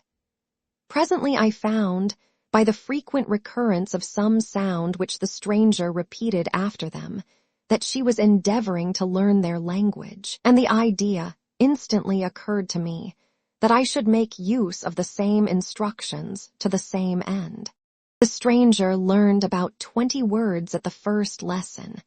Most of them, indeed, were those which I had before understood, but I profited by the others. As night came on, Agatha and the Arabian retired early. When they separated, Felix kissed the hand of the stranger and said, "Good night, sweet Safie."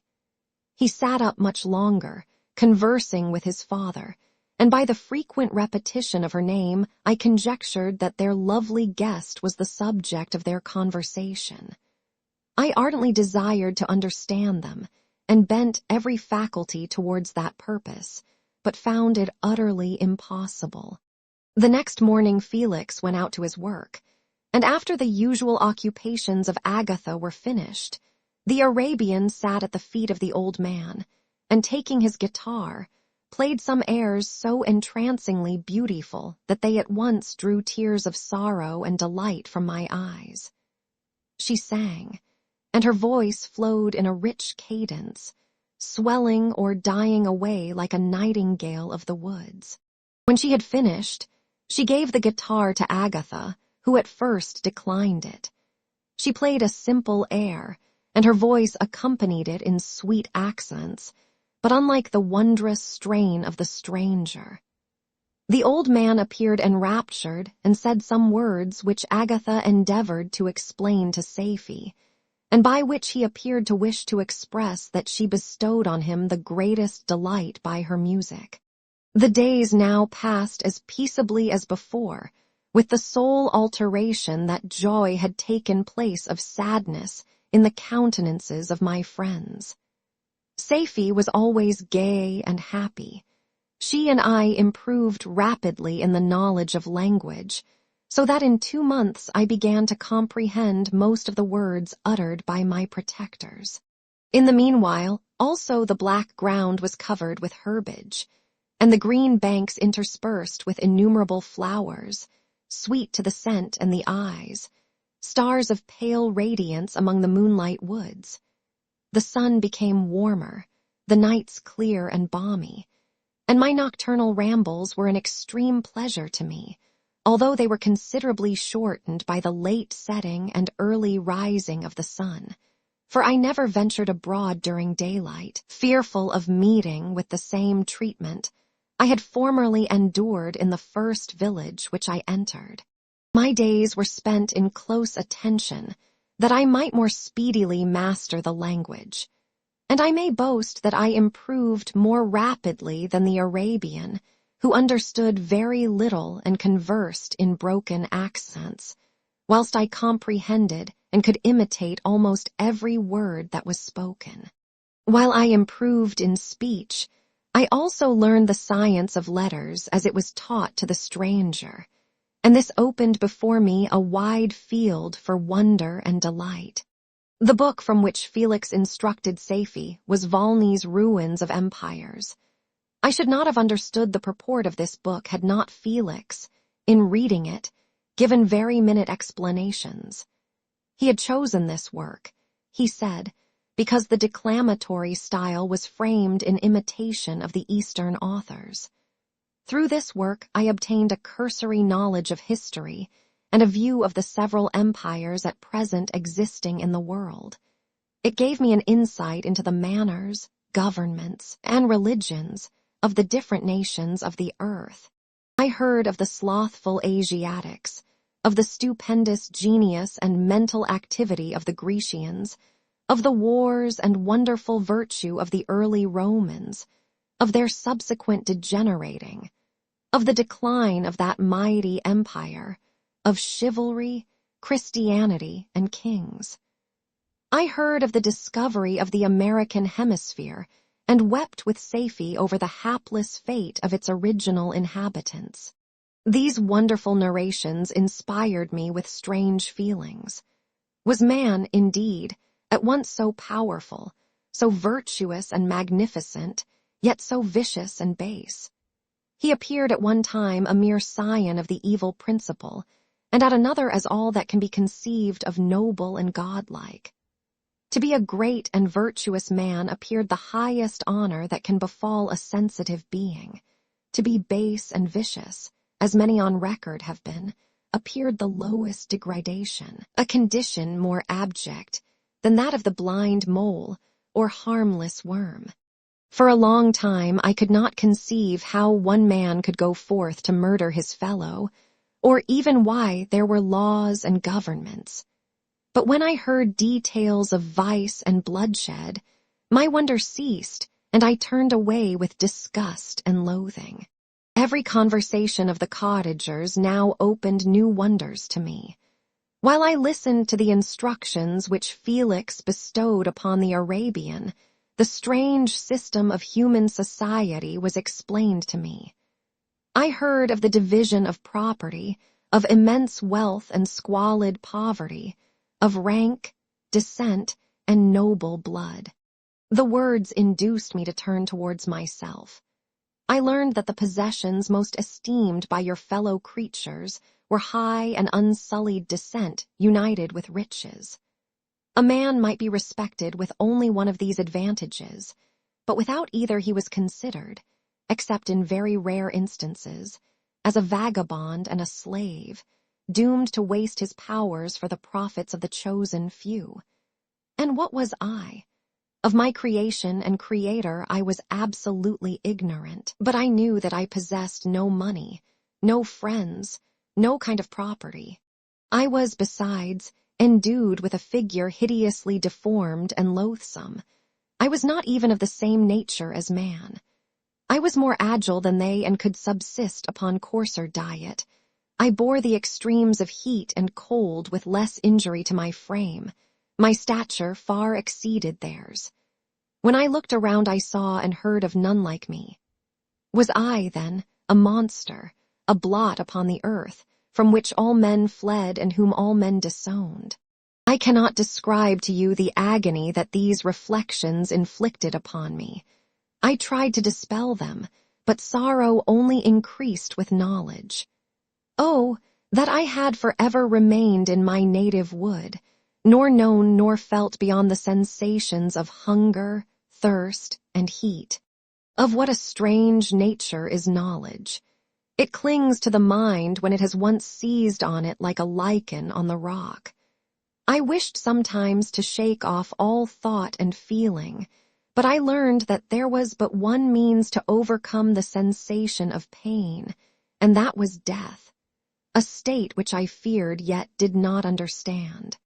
I admired virtue and good feelings, and loved the gentle manners and amiable qualities of my cottagers, but I was shut out from intercourse with them, except through means which I obtained by stealth, when I was unseen and unknown, and which rather increased than satisfied the desire I had of becoming one among my fellows.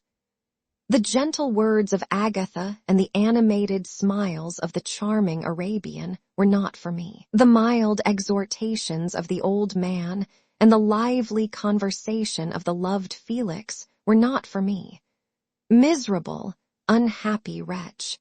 Other lessons were impressed upon me even more deeply.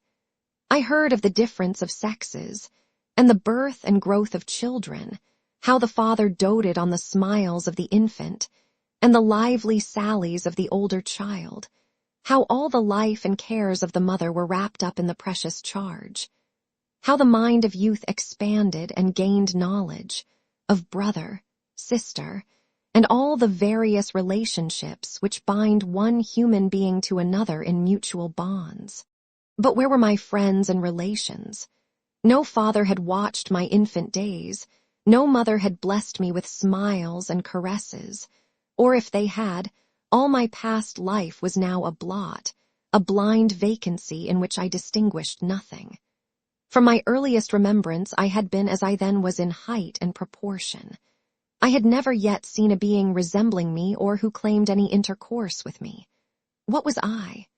The question again recurred, to be answered only with groans. I will soon explain to what these feelings tended, but allow me now to return to the cottagers, whose story excited in me such various feelings of indignation, delight, and wonder. but which all terminated in additional love and reverence for my protectors. For so I loved, in an innocent, half-painful self-deceit to call them. Chapter 14. Some time elapsed before I learned the history of my friends. It was one which could not fail to impress itself deeply on my mind, unfolding as it did a number of circumstances, each interesting and wonderful to one so utterly inexperienced as I was. The name of the old man was de Lacy. He was descended from a good family in France, where he had lived for many years in affluence, respected by his superiors and beloved by his equals. His son was bred in the service of his country, and Agatha had ranked with ladies of the highest distinction. A few months before my arrival, they had lived in a large and luxurious city called Paris, surrounded by friends and possessed of every enjoyment which virtue, refinement of intellect, or taste, accompanied by a moderate fortune, could afford. The father of Safie had been the cause of their ruin. He was a Turkish merchant and had inhabited Paris for many years, when, for some reason which I could not learn, he became obnoxious to the government. He was seized and cast into prison the very day that Safie arrived from Constantinople to join him. He was tried and condemned to death. The injustice of his sentence was very flagrant. All Paris was indignant, and it was judged that his religion and wealth, rather than the crime alleged against him, had been the cause of his condemnation. Felix had accidentally been present at the trial. His horror and indignation were uncontrollable when he heard the decision of the court. He made, at that moment, a solemn vow to deliver him, and then looked around for the means. After many fruitless attempts to gain admittance to the prison, he found a strongly grated window in an unguarded part of the building, which lighted the dungeon of the unfortunate Muhammadan, who, loaded with chains, waited in despair the execution of the barbarous sentence. Felix visited the grate at night and made known to the prisoner his intentions in his favor. The Turk, amazed and delighted, endeavored to kindle the zeal of his deliverer by promises of reward and wealth. Felix rejected his offers with contempt, yet when he saw the lovely Safie, who was allowed to visit her father, and who by her gestures expressed her lively gratitude, the youth could not help owning to his own mind that the captive possessed a treasure which would fully reward his toil and hazard.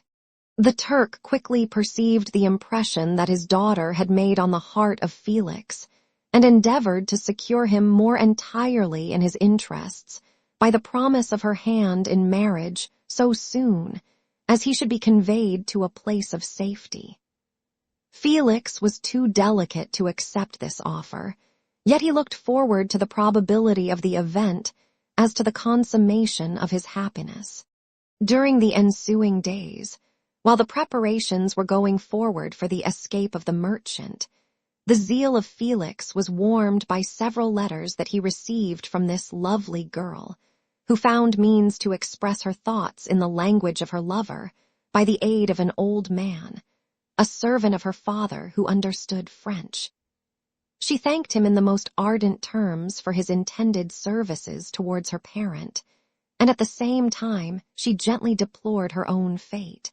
I have copies of these letters, for I found means, during my residence in the hovel, to procure the implements of writing, and the letters were often in the hands of Felix or Agatha.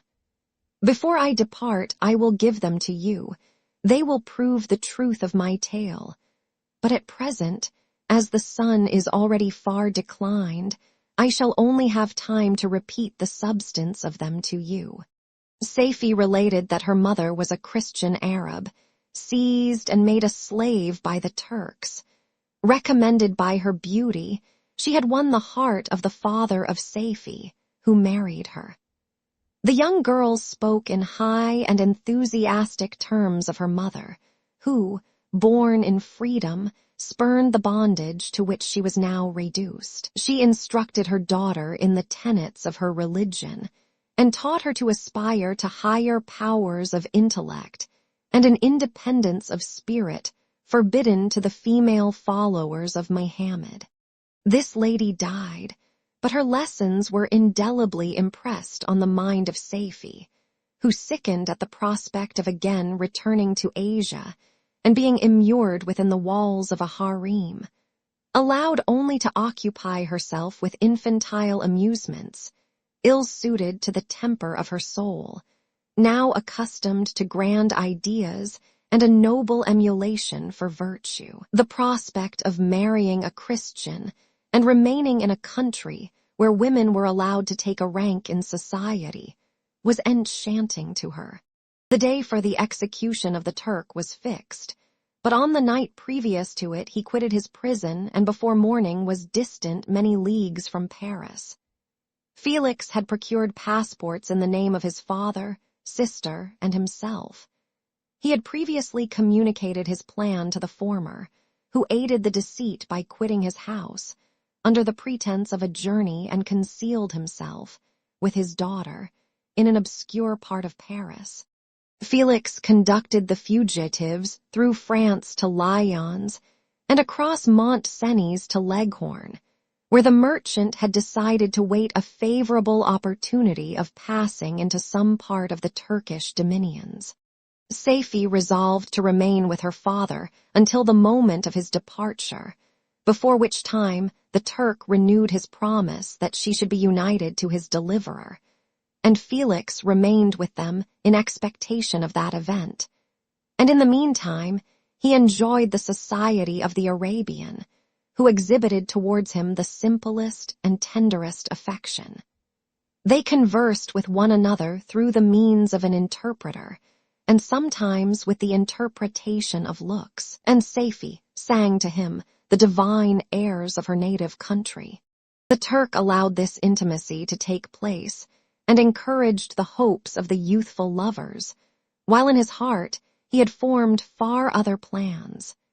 He loathed the idea that his daughter should be united to a Christian, but he feared the resentment of Felix if he should appear lukewarm, for he knew that he was still in the power of his deliverer if he should choose to betray him to the Italian state which they inhabited. He revolved 1,000 plans by which he should be enabled to prolong the deceit until it might be no longer necessary, and secretly to take his daughter with him when he departed. His plans were facilitated by the news which arrived from Paris. The government of France were greatly enraged at the escape of their victim, and spared no pains to detect and punish his deliverer. The plot of Felix was quickly discovered, and De Lacy and Agatha were thrown into prison. The news reached Felix and roused him from his dream of pleasure. His blind and aged father and his gentle sister lay in a noisome dungeon, while he enjoyed the free air and the society of her whom he loved. This idea was torture to him. He quickly arranged with the Turk that if the latter should find a favorable opportunity for escape before Felix could return to Italy, Saifi should remain as a boarder at a convent at Leghorn. And then, quitting the lovely Arabian, he hastened to Paris and delivered himself up to the vengeance of the law, hoping to free De Lacy and Agatha by this proceeding. He did not succeed. They remained confined for 5 months before the trial took place, the result of which deprived them of their fortune and condemned them to a perpetual exile from their native country. They found a miserable asylum in the cottage in Germany, where I discovered them. Felix soon learned that the treacherous Turk, for whom he and his family endured such unheard-of oppression, on discovering that his deliverer was thus reduced to poverty and ruin, became a traitor to good feeling and honor, and had quitted Italy with his daughter, insultingly sending Felix a pittance of money to aid him, as he said, in some plan of future maintenance. Such were the events that preyed on the heart of Felix and rendered him, when I first saw him, the most miserable of his family. He could have endured poverty, and while this distress had been the meed of his virtue, he gloried in it. But the ingratitude of the Turk and the loss of his beloved Safie were misfortunes more bitter and irreparable. The arrival of the Arabian now infused new life into his soul. When the news reached Leghorn that Felix was deprived of his wealth and rank, the merchant commanded his daughter to think no more of her lover, but to prepare to return to her native country. The generous nature of Safie was outraged by this command. She attempted to expostulate with her father, but he left her angrily, reiterating his tyrannical mandate. A few days after, the Turk entered his daughter's apartment and told her hastily that he had reason to believe that his residence at Leghorn had been divulged, and that he should speedily be delivered up to the French government. He had consequently hired a vessel to convey him to Constantinople, for which city he should sail in a few hours. He intended to leave his daughter under the care of a confidential servant, to follow at her leisure with the greater part of his property, which had not yet arrived at Leghorn.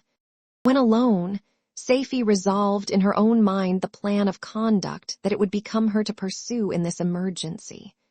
A residence in Turkey was abhorrent to her.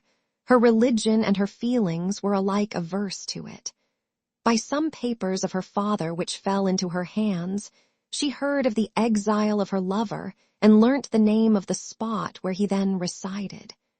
She hesitated some time, but at length she formed her determination. Taking with her some jewels that belonged to her and a sum of money, she quitted Italy with an attendant, a native of Leghorn, but who understood the common language of Turkey, and departed for Germany. She arrived in safety at a town about 20 leagues from the cottage of de Lacy, when her attendant fell dangerously ill. Safie nursed her with the most devoted affection, but the poor girl died, and the Arabian was left alone, unacquainted with the language of the country and utterly ignorant of the customs of the world. She fell, however, into good hands. The Italian had mentioned the name of the spot for which they were bound, and after her death, the woman of the house in which they had lived took care that Safie should arrive in safety at the cottage of her lover. Chapter 15. Such was the history of my beloved cottagers. It impressed me deeply. I learned, from the views of social life which it developed, to admire their virtues and to deprecate the vices of mankind. As yet I looked upon crime as a distant evil. Benevolence and generosity were ever present before me, inciting within me a desire to become an actor in the busy scene, where so many admirable qualities were called forth and displayed. But in giving an account of the progress of my intellect, I must not omit a circumstance which occurred in the beginning of the month of August of the same year. One night during my accustomed visit to the neighboring wood, where I collected my own food and brought home firing for my protectors, I found on the ground a leathern portmanteau containing several articles of dress and some books. I eagerly seized the prize and returned with it to my hovel. Fortunately, the books were written in the language, the elements of which I had acquired at the cottage. They consisted of Paradise Lost, a volume of Plutarch's Lives, and the Sorrows of Werther. The possession of these treasures gave me extreme delight. I now continually studied and exercised my mind upon these histories, whilst my friends were employed in their ordinary occupations. I can hardly describe to you the effect of these books. They produced in me an infinity of new images and feelings that sometimes raised me to ecstasy, but more frequently sunk me into the lowest dejection. In the Sorrows of Werther, besides the interest of its simple and affecting story, so many opinions are canvassed, and so many lights thrown upon what had hitherto been to me obscure subjects that I found in it a never-ending source of speculation and astonishment. Gentle and domestic manners it described, combined with lofty sentiments and feelings, which had for their object something out of self, accorded well with my experience among my protectors, and with the wants which were forever alive in my own bosom. But I thought Werther himself a more divine being than I had ever beheld or imagined.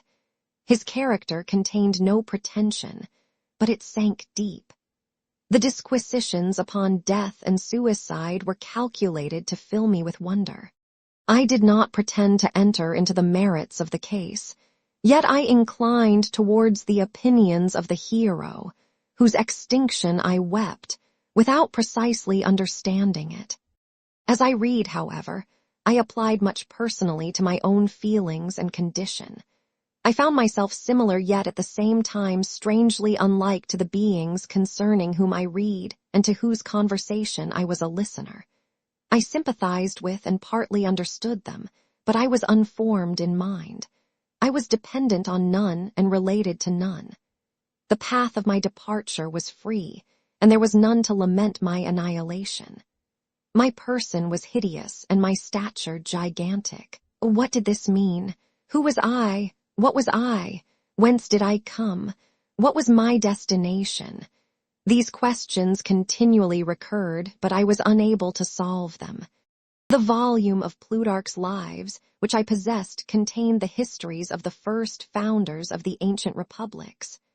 This book had a far different effect upon me from the sorrows of Werther. I learned from Werther's imaginations despondency and gloom, but Plutarch taught me high thoughts. He elevated me above the wretched sphere of my own reflections, to admire and love the heroes of past ages. Many things I read surpassed my understanding and experience. I had a very confused knowledge of kingdoms, wide extents of country, mighty rivers, and boundless seas. But I was perfectly unacquainted with towns and large assemblages of men. The cottage of my protectors had been the only school in which I had studied human nature, but this book developed new and mightier scenes of action. I read of men concerned in public affairs, governing or massacring their species. I felt the greatest ardor for virtue rise within me, and abhorrence for vice, as far as I understood the signification of those terms, relative as they were, as I applied them, to pleasure and pain alone. Induced by these feelings, I was of course led to admire peaceable lawgivers, Numa, Solon, and Lycurgus, in preference to Romulus and Theseus. The patriarchal lives of my protectors caused these impressions to take a firm hold on my mind. Perhaps, if my first introduction to humanity had been made by a young soldier, burning for glory and slaughter, I should have been imbued with different sensations. But Paradise Lost excited different and far deeper emotions. I read it, as I had read the other volumes which had fallen into my hands, as a true history. It moved every feeling of wonder and awe that the picture of an omnipotent God warring with his creatures was capable of exciting. I often referred the several situations, as their similarity struck me, to my own. Like Adam, I was apparently united by no link to any other being in existence, but his state was far different from mine in every other respect. He had come forth from the hands of God, a perfect creature, happy and prosperous, guarded by the especial care of his Creator. He was allowed to converse with and acquire knowledge from beings of a superior nature. But I was wretched, helpless, and alone. Many times I considered Satan as the fitter emblem of my condition, for often, like him, when I viewed the bliss of my protectors, the bitter gall of envy rose within me. Another circumstance strengthened and confirmed these feelings. Soon after my arrival in the hovel, I discovered some papers in the pocket of the dress which I had taken from your laboratory. At first I had neglected them, but now that I was able to decipher the characters in which they were written, I began to study them with diligence. It was your journal of the 4 months that preceded my creation. You minutely described in these papers every step you took in the progress of your work. This history was mingled with accounts of domestic occurrences. You doubtless recollect these papers. Here they are. Everything is related in them which bears reference to my accursed origin. The whole detail of that series of disgusting circumstances which produced it is set in view. The minutest description of my odious and loathsome person is given, in language which painted your own horrors and rendered mine indelible. I sickened as I read. Hateful day when I received life, I exclaimed in agony, accursed Creator, why did you form a monster so hideous that even you turned from me in disgust? God, in pity, made man beautiful and alluring after his own image. But my form is a filthy type of yours, more horrid even from the very resemblance. Satan had his companions, fellow devils, to admire and encourage him, but I am solitary and abhorred. These were the reflections of my hours of despondency and solitude. But when I contemplated the virtues of the cottagers, their amiable and benevolent dispositions, I persuaded myself that when they should become acquainted with my admiration of their virtues, they would compassionate me and overlook my personal deformity. Could they turn from their door one, however monstrous, who solicited their compassion and friendship? I resolved, at least, not to despair, but in every way to fit myself for an interview with them, which would decide my fate. I postponed this attempt for some months longer, for the importance attached to its success inspired me with a dread lest I should fail. Besides, I found that my understanding improved so much with every day's experience that I was unwilling to commence this undertaking, until a few more months should have added to my sagacity. Several changes, in the meantime, took place in the cottage. The presence of Safie diffused happiness among its inhabitants, and I also found that a greater degree of plenty reigned there. Felix and Agatha spent more time in amusement and conversation, and were assisted in their labors by servants. They did not appear rich, but they were contented and happy. Their feelings were serene and peaceful, while mine became every day more tumultuous. Increase of knowledge only discovered to me more clearly what a wretched outcast I was. I cherished hope, it is true, but it vanished when I beheld my person reflected in water or my shadow in the moonshine, even as that frail image and that inconstant shade. I endeavored to crush these fears, and to fortify myself for the trial which in a few months I resolved to undergo. And sometimes I allowed my thoughts, unchecked by reason, to ramble in the fields of paradise, and dared to fancy amiable and lovely creatures sympathizing with my feelings and cheering my gloom. Their angelic countenances breathed smiles of consolation. But it was all a dream. No Eve soothed my sorrows nor shared my thoughts. I was alone. I remembered Adam's supplication to his Creator. But where was mine? He had abandoned me, and in the bitterness of my heart I cursed him. Autumn passed thus. I saw, with surprise and grief, the leaves decay and fall, and nature again assume the barren and bleak appearance it had worn when I first beheld the woods and the lovely moon. Yet I did not heed the bleakness of the weather.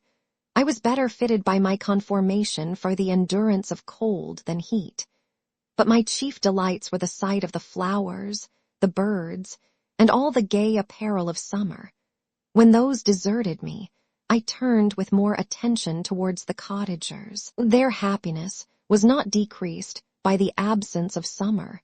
They loved and sympathized with one another, and their joys, depending on each other, were not interrupted by the casualties that took place around them. The more I saw of them, the greater became my desire to claim their protection and kindness. My heart yearned to be known and loved by these amiable creatures. To see their sweet looks directed towards me with affection was the utmost limit of my ambition. I dared not think that they would turn them from me with disdain and horror. The poor that stopped at their door were never driven away. I asked, it is true, for greater treasures than a little food or rest. I required kindness and sympathy, but I did not believe myself utterly unworthy of it.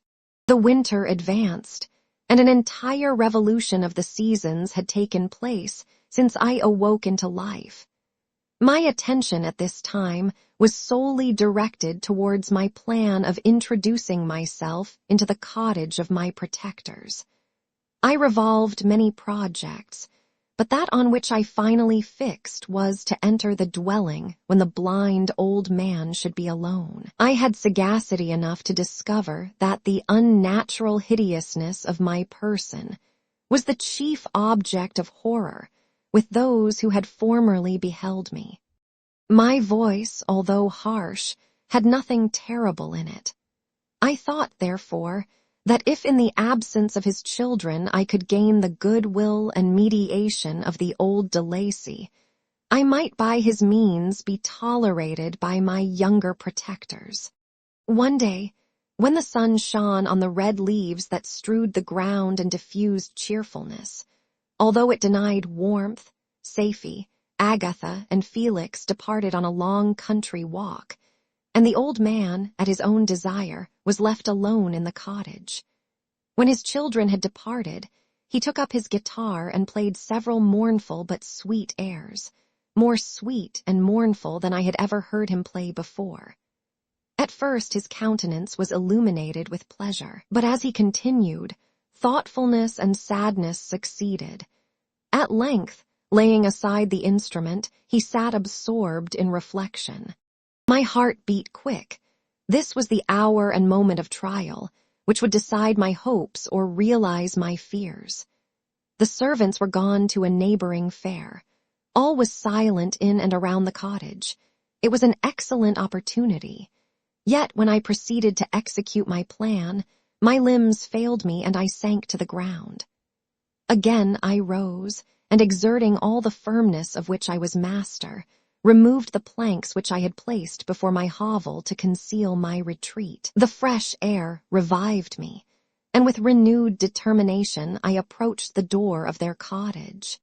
I knocked. "Who is there?" said the old man. "Come in." I entered. "Pardon this intrusion," said I. "I am a traveler in want of a little rest.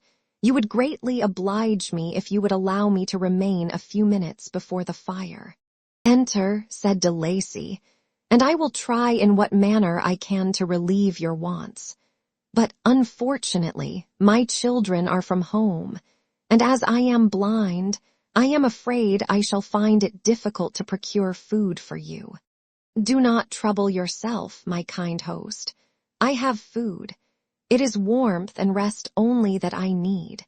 I sat down, and a silence ensued. I knew that every minute was precious to me, yet I remained irresolute in what manner to commence the interview, when the old man addressed me. "By your language, stranger, I suppose you are my countryman. Are you French?" "No, but I was educated by a French family, and understand that language only. I am now going to claim the protection of some friends, whom I sincerely love, and of whose favor I have some hopes." "Are they Germans?" "No, they are French. But let us change the subject. I am an unfortunate and deserted creature. I look around, and I have no relation or friend upon earth. These amiable people to whom I go have never seen me and know little of me. I am full of fears, for if I fail there, I am an outcast in the world forever. Do not despair. To be friendless is indeed to be unfortunate, but the hearts of men, when unprejudiced by any obvious self-interest, are full of brotherly love and charity. Rely, therefore, on your hopes, and if these friends are good and amiable, do not despair. They are kind. They are the most excellent creatures in the world. But unfortunately, they are prejudiced against me. I have good dispositions. My life has been hitherto harmless and in some degree beneficial. But a fatal prejudice clouds their eyes, and where they ought to see a feeling and kind friend, they behold only a detestable monster. That is indeed unfortunate.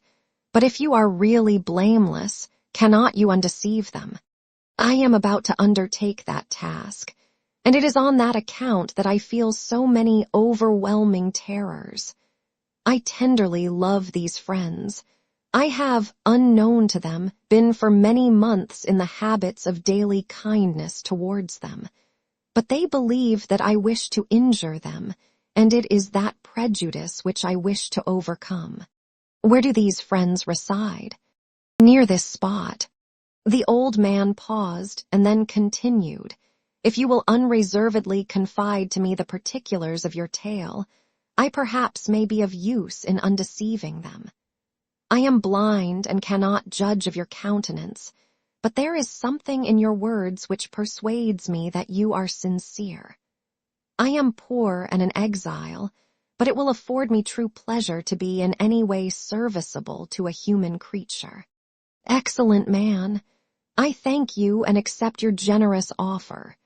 You raise me from the dust by this kindness, and I trust that, by your aid, I shall not be driven from the society and sympathy of your fellow creatures. Heaven forbid, even if you were really criminal, for that can only drive you to desperation and not instigate you to virtue. I also am unfortunate. I and my family have been condemned, although innocent. Judge, therefore, if I do not feel for your misfortunes.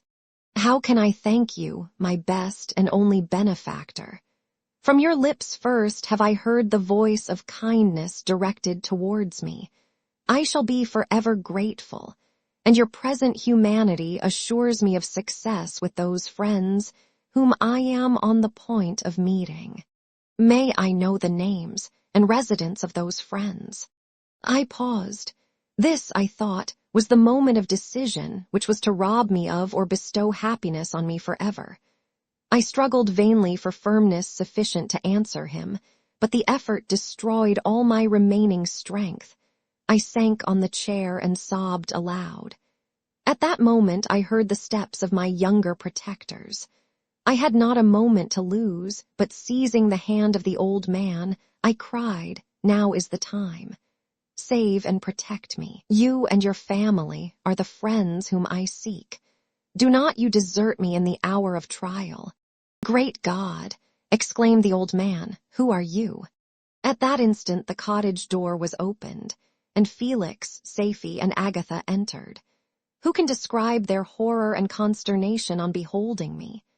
Agatha fainted, and Safie, unable to attend to her friend, rushed out of the cottage. Felix darted forward, and with supernatural force tore me from his father, to whose knees I clung, in a transport of fury. He dashed me to the ground and struck me violently with a stick. I could have torn him limb from limb, as the lion rends the antelope. But my heart sank within me as with bitter sickness, and I refrained.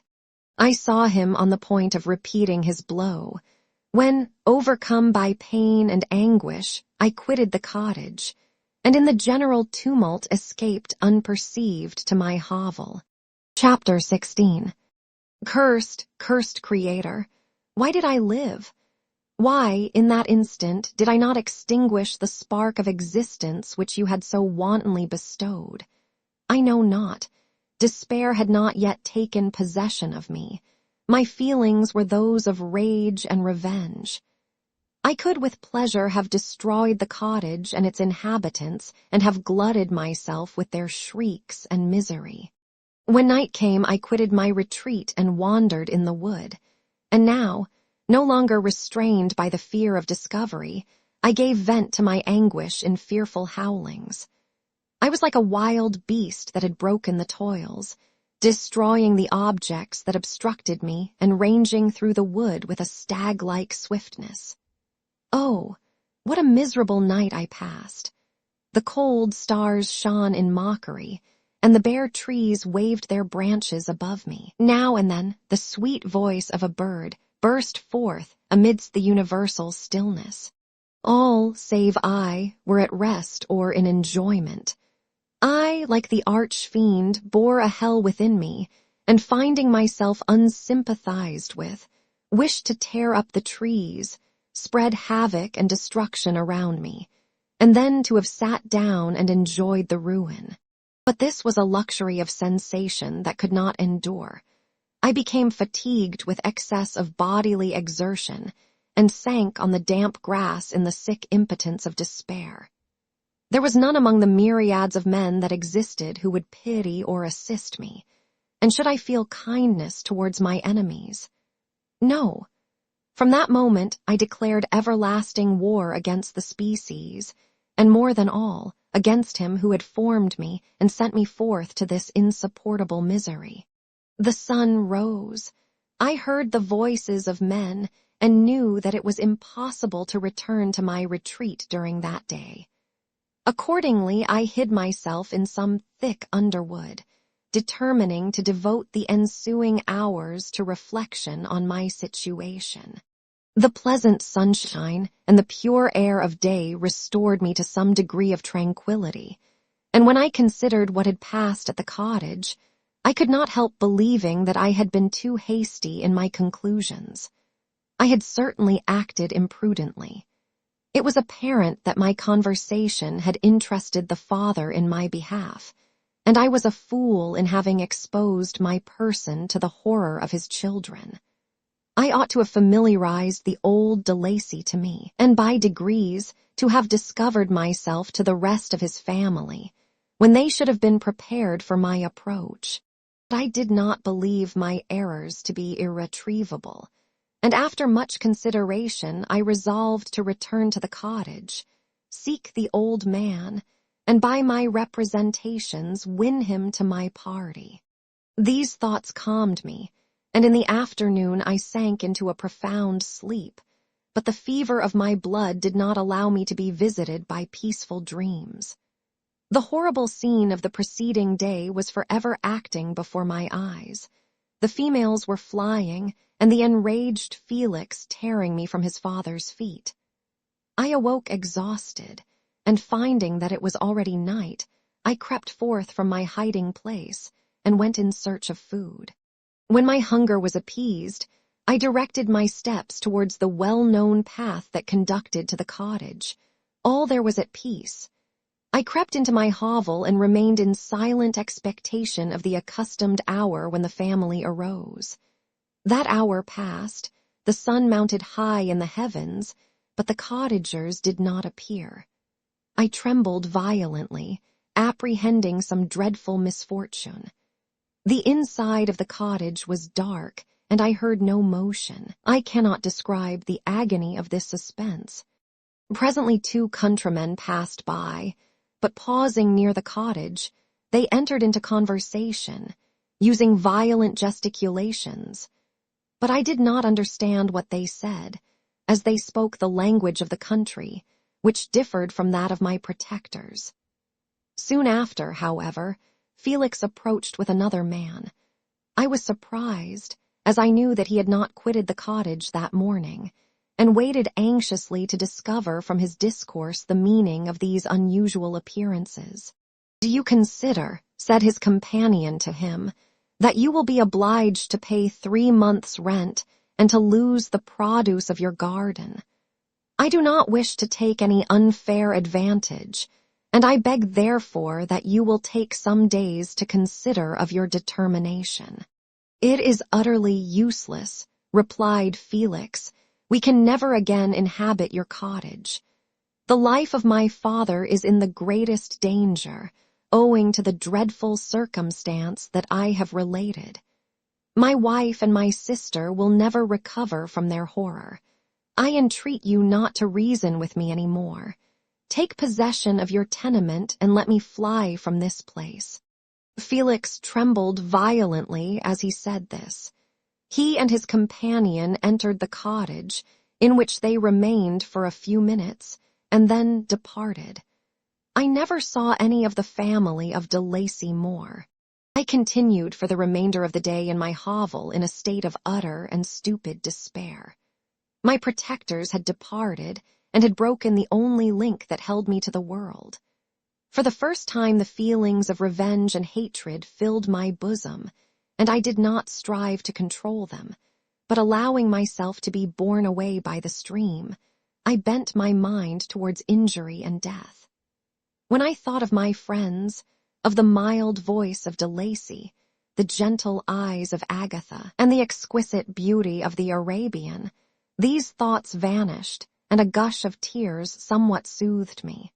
But again, when I reflected that they had spurned and deserted me, anger returned, a rage of anger, and unable to injure anything human, I turned my fury towards inanimate objects.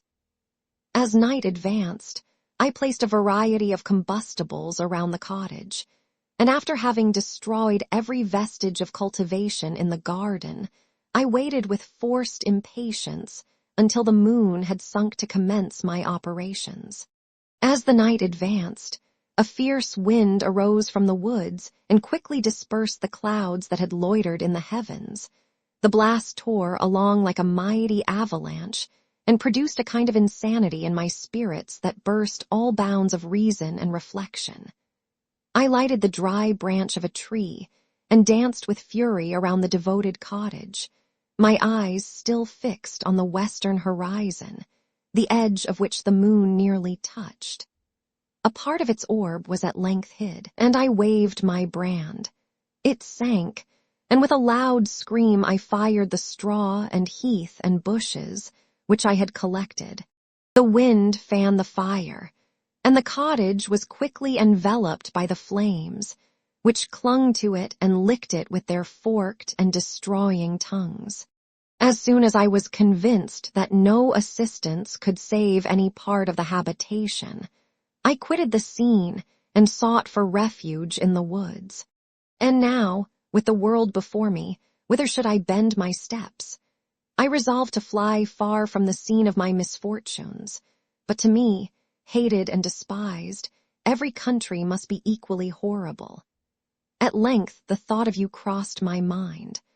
I learned from your papers that you were my father, my creator, and to whom could I apply with more fitness than to him who had given me life? Among the lessons that Felix had bestowed upon Safie, geography had not been omitted. I had learned from these the relative situations of the different countries of the earth. You had mentioned Geneva as the name of your native town, and towards this place I resolved to proceed. But how was I to direct myself? I knew that I must travel in a southwesterly direction to reach my destination, but the sun was my only guide. I did not know the names of the towns that I was to pass through, nor could I ask information from a single human being, but I did not despair. From you only could I hope for succor, although towards you I felt no sentiment but that of hatred. Unfeeling, heartless creator, you had endowed me with perceptions and passions, and then cast me abroad an object for the scorn and horror of mankind. But on you only had I any claim for pity and redress, and from you I determined to seek that justice which I vainly attempted to gain from any other being that wore the human form. My travels were long and the sufferings I endured intense. It was late in autumn when I quitted the district where I had so long resided. I traveled only at night, fearful of encountering the visage of a human being. Nature decayed around me, and the sun became heatless. Rain and snow poured around me. Mighty rivers were frozen. The surface of the earth was hard and chill and bare, and I found no shelter. O earth, how often did I imprecate curses on the cause of my being? The mildness of my nature had fled, and all within me was turned to gall and bitterness. The nearer I approached to your habitation, the more deeply did I feel the spirit of revenge enkindled in my heart. Snow fell, and the waters were hardened, but I rested not. A few incidents now and then directed me, and I possessed a map of the country, but I often wandered wide from my path. The agony of my feelings allowed me no respite. No incident occurred from which my rage and misery could not extract its food. But a circumstance that happened when I arrived on the confines of Switzerland, when the sun had recovered its warmth, and the earth again began to look green, confirmed in an especial manner the bitterness and horror of my feelings. I generally rested during the day, and traveled only when I was secured by night from the view of man. One morning, however, finding that my path lay through a deep wood, I ventured to continue my journey after the sun had risen. The day, which was one of the first of spring, cheered even me by the loveliness of its sunshine and the balminess of the air. I felt emotions of gentleness and pleasure that had long appeared dead revive within me. Half surprised by the novelty of these sensations, I allowed myself to be borne away by them, and forgetting my solitude and deformity, dared to be happy. Soft tears again bedewed my cheeks, and I even raised my humid eyes with thankfulness towards the blessed sun, which bestowed such joy upon me. I continued to wind among the paths of the wood until I came to its boundary, which was skirted by a deep and rapid river, into which many of the trees bent their branches, now budding with the fresh spring. Here I paused, not exactly knowing what path to pursue, when I heard the sound of voices that induced me to conceal myself under the shade of a cypress. I was scarcely hid when a young girl came running towards the spot where I was concealed, laughing, as if she ran from someone in sport. She continued her course along the precipitous sides of the river, when suddenly her foot slipped, and she fell into the rapid stream. I rushed from my hiding place and with extreme labor, from the force of the current, saved her and dragged her to shore. She was senseless, and I endeavored by every means in my power to restore animation, when I was suddenly interrupted by the approach of a rustic, who was probably the person from whom she had playfully fled. On seeing me, he darted towards me, and tearing the girl from my arms, hastened towards the deeper parts of the wood. I followed speedily, I hardly knew why, but when the man saw me draw near, he aimed a gun, which he carried, at my body and fired. I sank to the ground, and my injurer, with increased swiftness, escaped into the wood. This was then the reward of my benevolence. I had saved a human being from destruction, and as a recompense I now writhed under the miserable pain of a wound which shattered the flesh and bone. The feelings of kindness and gentleness which I had entertained but a few moments before gave place to hellish rage and gnashing of teeth. Inflamed by pain, I vowed eternal hatred and vengeance to all mankind. But the agony of my wound overcame me. My pulses paused, and I fainted. For some weeks I led a miserable life in the woods, endeavoring to cure the wound which I had received. The ball had entered my shoulder, and I knew not whether it had remained there or passed through. At any rate, I had no means of extracting it. My sufferings were augmented also by the oppressive sense of the injustice and ingratitude of their infliction.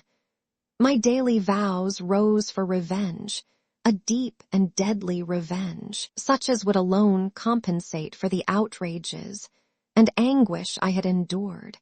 After some weeks my wound healed, and I continued my journey. The labors I endured were no longer to be alleviated by the bright sun or gentle breezes of spring.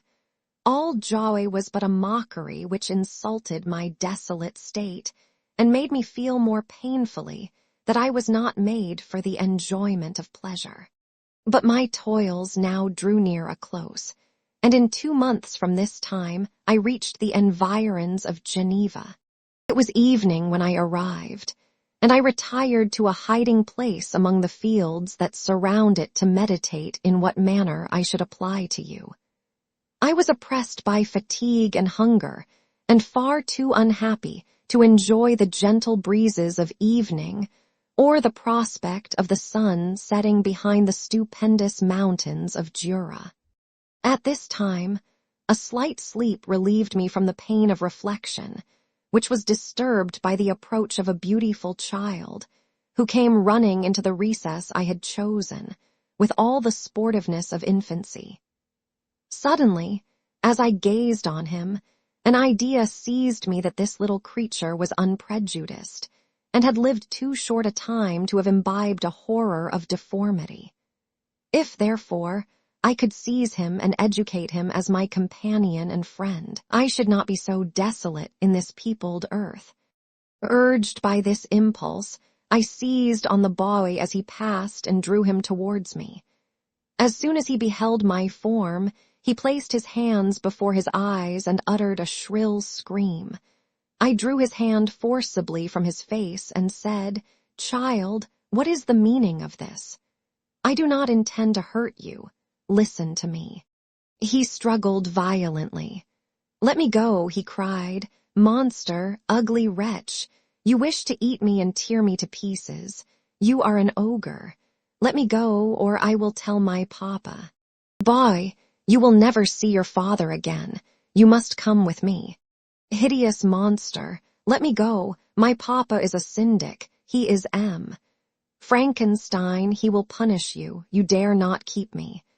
Frankenstein, you belong then to my enemy, to him towards whom I have sworn eternal revenge. You shall be my first victim." The child still struggled and loaded me with epithets which carried despair to my heart. I grasped his throat to silence him, and in a moment he lay dead at my feet. I gazed on my victim, and my heart swelled with exultation and hellish triumph. Clapping my hands, I exclaimed, "I too can create desolation. My enemy is not invulnerable. This death will carry despair to him, and 1,000 other miseries shall torment and destroy him." As I fixed my eyes on the child, I saw something glittering on his breast. I took it. It was a portrait of a most lovely woman. In spite of my malignity, it softened and attracted me. For a few moments I gazed with delight on her dark eyes, fringed by deep lashes, and her lovely lips, but presently my rage returned. I remembered that I was forever deprived of the delights that such beautiful creatures could bestow, and that she whose resemblance I contemplated would, in regarding me, have changed that air of divine benignity to one expressive of disgust and affright. Can you wonder that such thoughts transported me with rage? I only wonder that at that moment, instead of venting my sensations in exclamations and agony, I did not rush among mankind and perish in the attempt to destroy them. While I was overcome by these feelings, I left the spot where I had committed the murder, and seeking a more secluded hiding place, I entered a barn which had appeared to me to be empty. A woman was sleeping on some straw. She was young, not indeed so beautiful as her whose portrait I held, but of an agreeable aspect and blooming in the loveliness of youth and health. Here, I thought, is one of those whose joy-imparting smiles are bestowed on all but me. And then I bent over her and whispered, "Awake, fairest, thy lover is near. He who would give his life but to obtain one look of affection from thine eyes. My beloved, awake."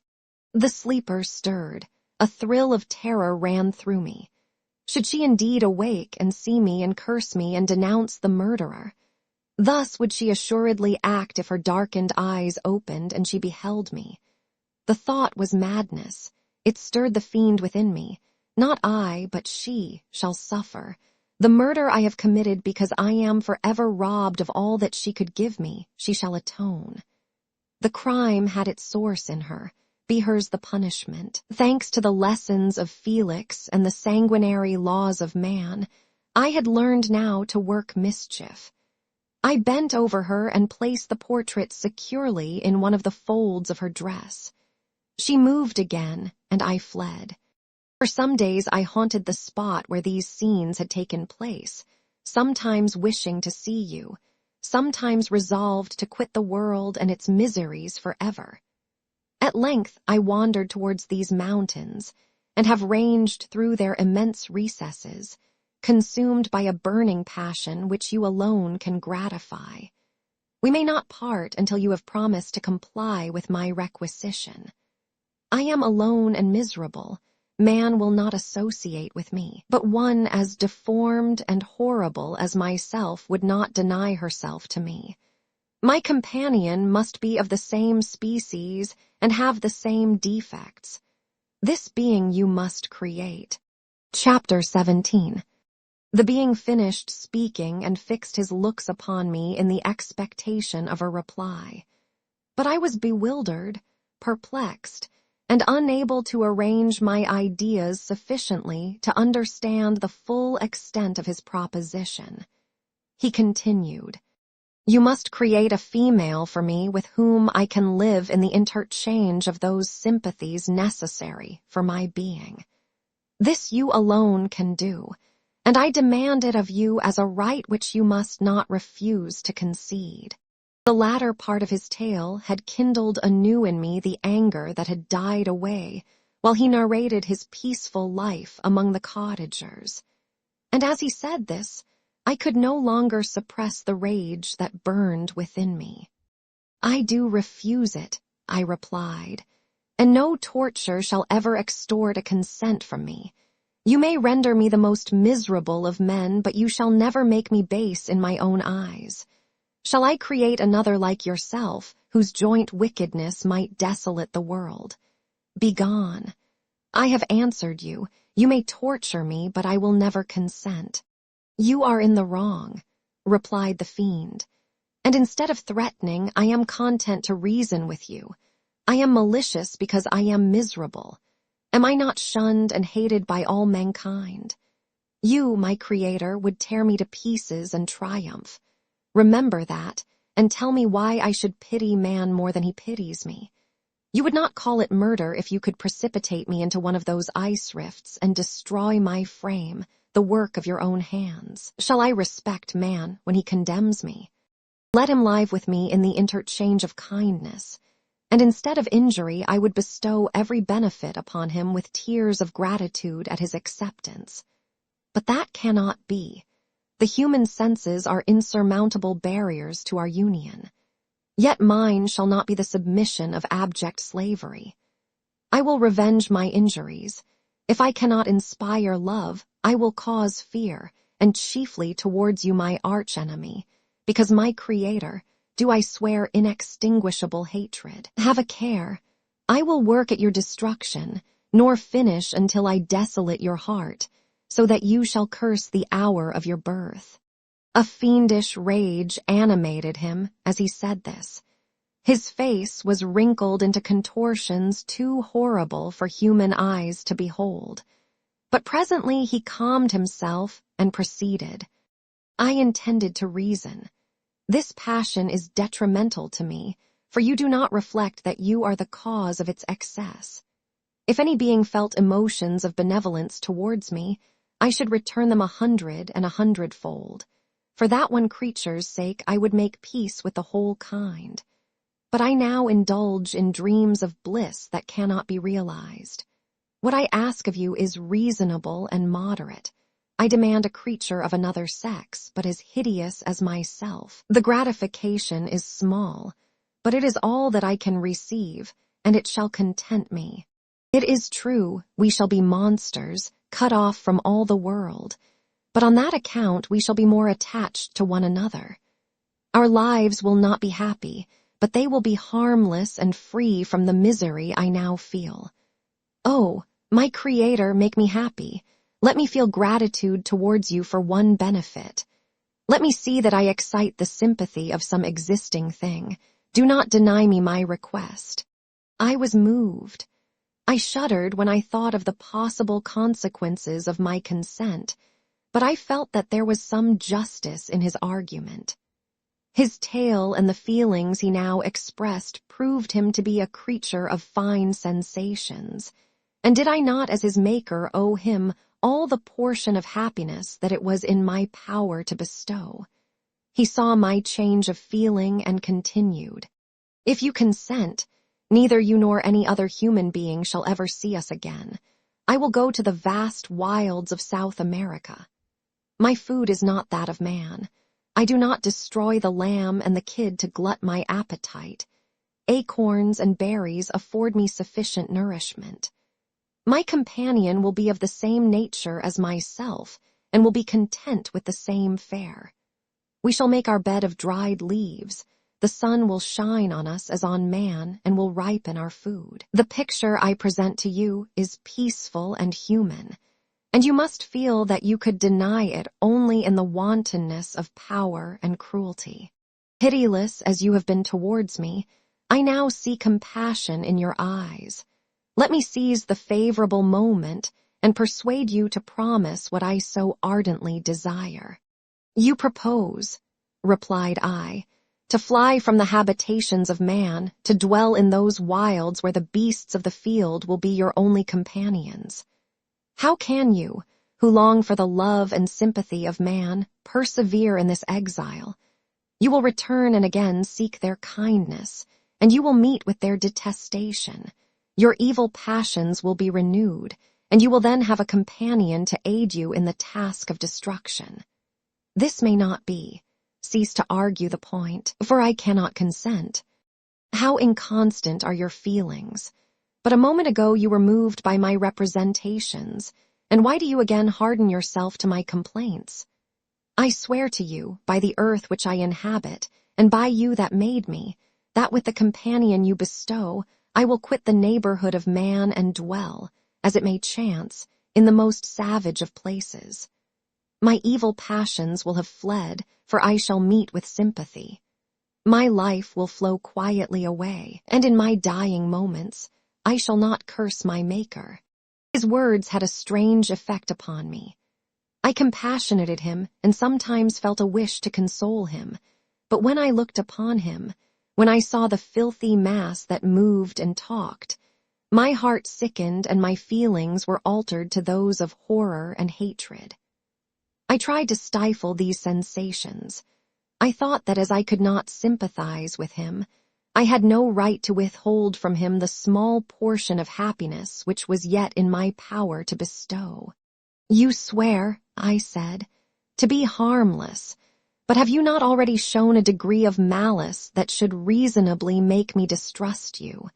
May not even this be a feint that will increase your triumph by affording a wider scope for your revenge? How is this? I must not be trifled with, and I demand an answer. If I have no ties and no affections, hatred and vice must be my portion. The love of another will destroy the cause of my crimes, and I shall become a thing of whose existence everyone will be ignorant. My vices are the children of a forced solitude that I abhor, and my virtues will necessarily arise when I live in communion with an equal. I shall feel the affections of a sensitive being, and become linked to the chain of existence and events from which I am now excluded." I paused some time to reflect on all he had related and the various arguments which he had employed. I thought of the promise of virtues which he had displayed on the opening of his existence, and the subsequent blight of all kindly feeling by the loathing and scorn which his protectors had manifested towards him. His power and threats were not omitted in my calculations. A creature who could exist in the ice caves of the glaciers and hide himself from pursuit among the ridges of inaccessible precipices was a being possessing faculties it would be vain to cope with. After a long pause of reflection, I concluded that the justice due both to him and my fellow creatures demanded of me that I should comply with his request. Turning to him, therefore, I said, I consent to your demand, on your solemn oath to quit Europe forever, and every other place in the neighborhood of man, as soon as I shall deliver into your hands a female who will accompany you in your exile. I swear, he cried, by the sun, and by the blue sky of heaven, and by the fire of love that burns my heart, that if you grant my prayer, while they exist you shall never behold me again. Depart to your home and commence your labors. I shall watch their progress with unutterable anxiety, and fear not but that when you are ready I shall appear. Saying this, he suddenly quitted me, fearful, perhaps, of any change in my sentiments. I saw him descend the mountain with greater speed than the flight of an eagle, and quickly lost among the undulations of the sea of ice. His tale had occupied the whole day, and the sun was upon the verge of the horizon when he departed. I knew that I ought to hasten my descent towards the valley, as I should soon be encompassed in darkness, but my heart was heavy, and my steps slow. The labor of winding among the little paths of the mountain and fixing my feet firmly as I advanced perplexed me, occupied as I was by the emotions which the occurrences of the day had produced. Night was far advanced when I came to the halfway resting place and seated myself beside the fountain. The stars shone at intervals as the clouds passed from over them. The dark pines rose before me, and every here and there a broken tree lay on the ground. It was a scene of wonderful solemnity and stirred strange thoughts within me. I wept bitterly, and clasping my hands in agony, I exclaimed, "Oh, stars and clouds and winds, ye are all about to mock me. If ye really pity me, crush sensation and memory. Let me become as naught. But if not, depart, depart, and leave me in darkness." These were wild and miserable thoughts, but I cannot describe to you how the eternal twinkling of the stars weighed upon me, and how I listened to every blast of wind as if it were a dull, ugly siroc on its way to consume me. Morning dawned before I arrived at the village of Chamounix. I took no rest, but returned immediately to Geneva. Even in my own heart I could give no expression to my sensations. They weighed on me with a mountain's weight, and their excess destroyed my agony beneath them. Thus I returned home, and entering the house, presented myself to the family. My haggard and wild appearance awoke intense alarm, but I answered no question. Scarcely did I speak. I felt as if I were placed under a ban, as if I had no right to claim their sympathies, as if never more might I enjoy companionship with them. Yet even thus I loved them to adoration, and to save them, I resolved to dedicate myself to my most abhorred task. The prospect of such an occupation made every other circumstance of existence pass before me like a dream, and that thought only had to me the reality of life. Chapter 18. Day after day, week after week, passed away on my return to Geneva, and I could not collect the courage to recommence my work. I feared the vengeance of the disappointed fiend, yet I was unable to overcome my repugnance to the task which was enjoined me. I found that I could not compose a female without again devoting several months to profound study and laborious disquisition. I had heard of some discoveries having been made by an English philosopher, the knowledge of which was material to my success, and I sometimes thought of obtaining my father's consent to visit England for this purpose. But I clung to every pretense of delay and shrank from taking the first step in an undertaking whose immediate necessity began to appear less absolute to me. A change indeed had taken place in me. My health, which had hitherto declined, was now much restored, and my spirits, when unchecked by the memory of my unhappy promise, rose proportionably. My father saw this change with pleasure, and he turned his thoughts towards the best method of eradicating the remains of my melancholy, which every now and then would return by fits, and with a devouring blackness overcast the approaching sunshine. At these moments I took refuge in the most perfect solitude. I passed whole days on the lake alone in a little boat, watching the clouds and listening to the rippling of the waves, silent and listless. But the fresh air and bright sun seldom failed to restore me to some degree of composure, and on my return I met the salutations of my friends with a readier smile and a more cheerful heart. It was after my return from one of these rambles that my father, calling me aside, thus addressed me. "I am happy to remark, my dear son, that you have resumed your former pleasures and seem to be returning to yourself. And yet you are still unhappy and still avoid our society. For some time I was lost in conjecture as to the cause of this, but yesterday an idea struck me, and if it is well-founded, I conjure you to avow it. Reserve on such a point would be not only useless, but draw down treble misery on us all." I trembled violently at his exordium, and my father continued, "I confess, my son, that I have always looked forward to your marriage with our dear Elizabeth as the tie of our domestic comfort and the stay of my declining years. You were attached to each other from your earliest infancy. You studied together, and appeared, in dispositions and tastes, entirely suited to one another. But so blind is the experience of man that what I conceived to be the best assistance to my plan may have entirely destroyed it. You, perhaps, regard her as your sister, without any wish that she might become your wife. Nay, you may have met with another whom you may love, and considering yourself as bound in honor to Elizabeth, this struggle may occasion the poignant misery which you appear to feel. My dear father, reassure yourself. I love my cousin tenderly and sincerely. I never saw any woman who excited, as Elizabeth does, my warmest admiration and affection. My future hopes and prospects are entirely bound up in the expectation of our union.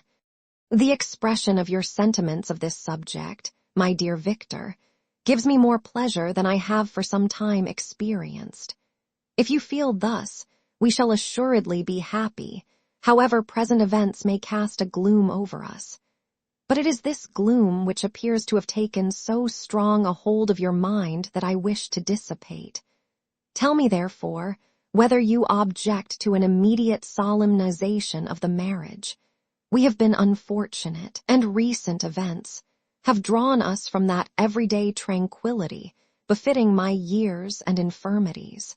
You are younger, yet I do not suppose, possessed as you are of a competent fortune, that an early marriage would at all interfere with any future plans of honor and utility that you may have formed. Do not suppose, however, that I wish to dictate happiness to you, or that a delay on your part would cause me any serious uneasiness. Interpret my words with candor and answer me, I conjure you, with confidence and sincerity. I listened to my father in silence, and remained for some time incapable of offering any reply. I revolved rapidly in my mind a multitude of thoughts, and endeavored to arrive at some conclusion. Alas! To me the idea of an immediate union with my Elizabeth was one of horror and dismay. I was bound by a solemn promise which I had not yet fulfilled and dared not break. Or if I did, what manifold miseries might not impend over me and my devoted family? Could I enter into a festival, with this deadly weight yet hanging round my neck, and bowing me to the ground? I must perform my engagement, and let the monster depart with his mate, before I allowed myself to enjoy the delight of a union from which I expected peace. I remembered also the necessity imposed upon me of either journeying to England or entering into a long correspondence with those philosophers of that country, whose knowledge and discoveries were of indispensable use to me in my present undertaking. The latter method of obtaining the desired intelligence was dilatory and unsatisfactory. Besides, I had an insurmountable aversion to the idea of engaging myself in my loathsome task in my father's house, while in habits of familiar intercourse with those I loved. I knew that 1,000 fearful accidents might occur, the slightest of which would disclose a tale to thrill all connected with me with horror. I was aware also that I should often lose all self-command, all capacity of hiding the harrowing sensations that would possess me during the progress of my unearthly occupation. I must absent myself from all I loved while thus employed. Once commenced, it would quickly be achieved, and I might be restored to my family in peace and happiness. My promise fulfilled, the monster would depart forever. Or, so my fond fancy imaged, some accident might meanwhile occur to destroy him and put an end to my slavery forever. These feelings dictated my answer to my father. I expressed a wish to visit England, but concealing the true reasons of this request, I clothed my desires under a guise which excited no suspicion, while I urged my desire with an earnestness that easily induced my father to comply. After so long a period of an absorbing melancholy that resembled madness in its intensity and effects, he was glad to find that I was capable of taking pleasure in the idea of such a journey, and he hoped that change of scene and varied amusement would, before my return, have restored me entirely to myself. The duration of my absence was left to my own choice. A few months, or at most a year, was the period contemplated. One paternal kind precaution he had taken to ensure my having a companion. Without previously communicating with me, he had, in concert with Elizabeth, arranged that Clerval should join me at Strasbourg. This interfered with the solitude I coveted for the prosecution of my task. Yet at the commencement of my journey, the presence of my friend could in no way be an impediment, and truly I rejoiced that thus I should be saved many hours of lonely, maddening reflection. Nay, Henry might stand between me and the intrusion of my foe. If I were alone, would he not at times force his abhorred presence on me to remind me of my task or to contemplate its progress? To England, therefore, I was bound, and it was understood that my union with Elizabeth should take place immediately on my return. My father's age rendered him extremely averse to delay. For myself, there was one reward I promised myself from my detested toils, one consolation for my unparalleled sufferings. It was the prospect of that day when, enfranchised from my miserable slavery, I might claim Elizabeth and forget the past in my union with her. I now made arrangements for my journey, but one feeling haunted me which filled me with fear and agitation. During my absence, I should leave my friends unconscious of the existence of their enemy and unprotected from his attacks, exasperated as he might be by my departure. But he had promised to follow me wherever I might go, and would he not accompany me to England? This imagination was dreadful in itself, but soothing inasmuch as it supposed the safety of my friends. I was agonized with the idea of the possibility that the reverse of this might happen. But through the whole period during which I was the slave of my creature, I allowed myself to be governed by the impulses of the moment, and my present sensations strongly intimated that the fiend would follow me and exempt my family from the danger of his machinations. It was in the latter end of September that I again quitted my native country. My journey had been my own suggestion, and Elizabeth therefore acquiesced, but she was filled with disquiet at the idea of my suffering, away from her, the inroads of misery and grief.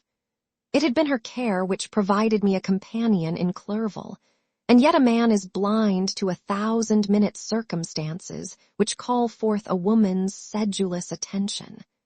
She longed to bid me hasten my return. 1,000 conflicting emotions rendered her mute as she bade me a tearful, silent farewell. I threw myself into the carriage that was to convey me away, hardly knowing whither I was going, and careless of what was passing around. I remembered only, and it was with a bitter anguish that I reflected on it, to order that my chemical instruments should be packed to go with me. Filled with dreary imaginations, I passed through many beautiful and majestic scenes, but my eyes were fixed and unobserving. I could only think of the bourne of my travels, and the work which was to occupy me whilst they endured. After some days spent in listless indolence, during which I traversed many leagues, I arrived at Strasbourg, where I waited 2 days for Clerval. He came. Alas, how great was the contrast between us! He was alive to every new scene, joyful when he saw the beauties of the setting sun, and more happy when he beheld it rise and recommence a new day. He pointed out to me the shifting colors of the landscape and the appearances of the sky. "This is what it is to live," he cried. "Now I enjoy existence. But you, my dear Frankenstein, wherefore are you desponding and sorrowful?" In truth, I was occupied by gloomy thoughts and neither saw the descent of the evening star nor the golden sunrise reflected in the Rhine. And you, my friend, would be far more amused with the journal of Clerval, who observed the scenery with an eye of feeling and delight, than in listening to my reflections. I, a miserable wretch, haunted by a curse that shut up every avenue to enjoyment. We had agreed to descend the Rhine in a boat from Strasbourg to Rotterdam, whence we might take shipping for London. During this voyage we passed many willowy islands and saw several beautiful towns. We stayed a day at Mannheim, and on the 5th from our departure from Strasbourg, arrived at Mainz. The course of the Rhine below Mainz becomes much more picturesque. The river descends rapidly and winds between hills, not high, but steep, and of beautiful forms. We saw many ruined castles standing on the edges of precipices, surrounded by black woods, high and inaccessible. This part of the Rhine, indeed, presents a singularly variegated landscape. In one spot you view rugged hills, ruined castles overlooking tremendous precipices, with the dark Rhine rushing beneath, and on the sudden turn of a promontory, flourishing vineyards with green sloping banks and a meandering river and populous towns occupy the scene. We traveled at the time of the vintage and heard the song of the laborers as we glided down the stream. Even I, depressed in mind, and my spirits continually agitated by gloomy feelings, even I was pleased. I lay at the bottom of the boat, and as I gazed on the cloudless blue sky, I seemed to drink in a tranquility to which I had long been a stranger. And if these were my sensations, who can describe those of Henry? He felt as if he had been transported to fairyland, and enjoyed a happiness seldom tasted by man. "I have seen," he said, "the most beautiful scenes of my own country. I have visited the lakes of Lucerne and Uri, where the snowy mountains descend almost perpendicularly to the water, casting black and impenetrable shades, which would cause a gloomy and mournful appearance were it not for the most verdant islands that relieve the eye by their gay appearance. I have seen this lake agitated by a tempest, when the wind tore up whirlwinds of water and gave you an idea of what the waterspout must be on the great ocean. And the waves dash with fury the base of the mountain, where the priest and his mistress were overwhelmed by an avalanche, and where their dying voices are still said to be heard amid the pauses of the nightly wind. I have seen the mountains of La Vallee and the Pays de Vaud. But this country, Victor, pleases me more than all those wonders. The mountains of Switzerland are more majestic and strange, but there is a charm in the banks of this divine river that I never before saw equaled. Look at that castle which overhangs yon precipice, and that also on the island, almost concealed amongst the foliage of those lovely trees. And now that group of laborers coming from among their vines, and that village half hid in the recess of the mountain. Oh, surely the spirit that inhabits and guards this place has a soul more in harmony with man than those who pile the glacier or retire to the inaccessible peaks of the mountains of our own country. Clerval, beloved friend, even now it delights me to record your words and to dwell on the praise of which you are so eminently deserving.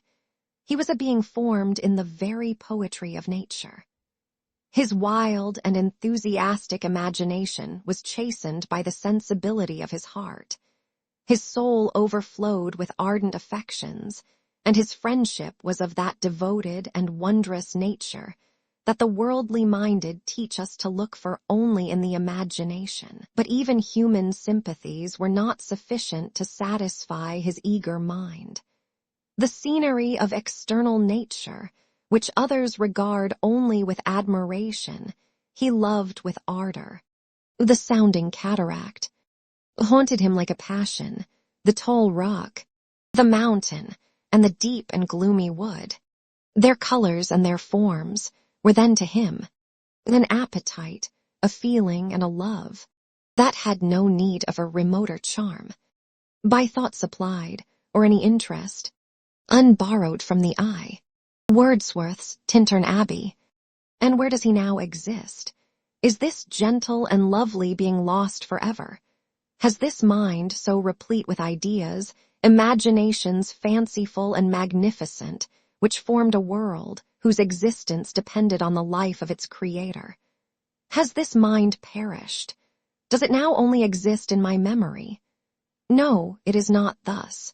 Your form so divinely wrought and beaming with beauty has decayed, but your spirit still visits and consoles your unhappy friend. Pardon this gush of sorrow. These ineffectual words are but a slight tribute to the unexampled worth of Henry, but they soothe my heart, overflowing with the anguish which his remembrance creates. I will proceed with my tale. Beyond Cologne, we descended to the plains of Holland, and we resolved to post the remainder of our way, for the wind was contrary, and the stream of the river was too gentle to aid us. Our journey here lost the interest arising from beautiful scenery, but we arrived in a few days at Rotterdam, whence we proceeded by sea to England.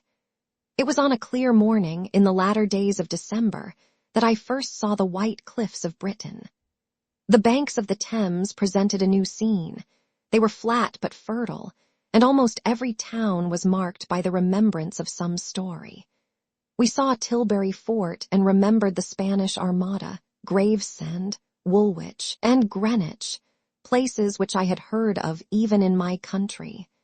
At length we saw the numerous steeples of London, St. Paul's towering above all, and the tower famed in English history. Chapter 19.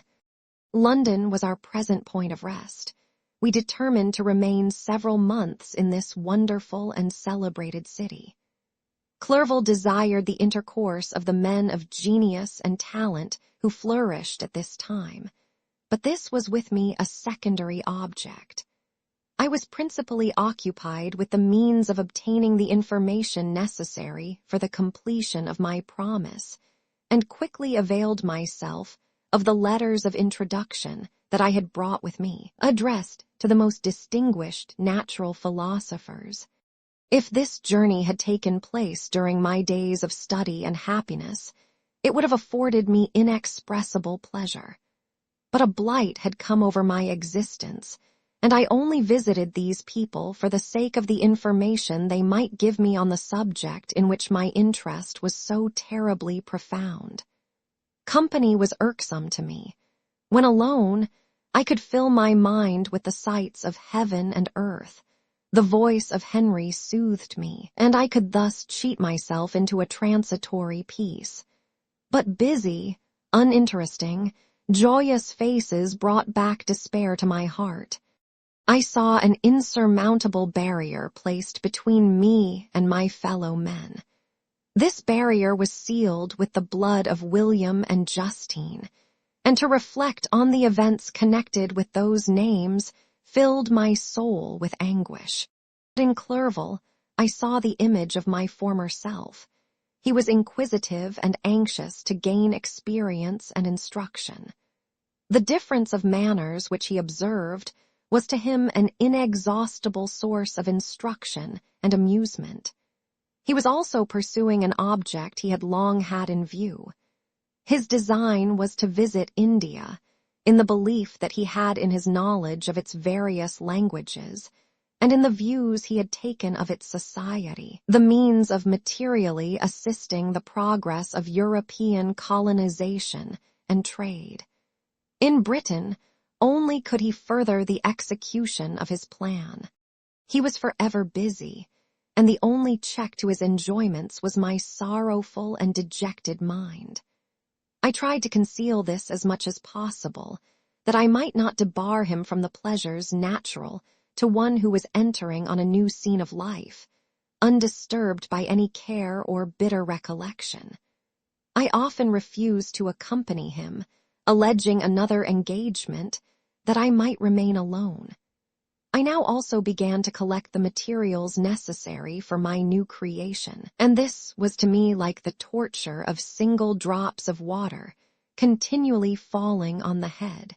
Every thought that was devoted to it was an extreme anguish, and every word that I spoke in allusion to it caused my lips to quiver and my heart to palpitate. After passing some months in London, we received a letter from a person in Scotland who had formerly been our visitor at Geneva. He mentioned the beauties of his native country and asked us if those were not sufficient allurements to induce us to prolong our journey as far north as Perth, where he resided. Clerval eagerly desired to accept this invitation, and I, although I abhorred society, wished to view again mountains and streams, and all the wondrous works with which nature adorns her chosen dwelling places. We had arrived in England at the beginning of October, and it was now February. We accordingly determined to commence our journey towards the north at the expiration of another month. In this expedition, we did not intend to follow the great road to Edinburgh, but to visit Windsor, Oxford, Matlock, and the Cumberland Lakes, resolving to arrive at the completion of this tour about the end of July.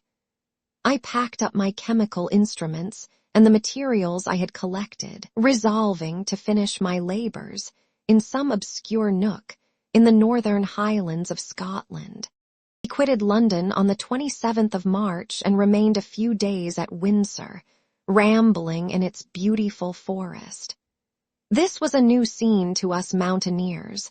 The majestic oaks, the quantity of game, and the herds of stately deer were all novelties to us. From thence we proceeded to Oxford. As we entered this city, our minds were filled with the remembrance of the events that had been transacted there more than a century and a half before. It was here that Charles I had collected his forces. This city had remained faithful to him, after the whole nation had forsaken his cause to join the standard of Parliament and liberty.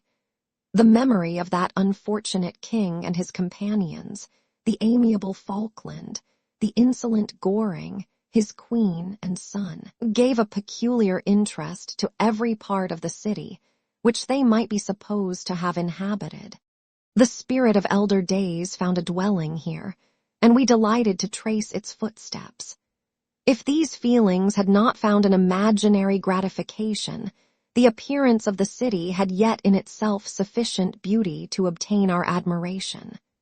The colleges are ancient and picturesque, the streets are almost magnificent, and the lovely Isis, which flows beside it through meadows of exquisite verdure, is spread forth into a placid expanse of waters, which reflects its majestic assemblage of towers, and spires and domes, embosomed among aged trees. I enjoyed this scene, and yet my enjoyment was embittered both by the memory of the past and the anticipation of the future. I was formed for peaceful happiness. During my youthful days, discontent never visited my mind, and if I was ever overcome by ennui, the sight of what is beautiful in nature, or the study of what is excellent and sublime in the productions of man, could always interest my heart and communicate elasticity to my spirits. But I am a blasted tree. The bolt has entered my soul, and I felt then that I should survive to exhibit what I shall soon cease to be, a miserable spectacle of wrecked humanity, pitiable to others and intolerable to myself. We passed a considerable period at Oxford, rambling among its environs and endeavoring to identify every spot which might relate to the most animating epoch of English history. Our little voyages of discovery were often prolonged by the successive objects that presented themselves. We visited the tomb of the illustrious Hampden and the field on which that patriot fell. For a moment, my soul was elevated from its debasing and miserable fears to contemplate the divine ideas of liberty and self-sacrifice of which these sites were the monuments and the remembrancers. For an instant, I dared to shake off my chains and look around me with a free and lofty spirit, but the iron had eaten into my flesh, and I sank again, trembling and hopeless, into my miserable self. We left Oxford with regret and proceeded to Matlock, which was our next place of rest. The country in the neighborhood of this village resembled, to a greater degree, the scenery of Switzerland, but everything is on a lower scale, and the green hills want the crown of distant white Alps which always attend on the piney mountains of my native country. We visited the wondrous cave and the little cabinets of natural history, where the curiosities are disposed in the same manner as in the collections at Servox and Chamounix. The latter name made me tremble when pronounced by Henry, and I hastened to quit Matlock, with which that terrible scene was thus associated. From Derby, still journeying northwards, we passed 2 months in Cumberland and Westmoreland. I could now almost fancy myself among the Swiss mountains. The little patches of snow which yet lingered on the northern sides of the mountains, the lakes, and the dashing of the rocky streams were all familiar and dear sights to me. Here also we made some acquaintances, who almost contrived to cheat me into happiness. The delight of Clerval was proportionably greater than mine.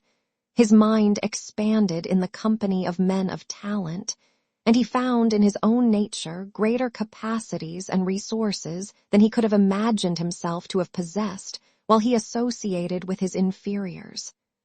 "I could pass my life here," said he to me, "and among these mountains I should scarcely regret Switzerland and the Rhine." But he found that a traveler's life is one that includes much pain amidst its enjoyments. His feelings are forever on the stretch, and when he begins to sink into repose, he finds himself obliged to quit that on which he rests in pleasure for something new, which again engages his attention, and which also he forsakes for other novelties. We had scarcely visited the various lakes of Cumberland and Westmoreland, and conceived an affection for some of the inhabitants when the period of our appointment with our Scotch friend approached, and we left them to travel on. For my own part, one was not sorry. I had now neglected my promise for some time, and I feared the effects of the demon's disappointment. He might remain in Switzerland and wreak his vengeance on my relatives. This idea pursued me, and tormented me at every moment from which I might otherwise have snatched repose and peace. I waited for my letters with feverish impatience. If they were delayed, I was miserable and overcome by 1,000 fears. And when they arrived and I saw the superscription of Elizabeth or my father, I hardly dared to read and ascertain my fate. Sometimes I thought that the fiend followed me and might expedite my remissness by murdering my companion. When these thoughts possessed me, I would not quit Henry for a moment, but followed him as his shadow, to protect him from the fancied rage of his destroyer. I felt as if I had committed some great crime, the consciousness of which haunted me. I was guiltless, but I had indeed drawn down a horrible curse upon my head, as mortal as that of crime. I visited Edinburgh with languid eyes and mind, and yet that city might have interested the most unfortunate being. Clerval did not like it so well as Oxford, for the antiquity of the latter city was more pleasing to him. But the beauty and regularity of the new town of Edinburgh, its romantic castle and its environs, the most delightful in the world, Arthur's Seat, St. Bernard's Well, and the Pentland Hills, compensated him for the change and filled him with cheerfulness and admiration. But I was impatient to arrive at the termination of my journey. We left Edinburgh in a week, passing through Coupar, St. Andrews, and along the banks of the Tay to Perth, where our friend expected us. But I was in no mood to laugh and talk with strangers or enter into their feelings or plans with the good humor expected from a guest, and accordingly I told Clerval that I wished to make the tour of Scotland alone. "Do you," said I, "enjoy yourself, and let this be our rendezvous. I may be absent a month or two, but do not interfere with my motions, I entreat you. Leave me to peace and solitude for a short time, and when I return, I hope it will be with a lighter heart, more congenial to your own temper." Henry wished to dissuade me, but seeing me bent on this plan, ceased to remonstrate. He entreated me to write often. "I had rather be with you," he said, "in your solitary rambles than with these Scotch people, whom I do not know. Hasten, then, my dear friend, to return, that I may again feel myself somewhat at home, which I cannot do in your absence." Having parted from my friend, I determined to visit some remote spot of Scotland and finish my work in solitude. I did not doubt but that the monster followed me and would discover himself to me when I should have finished, that he might receive his companion. With this resolution, I traversed the northern highlands and fixed on one of the remotest of the Orkneys as the scene of my labors. It was a place fitted for such a work, being hardly more than a rock whose high sides were continually beaten upon by the waves. The soil was barren, scarcely affording pasture for a few miserable cows, and oatmeal for its inhabitants, which consisted of 5 persons, whose gaunt and scraggy limbs gave tokens of their miserable fare. Vegetables and bread, when they indulged in such luxuries, and even fresh water, was to be procured from the mainland, which was about 5 miles distant. On the whole island there were but 3 miserable huts, and one of these was vacant when I arrived. This I hired. It contained but 2 rooms, and these exhibited all the squalidness of the most miserable penury.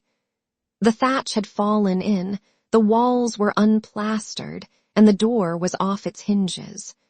I ordered it to be repaired, bought some furniture, and took possession, an incident which would doubtless have occasioned some surprise, had not all the senses of the cottagers been benumbed by want and squalid poverty. As it was, I lived ungazed at and unmolested, hardly thanked for the pittance of food and clothes which I gave. So much does suffering blunt even the coarsest sensations of men. In this retreat I devoted the morning to labor, but in the evening, when the weather permitted, I walked on the stony beach of the sea to listen to the waves as they roared and dashed at my feet. It was a monotonous yet ever-changing scene. I thought of Switzerland. It was far different from this desolate and appalling landscape. Its hills are covered with vines, and its cottages are scattered thickly in the plains. Its fair lakes reflect a blue and gentle sky, and when troubled by the winds, their tumult is but as the play of a lively infant when compared to the roarings of the giant ocean.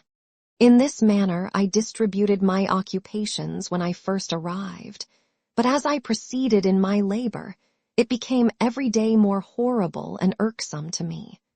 Sometimes I could not prevail on myself to enter my laboratory for several days, and at other times I toiled day and night in order to complete my work. It was, indeed, a filthy process in which I was engaged. During my first experiment, a kind of enthusiastic frenzy had blinded me to the horror of my employment. My mind was intently fixed on the consummation of my labor, and my eyes were shut to the horror of my proceedings. But now I went to it in cold blood, and my heart often sickened at the work of my hands. Thus situated, employed in the most detestable occupation, immersed in a solitude where nothing could for an instant call my attention from the actual scene in which I was engaged, my spirits became unequal. I grew restless and nervous. Every moment I feared to meet my persecutor. Sometimes I sat with my eyes fixed on the ground, fearing to raise them lest they should encounter the object which I so much dreaded to behold. I feared to wander from the sight of my fellow creatures, lest when alone he should come to claim his companion. In the meantime I worked on, and my labor was already considerably advanced. I looked towards its completion with a tremulous and eager hope, which I dared not trust myself to question, but which was intermixed with obscure forebodings of evil that made my heart sicken in my bosom. Chapter 20. I sat one evening in my laboratory. The sun had set, and the moon was just rising from the sea. I had not sufficient light for my employment, and I remained idle, in a pause of consideration of whether I should leave my labor for the night or hasten its conclusion by an unremitting attention to it. As I sat, a train of reflection occurred to me which led me to consider the effects of what I was now doing. 3 years before, I was engaged in the same manner, and had created a fiend whose unparalleled barbarity had desolated my heart, and filled it forever with the bitterest remorse. I was now about to form another being of whose dispositions I was alike ignorant. She might become 10,000 times more malignant than her mate and delight, for its own sake, in murder and wretchedness. He had sworn to quit the neighborhood of man and hide himself in deserts, but she had not. And she, who in all probability was to become a thinking and reasoning animal, might refuse to comply with a compact made before her creation. They might even hate each other. The creature who already lived loathed his own deformity, and might he not conceive a greater abhorrence for it when it came before his eyes in the female form? She also might turn with disgust from him to the superior beauty of man. She might quit him, and he be again alone, exasperated by the fresh provocation of being deserted by one of his own species. Even if they were to leave Europe and inhabit the deserts of the New World, yet one of the first results of those sympathies for which the demon thirsted would be children, and a race of devils would be propagated upon the earth who might make the very existence of the species of man a condition precarious and full of terror. Had I right, for my own benefit, to inflict this curse upon everlasting generations? I had before been moved by the sophisms of the being I had created. I had been struck senseless by his fiendish threats. But now, for the first time, the wickedness of my promise burst upon me. I shuddered to think that future ages might curse me as their pest, whose selfishness had not hesitated to buy its own peace at the price, perhaps, of the existence of the whole human race. I trembled and my heart failed within me, when on looking up I saw by the light of the moon the demon at the casement. A ghastly grin wrinkled his lips as he gazed on me, where I sat fulfilling the task which he had allotted to me. Yes, he had followed me in my travels. He had loitered in forests, hid himself in caves, or taken refuge in wide and desert heaths, and he now came to mark my progress and claim the fulfillment of my promise. As I looked on him, his countenance expressed the utmost extent of malice and treachery. I thought with a sensation of madness on my promise of creating another like to him, and trembling with passion, tore to pieces the thing on which I was engaged. The wretch saw me destroy the creature on whose future existence he depended for happiness, and with a howl of devilish despair and revenge, withdrew. I left the room, and locking the door, made a solemn vow in my own heart never to resume my labors. And then, with trembling steps, I sought my own apartment. I was alone. None were near me to dissipate the gloom and relieve me from the sickening oppression of the most terrible reveries. Several hours passed, and I remained near my window gazing on the sea. It was almost motionless, for the winds were hushed, and all nature reposed under the eye of the quiet moon. A few fishing vessels alone specked the water, and now and then the gentle breeze wafted the sound of voices as the fishermen called to one another.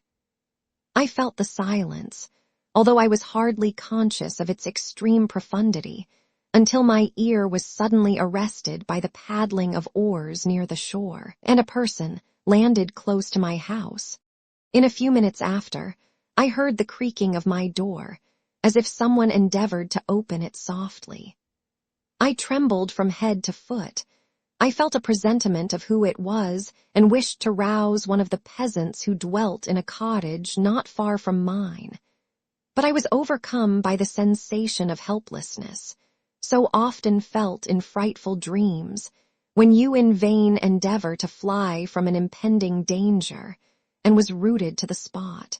Presently I heard the sound of footsteps along the passage, the door opened, and the wretch whom I dreaded appeared.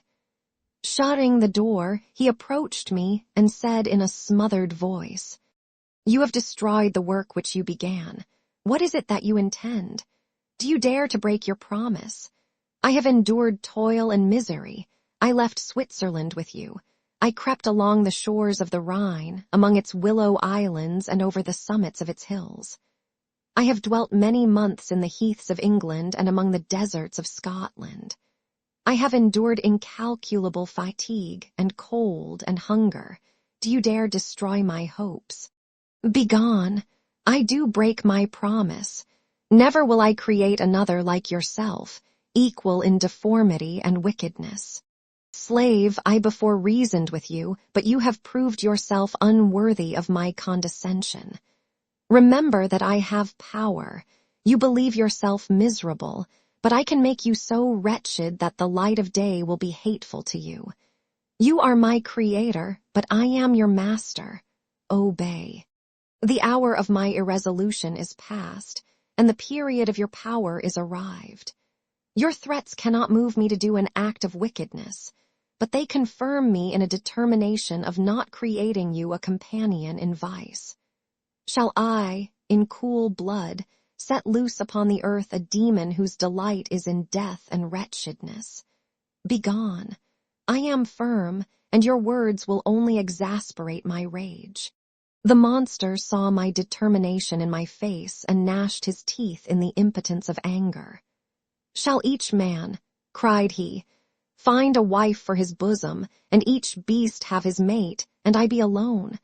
I had feelings of affection, and they were requited by detestation and scorn. Man, you may hate, but beware. Your hours will pass in dread and misery, and soon the bolt will fall which must ravish from you your happiness forever. Are you to be happy while I grovel in the intensity of my wretchedness? You can blast my other passions, but revenge remains. Revenge, henceforth dearer than light or food. I may die, but first you, my tyrant and tormentor, shall curse the sun that gazes on your misery. Beware, for I am fearless and therefore powerful. I will watch with the wiliness of a snake, that I may sting with its venom. Man, you shall repent of the injuries you inflict. Devil, cease, and do not poison the air with these sounds of malice. I have declared my resolution to you, and I am no coward to bend beneath words. Leave me, I am inexorable. It is well, I go, but remember, I shall be with you on your wedding night. I started forward and exclaimed, Villain! Before you sign my death warrant, be sure that you are yourself safe. I would have seized him, but he eluded me and quitted the house with precipitation. In a few moments I saw him in his boat, which shot across the waters with an arrowy swiftness, and was soon lost amidst the waves. All was again silent, but his words rang in my ears. I burned with rage to pursue the murderer of my peace and precipitate him into the ocean. I walked up and down my room hastily and perturbed, while my imagination conjured up 1,000 images to torment and sting me. Why had I not followed him and closed with him in mortal strife? But I had suffered him to depart, and he had directed his course towards the mainland. I shuddered to think, who might be the next victim sacrificed to his insatiate revenge. And then I thought again of his words, I will be with you on your wedding night. That, then, was the period fixed for the fulfillment of my destiny. In that hour I should die and at once satisfy and extinguish his malice. The prospect did not move me to fear. Yet when I thought of my beloved Elizabeth, of her tears and endless sorrow, when she should find her lover so barbarously snatched from her, tears, the first I had shed for many months, streamed from my eyes, and I resolved not to fall before my enemy without a bitter struggle. The night passed away, and the sun rose from the ocean. My feelings became calmer, if it may be called calmness when the violence of rage sinks into the depths of despair. I left the house, the horrid scene of the last night's contention, and walked on the beach of the sea, which I almost regarded as an insuperable barrier between me and my fellow creatures. Nay, a wish that such should prove the fact stole across me. I desired that I might pass my life on that barren rock, wearily, it is true, but uninterrupted by any sudden shock of misery. If I returned, it was to be sacrificed or to see those whom I most loved die under the grasp of a demon whom I had myself created. I walked about the isle like a restless spectre, separated from all it loved and miserable in the separation. When it became noon, and the sun rose higher, I lay down on the grass and was overpowered by a deep sleep. I had been awake the whole of the preceding night, my nerves were agitated, and my eyes inflamed by watching and misery. The sleep into which I now sank refreshed me, and when I awoke, I again felt as if I belonged to a race of human beings like myself, and I began to reflect upon what had passed with greater composure. Yet still the words of the fiend rang in my ears like a death knell. They appeared like a dream, yet distinct and oppressive as a reality. The sun had far descended, and I still sat on the shore, satisfying my appetite, which had become ravenous with an oaten cake, when I saw a fishing boat land close to me, and one of the men brought me a packet. It contained letters from Geneva and one from Clerval entreating me to join him. He said that he was wearing away his time fruitlessly where he was, that letters from the friends he had formed in London desired his return to complete the negotiation they had entered into for his Indian enterprise. He could not any longer delay his departure, but as his journey to London might be followed, even sooner than he now conjectured, by his longer voyage, he entreated me to bestow as much of my society on him as I could spare. He besought me, therefore, to leave my solitary isle and to meet him at Perth, that we might proceed southwards together. This letter in a degree recalled me to life, and I determined to quit my island at the expiration of 2 days. Yet before I departed, there was a task to perform on which I shuddered to reflect. I must pack up my chemical instruments, and for that purpose I must enter the room which had been the scene of my odious work, and I must handle those utensils the sight of which was sickening to me. The next morning, at daybreak, I summoned sufficient courage and unlocked the door of my laboratory. The remains of the half-finished creature, whom I had destroyed, lay scattered on the floor, and I almost felt as if I had mangled the living flesh of a human being. I paused to collect myself, and then entered the chamber. With trembling hand, I conveyed the instruments out of the room, but I reflected that I ought not to leave the relics of my work to excite the horror and suspicion of the peasants, and I accordingly put them into a basket with a great quantity of stones, and laying them up, determined to throw them into the sea that very night. And in the meantime I sat upon the beach, employed in cleaning and arranging my chemical apparatus. Nothing could be more complete than the alteration that had taken place in my feelings since the night of the appearance of the demon. I had before regarded my promise with a gloomy despair as a thing that, with whatever consequences, must be fulfilled. But I now felt as if a film had been taken from before my eyes, and that I for the first time saw clearly. The idea of renewing my labors did not for one instant occur to me. The threat I had heard weighed on my thoughts, but I did not reflect that a voluntary act of mine could avert it. I had resolved in my own mind that to create another like the fiend I had first made would be an act of the basest and most atrocious selfishness, and I banished from my mind every thought that could lead to a different conclusion. Between 2 and 3 in the morning the moon rose, and I then, putting my basket aboard a little skiff, sailed out about 4 miles from the shore. The scene was perfectly solitary. A few boats were returning towards land, but I sailed away from them. I felt as if I was about the commission of a dreadful crime, and avoided with shuddering anxiety any encounter with my fellow creatures. At one time the moon, which had before been clear, was suddenly overspread by a thick cloud, and I took advantage of the moment of darkness and cast my basket into the sea. I listened to the gurgling sound as it sank, and then sailed away from the spot. The sky became clouded, but the air was pure, although chilled by the northeast breeze that was then rising. But it refreshed me and filled me with such agreeable sensations that I resolved to prolong my stay on the water, and fixing the rudder in a direct position, stretched myself at the bottom of the boat. Clouds hid the moon, everything was obscure, and I heard only the sound of the boat as its keel cut through the waves. The murmur lulled me, and in a short time I slept soundly. I do not know how long I remained in this situation, but when I awoke, I found that the sun had already mounted considerably. The wind was high, and the waves continually threatened the safety of my little skiff. I found that the wind was northeast, and must have driven me far from the coast from which I had embarked. I endeavored to change my course, but quickly found that if I again made the attempt the boat would be instantly filled with water.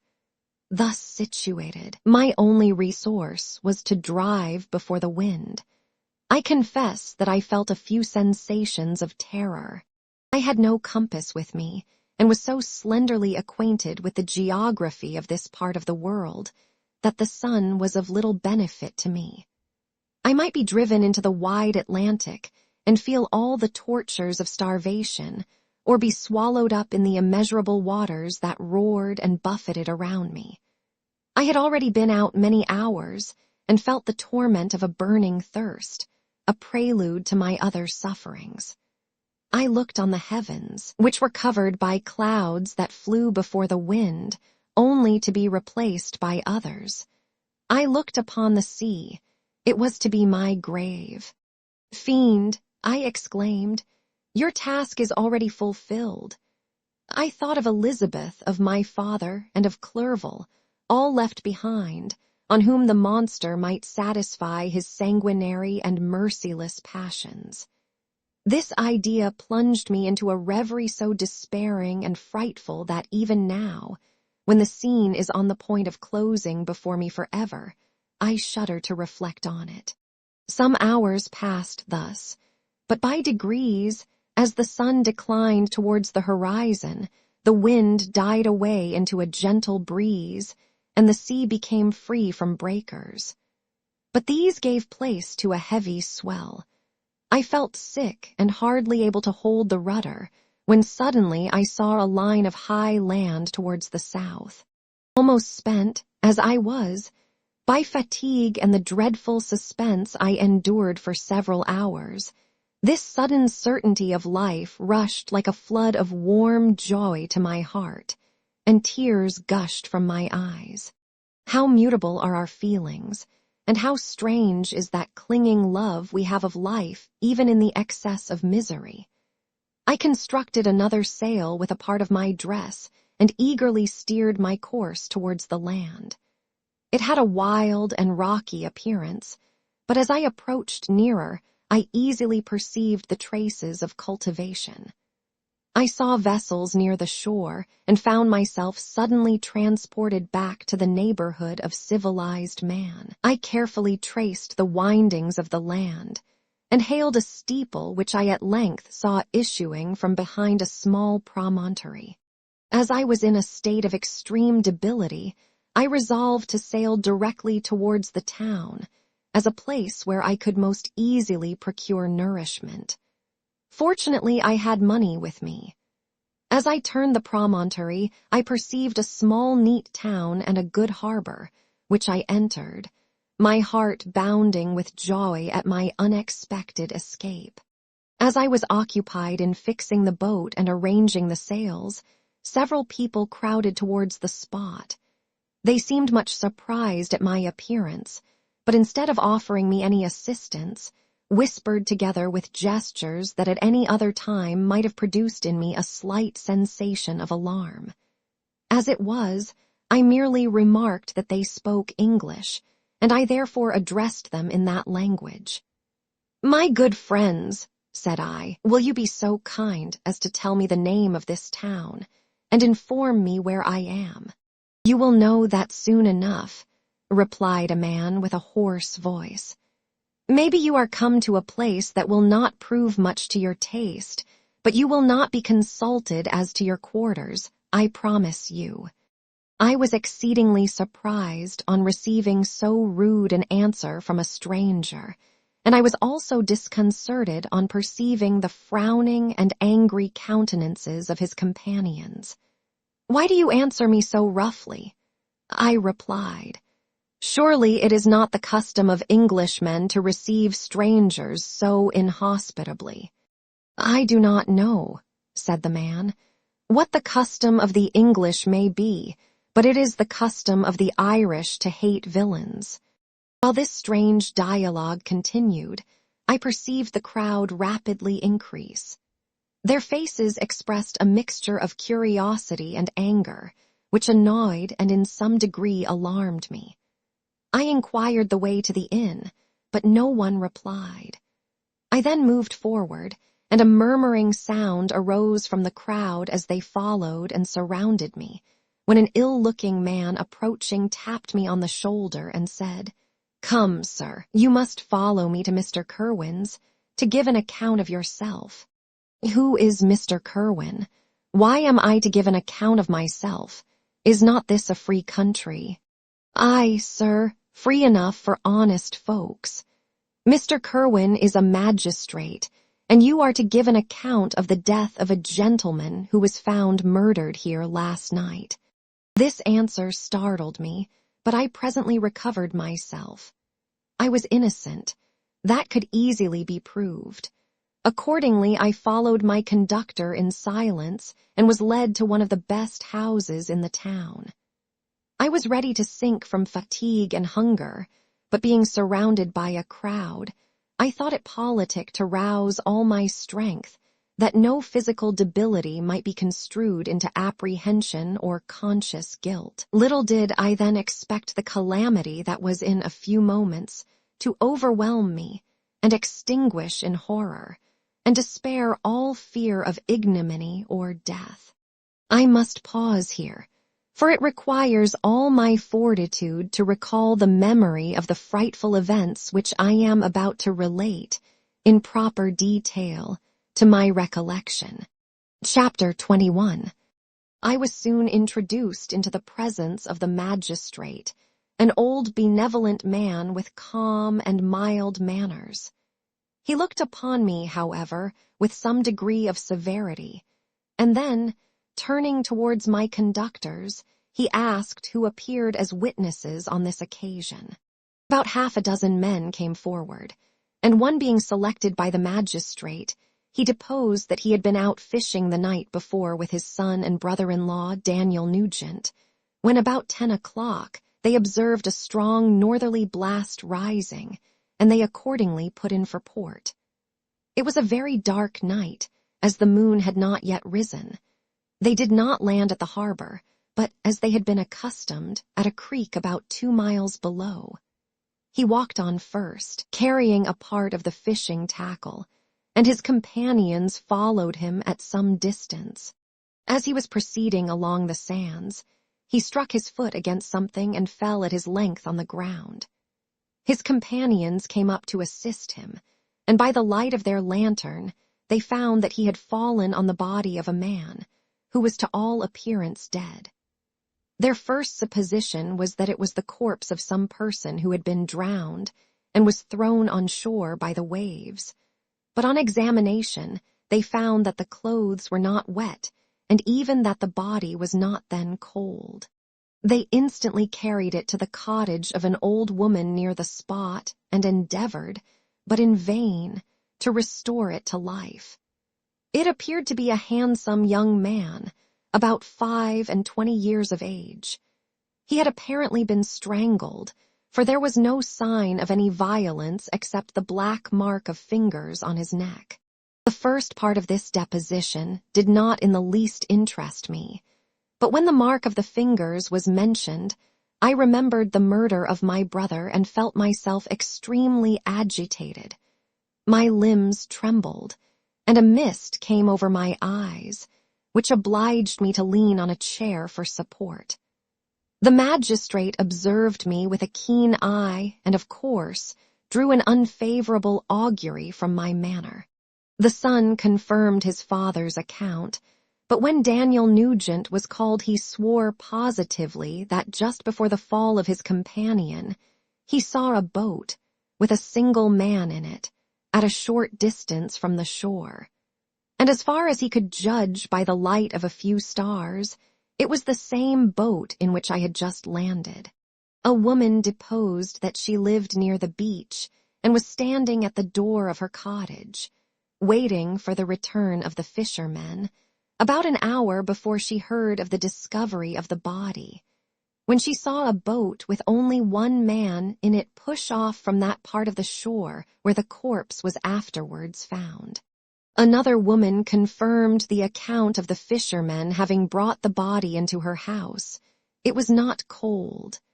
They put it into a bed and rubbed it, and Daniel went to the town for an apothecary, but life was quite gone. Several other men were examined concerning my landing, and they agreed that, with the strong north wind that had arisen during the night, it was very probable that I had beaten about for many hours and had been obliged to return nearly to the same spot from which I had departed. Besides, they observed that it appeared that I had brought the body from another place, and it was likely that as I did not appear to know the shore, I might have put into the harbor ignorant of the distance of the town from the place where I had deposited the corpse. Mr. Kerwin, on hearing this evidence, desired that I should be taken into the room where the body lay for interment, that it might be observed what effect the sight of it would produce upon me. This idea was probably suggested by the extreme agitation I had exhibited when the mode of the murder had been described.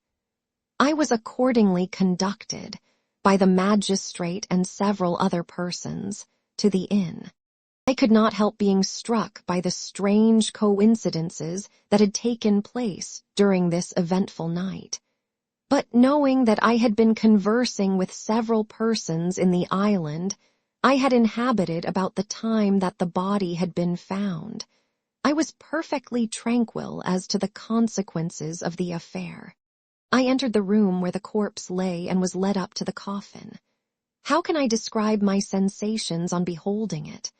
I feel yet parched with horror, nor can I reflect on that terrible moment without shuddering and agony. The examination, the presence of the magistrate and witnesses, passed like a dream from my memory when I saw the lifeless form of Henry Clerval stretched before me. I gasped for breath, and throwing myself on the body, I exclaimed, "Have my murderous machinations deprived you also, my dearest Henry, of life? 2 I have already destroyed. Other victims await their destiny. But you, Clerval, my friend, my benefactor." The human frame could no longer support the agonies that I endured, and I was carried out of the room in strong convulsions. A fever succeeded to this. I lay for 2 months on the point of death. My ravings, as I afterwards heard, were frightful. I called myself the murderer of William, of Justine, and of Clerval. Sometimes I entreated my attendants to assist me in the destruction of the fiend by whom I was tormented, and at others I felt the fingers of the monster already grasping my neck, and screamed aloud with agony and terror.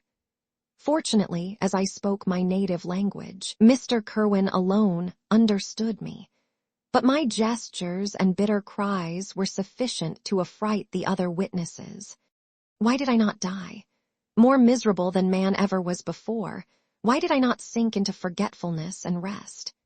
Death snatches away many blooming children, the only hopes of their doting parents. How many brides and youthful lovers have been one day in the bloom of health and hope, and the next a prey for worms and the decay of the tomb? Of what materials was I made that I could thus resist so many shocks, which, like the turning of the wheel, continually renewed the torture? But I was doomed to live, and in 2 months found myself as awaking from a dream, in a prison, stretched on a wretched bed, surrounded by jailers, turnkeys, bolts, and all the miserable apparatus of a dungeon. It was morning, I remember, when I thus awoke to understanding. I had forgotten the particulars of what had happened, and only felt as if some great misfortune had suddenly overwhelmed me. But when I looked around and saw the barred windows and the squalidness of the room in which I was, all flashed across my memory, and I groaned bitterly. This sound disturbed an old woman who was sleeping in a chair beside me.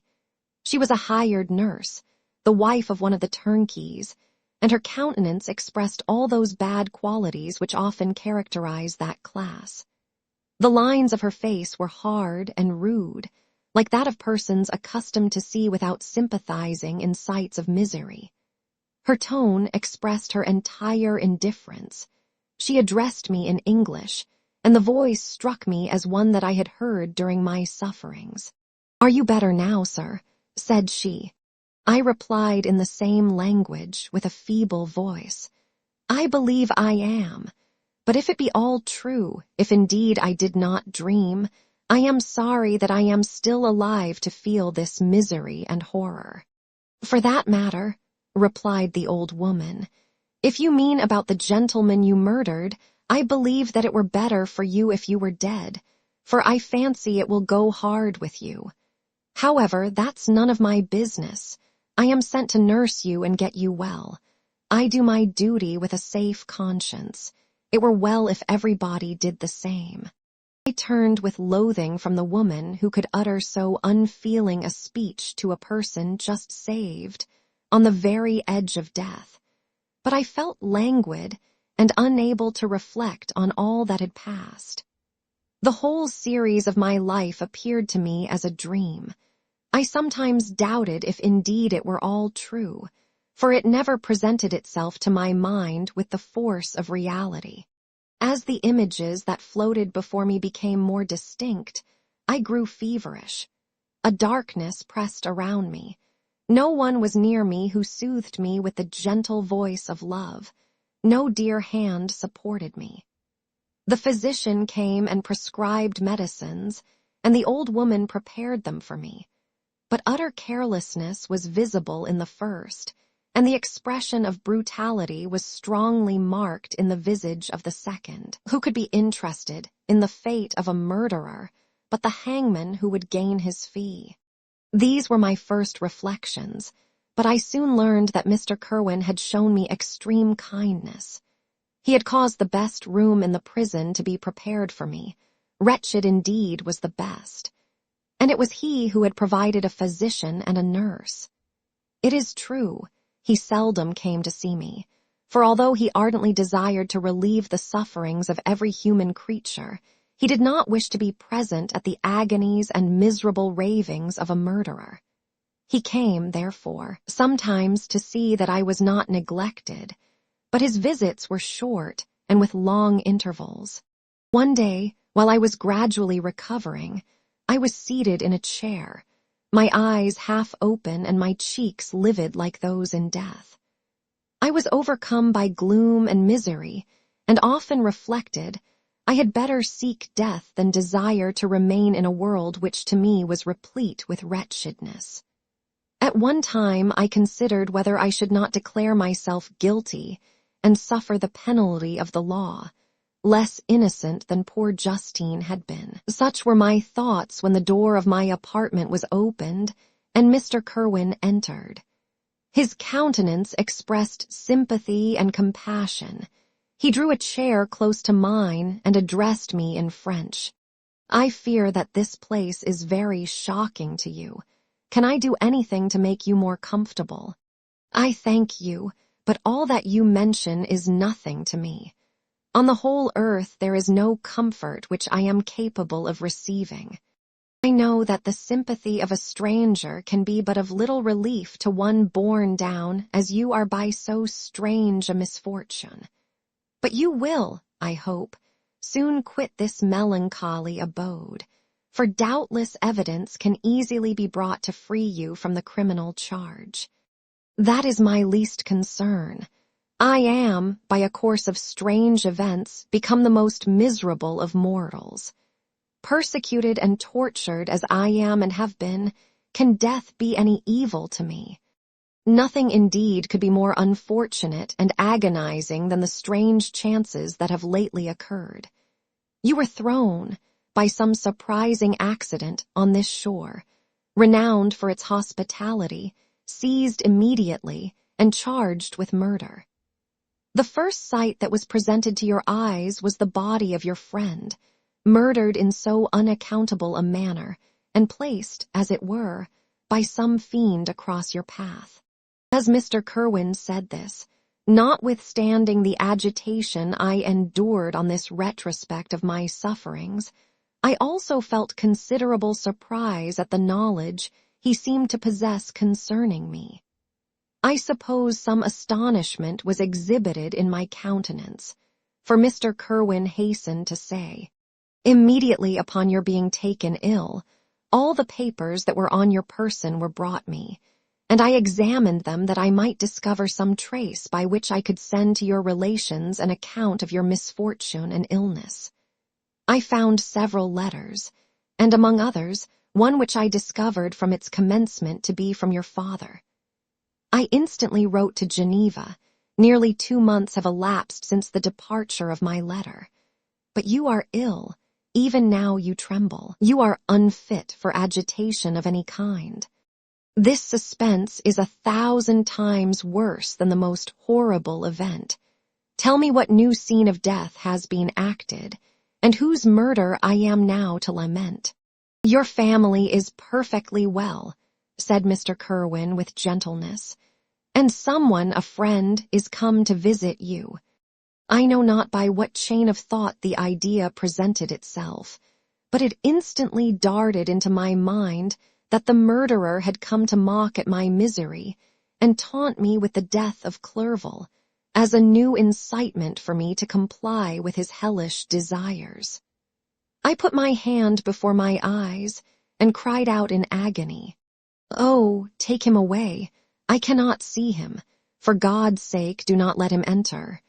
Mr. Kerwin regarded me with a troubled countenance.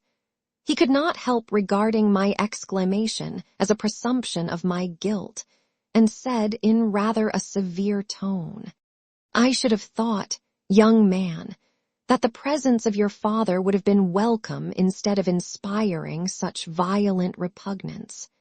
"My father," cried I, while every feature and every muscle was relaxed from anguish to pleasure. "Is my father indeed come? How kind, how very kind. But where is he? Why does he not hasten to me?" My change of manner surprised and pleased the magistrate. Perhaps he thought that my former exclamation was a momentary return of delirium, and now he instantly resumed his former benevolence. He rose and quitted the room with my nurse, and in a moment my father entered it. Nothing, at this moment, could have given me greater pleasure than the arrival of my father. I stretched out my hand to him and cried, "Are you then safe, and Elizabeth and Ernest?" My father calmed me with assurances of their welfare and endeavored, by dwelling on these subjects so interesting to my heart, to raise my desponding spirits. But he soon felt that a prison cannot be the abode of cheerfulness. "What a place is this that you inhabit, my son?" said he, looking mournfully at the barred windows and wretched appearance of the room. "You traveled to seek happiness, but a fatality seems to pursue you, and poor Clerval, the name of my unfortunate and murdered friend, was an agitation too great to be endured in my weak state." I shed tears. "Alas, yes, my father," replied I. "Some destiny of the most horrible kind hangs over me, and I must live to fulfill it, or surely I should have died on the coffin of Henry." We were not allowed to converse for any length of time, for the precarious state of my health rendered every precaution necessary that could ensure tranquillity. Mr. Kerwin came in and insisted that my strength should not be exhausted by too much exertion. But the appearance of my father was to me like that of my good angel, and I gradually recovered my health. As my sickness quitted me, I was absorbed by a gloomy and black melancholy that nothing could dissipate. The image of Clerval was forever before me, ghastly and murdered. More than once the agitation into which these reflections threw me made my friends dread a dangerous relapse. Alas! Why did they preserve so miserable and detested a life? It was surely that I might fulfill my destiny, which is now drawing to a close. Soon, oh, very soon, will death extinguish these throbbings and relieve me from the mighty weight of anguish that bears me to the dust. And in executing the award of justice, I shall also sink to rest. Then the appearance of death was distant, although the wish was ever present to my thoughts, and I often sat for hours motionless and speechless, wishing for some mighty revolution that might bury me and my destroyer in its ruins. The season of the assizes approached. I had already been 3 months in prison, and although I was still weak and in continual danger of a relapse, I was obliged to travel nearly 100 miles to the country town, where the court was held. Mr. Kerwin charged himself with every care of collecting witnesses and arranging my defense. I was spared the disgrace of appearing publicly as a criminal, as the case was not brought before the court that decides on life and death. The grand jury rejected the bill, on its being proved that I was on the Orkney Islands at the hour the body of my friend was found, and a fortnight after my removal I was liberated from prison. My father was enraptured on finding me freed from the vexations of a criminal charge, that I was again allowed to breathe the fresh atmosphere and permitted to return to my native country. I did not participate in these feelings, for to me the walls of a dungeon or a palace were alike hateful. The cup of life was poisoned forever, and although the sun shone upon me, as upon the happy and gay of heart, I saw around me nothing but a dense and frightful darkness, penetrated by no light, but the glimmer of two eyes that glared upon me. Sometimes they were the expressive eyes of Henry, languishing in death, the dark orbs nearly covered by the lids and the long black lashes that fringed them. Sometimes it was the watery, clouded eyes of the monster, as I first saw them in my chamber at Ingolstadt. My father tried to awaken in me the feelings of affection. He talked of Geneva, which I should soon visit, of Elizabeth and Ernest, but these words only drew deep groans from me. Sometimes, indeed, I felt a wish for happiness and thought with melancholy delight of my beloved cousin, or longed, with a devouring malady du pays, to see once more the blue lake and rapid Rhone that had been so dear to me in early childhood. But my general state of feeling was a torpor in which a prison was as welcome a residence as the divinest scene in nature. And these fits were seldom interrupted, but by paroxysms of anguish and despair.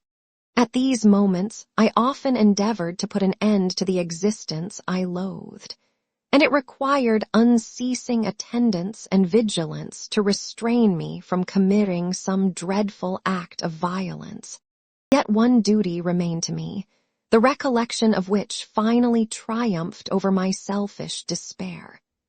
It was necessary that I should return without delay to Geneva, there to watch over the lives of those I so fondly loved and to lie in wait for the murderer, that if any chance led me to the place of his concealment, or if he dared again to blast me by his presence, I might, with unfailing aim, put an end to the existence of the monstrous image, which I had endued with the mockery of a soul still more monstrous.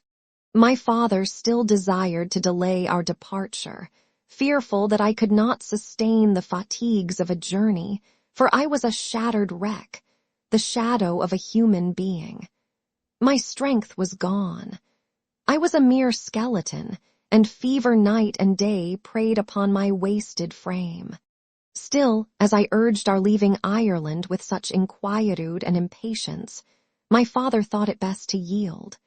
We took our passage on board a vessel bound for Havre de Grace, and sailed with a fair wind from the Irish shores. It was midnight. I lay on the deck looking at the stars and listening to the dashing of the waves. I hailed the darkness that shut Ireland from my sight, and my pulse beat with a feverish joy when I reflected that I should soon see Geneva. The past appeared to me in the light of a frightful dream, yet the vessel in which I was, the wind that blew me from the detested shore of Ireland, and the sea which surrounded me, told me too forcibly that I was deceived by no vision, and that Clerval, my friend and dearest companion, had fallen a victim to me and the monster of my creation. I repassed, in my memory, my whole life, my quiet happiness while residing with my family in Geneva, the death of my mother, and my departure for Ingolstadt. I remembered, shuddering, the mad enthusiasm that hurried me on to the creation of my hideous enemy, and I called to mind the night in which he first lived. I was unable to pursue the train of thought. 1,000 feelings pressed upon me, and I wept bitterly. Ever since my recovery from the fever, I had been in the custom of taking every night a small quantity of laudanum, for it was by means of this drug only that I was enabled to gain the rest necessary for the preservation of life. Oppressed by the recollection of my various misfortunes, I now swallowed double my usual quantity, and soon slept profoundly. But sleep did not afford me respite from thought and misery. My dreams presented 1,000 objects that scared me. Towards morning, I was possessed by a kind of nightmare. I felt the fiend's grasp in my neck and could not free myself from it. Groans and cries rang in my ears. My father, who was watching over me, perceiving my restlessness, awoke me. The dashing waves were around, the cloudy sky above, the fiend was not here. A sense of security, a feeling that a truce was established between the present hour and the irresistible, disastrous future imparted to me a kind of calm forgetfulness, of which the human mind is by its structure peculiarly susceptible. Chapter 22. The voyage came to an end. We landed and proceeded to Paris. I soon found that I had overtaxed my strength and that I must repose before I could continue my journey. My father's care and attentions were indefatigable, but he did not know the origin of my sufferings and sought erroneous methods to remedy the incurable ill. He wished me to seek amusement in society. I abhorred the face of man. Oh, not abhorred. They were my brethren, my fellow beings, and I felt attracted even to the most repulsive among them, as to creatures of an angelic nature and celestial mechanism. But I felt that I had no right to share their intercourse. I had unchained an enemy among them whose joy it was to shed their blood and to revel in their groans. How they would, each and all, abhor me and hunt me from the world, did they know my unhallowed acts and the crimes which had their source in me. My father yielded at length to my desire to avoid society and strove by various arguments to banish my despair. Sometimes he thought that I felt deeply the degradation of being obliged to answer a charge of murder, and he endeavored to prove to me the futility of pride. "Alas, my father," said I, "how little do you know me? Human beings, their feelings and passions would indeed be degraded if such a wretch as I felt pride. Justine, poor unhappy Justine, was as innocent as I, and she suffered the same charge. She died for it, and I am the cause of this. I murdered her. William, Justine, and Henry, they all died by my hands. My father had often, during my imprisonment, heard me make the same assertion. When I thus accused myself, he sometimes seemed to desire an explanation, and at others he appeared to consider it as the offspring of delirium, and that, during my illness, some idea of this kind had presented itself to my imagination, the remembrance of which I preserved in my convalescence. I avoided explanation, and maintained a continual silence concerning the wretch I had created. I had a persuasion that I should be supposed mad, and this in itself would forever have chained my tongue. Besides, I could not bring myself to disclose a secret which would fill my hearer with consternation, and make fear and unnatural horror the inmates of his breast. I checked, therefore, my impatient thirst for sympathy, and was silent when I would have given the world to have confided the fatal secret. Yet, still, words like those I have recorded would burst uncontrollably from me. I could offer no explanation of them, but their truth in part relieved the burden of my mysterious woe. Upon this occasion my father said, with an expression of unbounded wonder, "My dearest Victor, what infatuation is this? My dear son, I entreat you never to make such an assertion again." "I am not mad," I cried energetically. "The sun and the heavens, who have viewed my operations, can bear witness of my truth. I am the assassin of those most innocent victims. They died by my machinations. 1,000 times would I have shed my own blood, drop by drop, to have saved their lives. But I could not, my father. Indeed, I could not sacrifice the whole human race."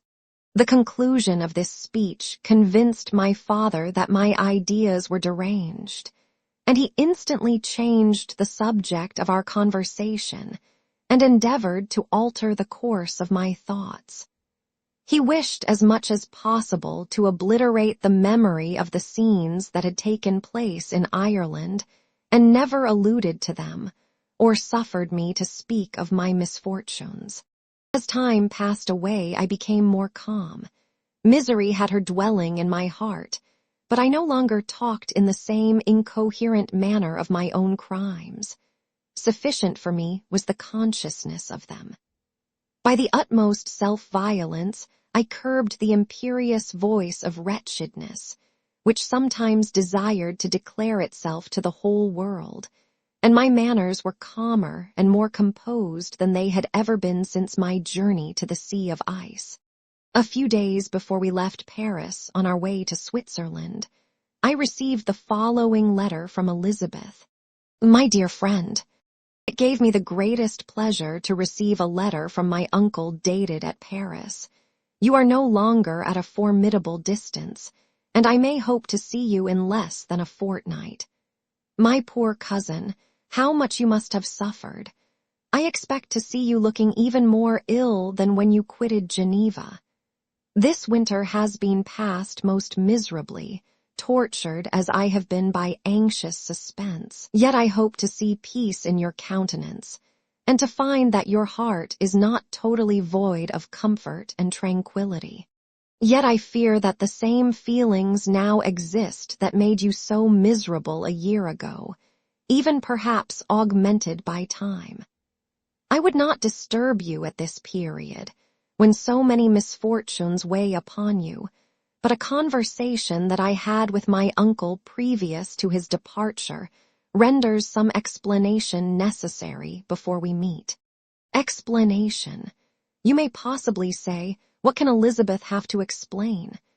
If you really say this, my questions are answered and all my doubts satisfied. But you are distant from me, and it is possible that you may dread and yet be pleased with this explanation. And in a probability of this being the case, I dare not any longer postpone writing what, during your absence, I have often wished to express to you but have never had the courage to begin. You well know, Victor, that our union had been the favorite plan of your parents ever since our infancy. We were told this when young, and taught to look forward to it as an event that would certainly take place. We were affectionate playfellows during childhood, and I believe, dear and valued friends to one another as we grew older. But as brother and sister often entertain a lively affection towards each other without desiring a more intimate union, may not such also be our case? Tell me, dearest Victor, answer me, I conjure you by our mutual happiness with simple truth. Do you not love another?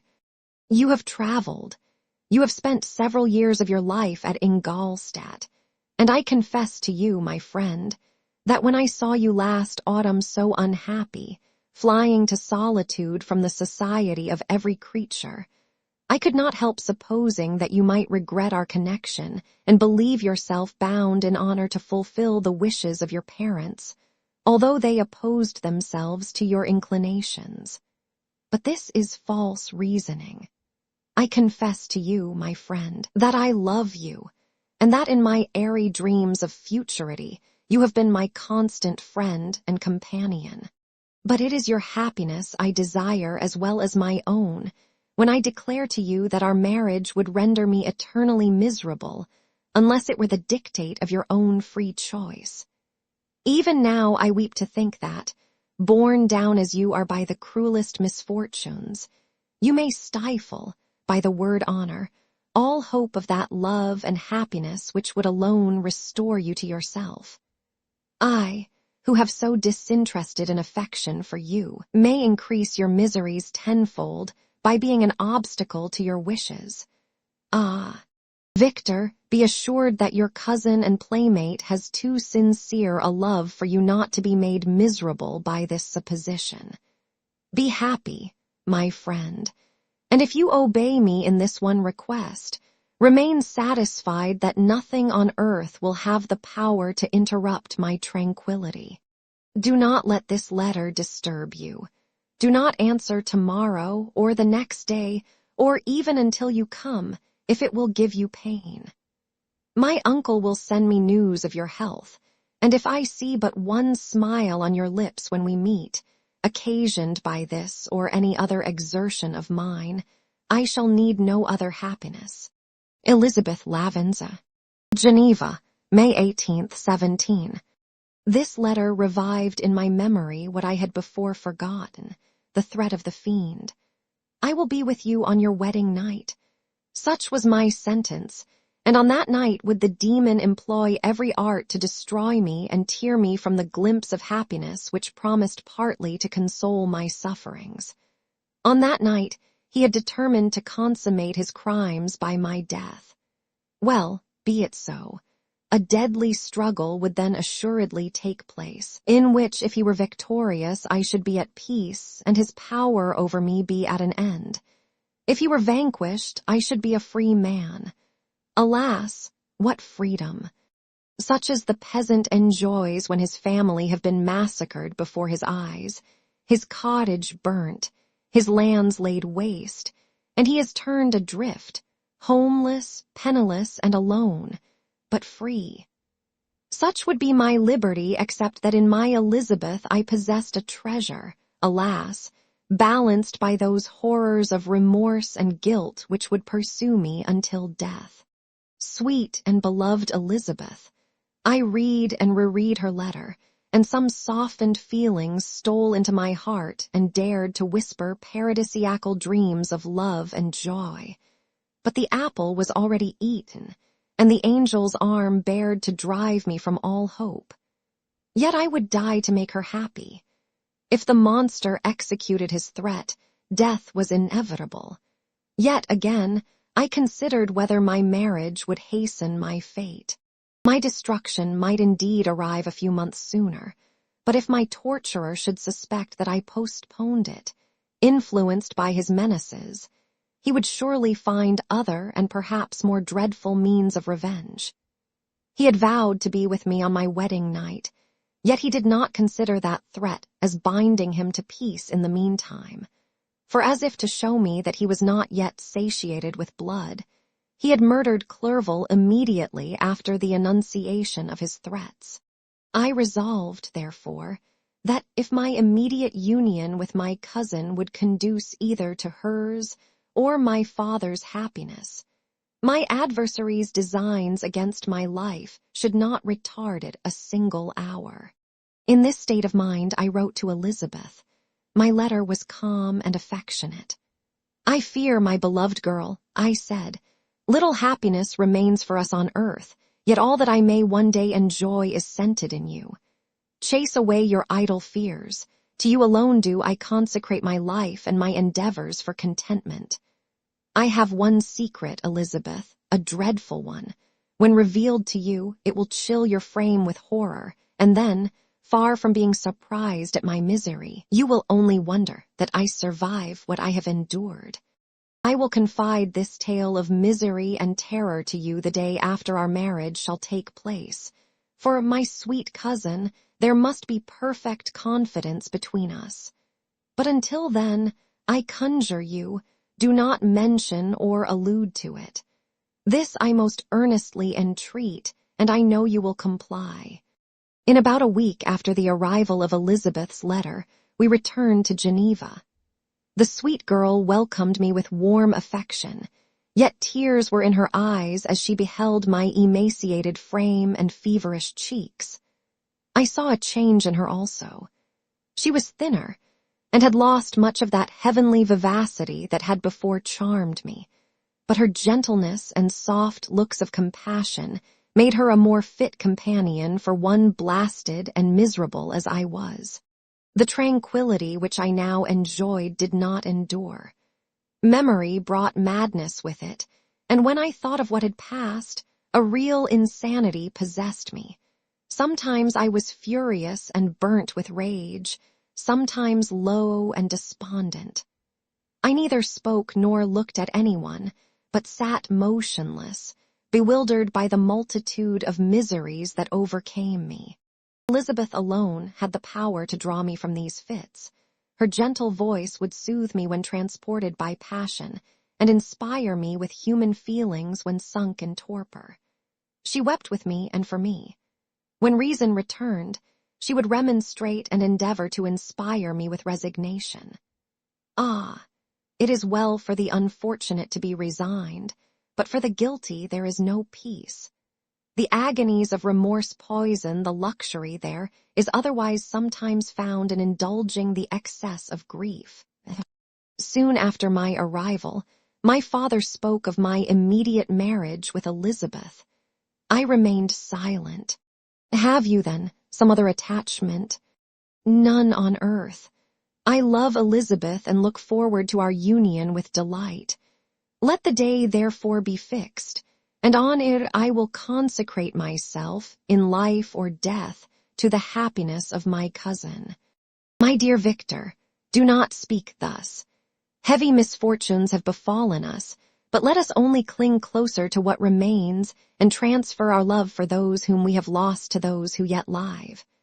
Our circle will be small but bound close by the ties of affection and mutual misfortune. And when time shall have softened your despair, new and dear objects of care will be born to replace those of whom we have been so cruelly deprived. Such were the lessons of my father. But to me the remembrance of the threat returned. Nor can you wonder that, omnipotent as the fiend had yet been in his deeds of blood, I should almost regard him as invincible, and that when he had pronounced the words, "I shall be with you on your wedding night," I should regard the threatened fate as unavoidable. But death was no evil to me if the loss of Elizabeth were balanced with it, and I therefore, with a contented and even cheerful countenance, agreed with my father that if my cousin would consent, the ceremony should take place in 10 days, and thus put, as I imagined, the seal to my fate. Great God! If for one instant I had thought what might be the hellish intention of my fiendish adversary, I would rather have banished myself forever from my native country, and wandered a friendless outcast over the earth than have consented to this miserable marriage.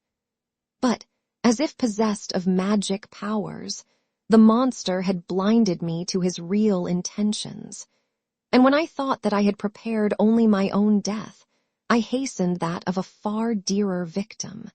As the period fixed for our marriage drew nearer, whether from cowardice or a prophetic feeling, I felt my heart sink within me. But I concealed my feelings by an appearance of hilarity that brought smiles and joy to the countenance of my father, but hardly deceived the ever-watchful and nicer eye of Elizabeth. She looked forward to our union with placid contentment, not unmingled with a little fear, which past misfortunes had impressed, that what now appeared certain and tangible happiness might soon dissipate into an airy dream, and leave no trace but deep and everlasting regret. Preparations were made for the event, congratulatory visits were received, and all wore a smiling appearance.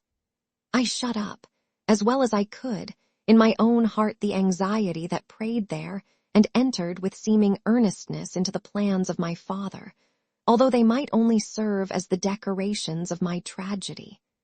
Through my father's exertions, a part of the inheritance of Elizabeth had been restored to her by the Austrian government. A small possession on the shores of Como belonged to her.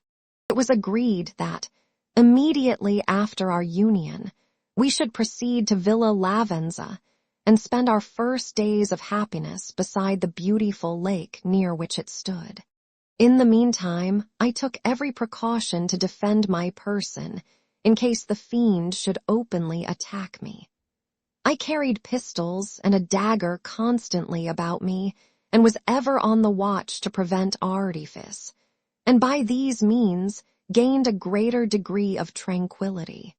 Indeed, as the period approached, the threat appeared more as a delusion, not to be regarded as worthy to disturb my peace, while the happiness I hoped for in my marriage wore a greater appearance of certainty as the day fixed for its solemnization drew nearer, and I heard it continually spoken of as an occurrence which no accident could possibly prevent. Elizabeth seemed happy. My tranquil demeanor contributed greatly to calm her mind. But on the day that was to fulfill my wishes and my destiny, she was melancholy, and a presentiment of evil pervaded her. And perhaps also she thought of the dreadful secret which I had promised to reveal to her on the following day. My father was in the meantime overjoyed, and in the bustle of preparation, only recognized in the melancholy of his niece the diffidence of a bride. After the ceremony was performed, a large party assembled at my father's, but it was agreed that Elizabeth and I should commence our journey by water, sleeping that night at Evian and continuing our voyage on the following day. The day was fair, the wind favorable, all smiled on our nuptial embarkation. Those were the last moments of my life, during which I enjoyed the feeling of happiness. We passed rapidly along. The sun was hot, but we were sheltered from its rays by a kind of canopy while we enjoyed the beauty of the scene, sometimes on one side of the lake, where we saw Mont Salérve, the pleasant banks of Montélimar, and at a distance, surmounting all, the beautiful Mont Blanc, and the assemblage of snowy mountains that in vain endeavor to emulate her. Sometimes coasting the opposite banks, we saw the mighty Jura opposing its dark side to the ambition that would quit its native country, and an almost insurmountable barrier to the invader who should wish to enslave it. I took the hand of Elizabeth. "You are sorrowful, my love. Ah, if you knew what I have suffered and what I may yet endure, you would endeavor to let me taste the quiet and freedom from despair that this one day at least permits me to enjoy." "Be happy, my dear Victor," replied Elizabeth. "There is, I hope, nothing to distress you, and be assured that if a lively joy is not painted in my face, my heart is contented. Something whispers to me not to depend too much on the prospect that is opened before us, but I will not listen to such a sinister voice. Observe how fast we move along and how the clouds, which sometimes obscure and sometimes rise above the dome of Mont Blanc, render this scene of beauty still more interesting. Look also at the innumerable fish that are swimming in the clear waters, where we can distinguish every pebble that lies at the bottom. What a divine day! How happy and serene all nature appears. Thus Elizabeth endeavored to divert her thoughts and mine from all reflection upon melancholy subjects. But her temper was fluctuating. Joy for a few instants shone in her eyes, but it continually gave place to distraction and reverie. The sun sank lower in the heavens. We passed the river Drance and observed its path through the chasms of the higher and the glens of the lower hills. The Alps here come closer to the lake, and we approach the amphitheater of mountains which forms its eastern boundary. The spire of Evian shone under the woods that surrounded it, and the range of mountain above mountain by which it was overhung. The wind, which had hitherto carried us along with amazing rapidity, sank at sunset to a light breeze. The soft air just ruffled the water and caused a pleasant motion among the trees as we approached the shore, from which it wafted the most delightful scent of flowers and hay. The sun sank beneath the horizon as we landed, and as I touched the shore, I felt those cares and fears revive which soon were to clasp me and cling to me forever. Chapter 23. It was 8 o'clock when we landed. We walked for a short time on the shore, enjoying the transitory light, and then retired to the inn and contemplated the lovely scene of waters, woods, and mountains, obscured in darkness, yet still displaying their black outlines. The wind, which had fallen in the south, now rose with great violence in the west. The moon had reached her summit in the heavens and was beginning to descend. The clouds swept across it swifter than the flight of the vulture and dimmed her rays, while the lake reflected the scene of the busy heavens, rendered still busier by the restless waves that were beginning to rise. Suddenly, a heavy storm of rain descended. I had been calm during the day, but so soon as night obscured the shapes of objects, 1,000 fears arose in my mind. I was anxious and watchful, while my right hand grasped a pistol which was hidden in my bosom. Every sound terrified me, but I resolved that I would sell my life dearly and not shrink from the conflict until my own life or that of my adversary was extinguished. Elizabeth observed my agitation for some time in timid and fearful silence, but there was something in my glance which communicated terror to her, and trembling, she asked, "What is it that agitates you, my dear Victor? What is it you fear?" "Oh, peace, peace, my love," replied I. "This night and all will be safe, but this night is dreadful, very dreadful." I passed an hour in this state of mind, when suddenly I reflected how fearful the combat which I momentarily expected would be to my wife, and I earnestly entreated her to retire, resolving not to join her until I had obtained some knowledge as to the situation of my enemy.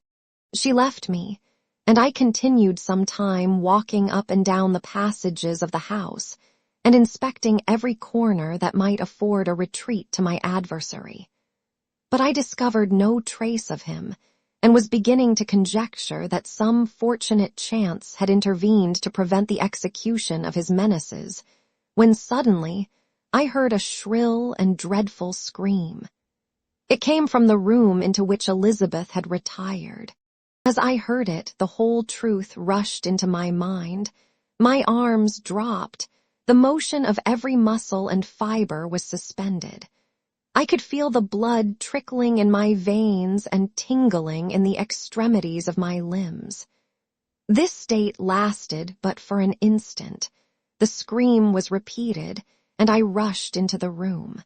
Great God! Why did I not then expire? Why am I here to relate the destruction of the best hope and the purest creature on earth? She was there, lifeless and inanimate, thrown across the bed, her head hanging down and her pale and distorted features half covered by her hair. Everywhere I turn I see the same figure, her bloodless arms and relaxed form flung by the murderer on its bridal bier. Could I behold this alive? Alas, life is obstinate and clings closest where it is most hated. For a moment only did I lose recollection. I fell senseless on the ground. When I recovered, I found myself surrounded by the people of the inn. Their countenances expressed a breathless terror, but the horror of others appeared only as a mockery, a shadow of the feelings that oppressed me. I escaped from them to the room where lay the body of Elizabeth, my love, my wife, so lately living, so dear, so worthy. She had been moved from the posture in which I had first beheld her, and now, as she lay, her head upon her arm and a handkerchief thrown across her face and neck, I might have supposed her asleep.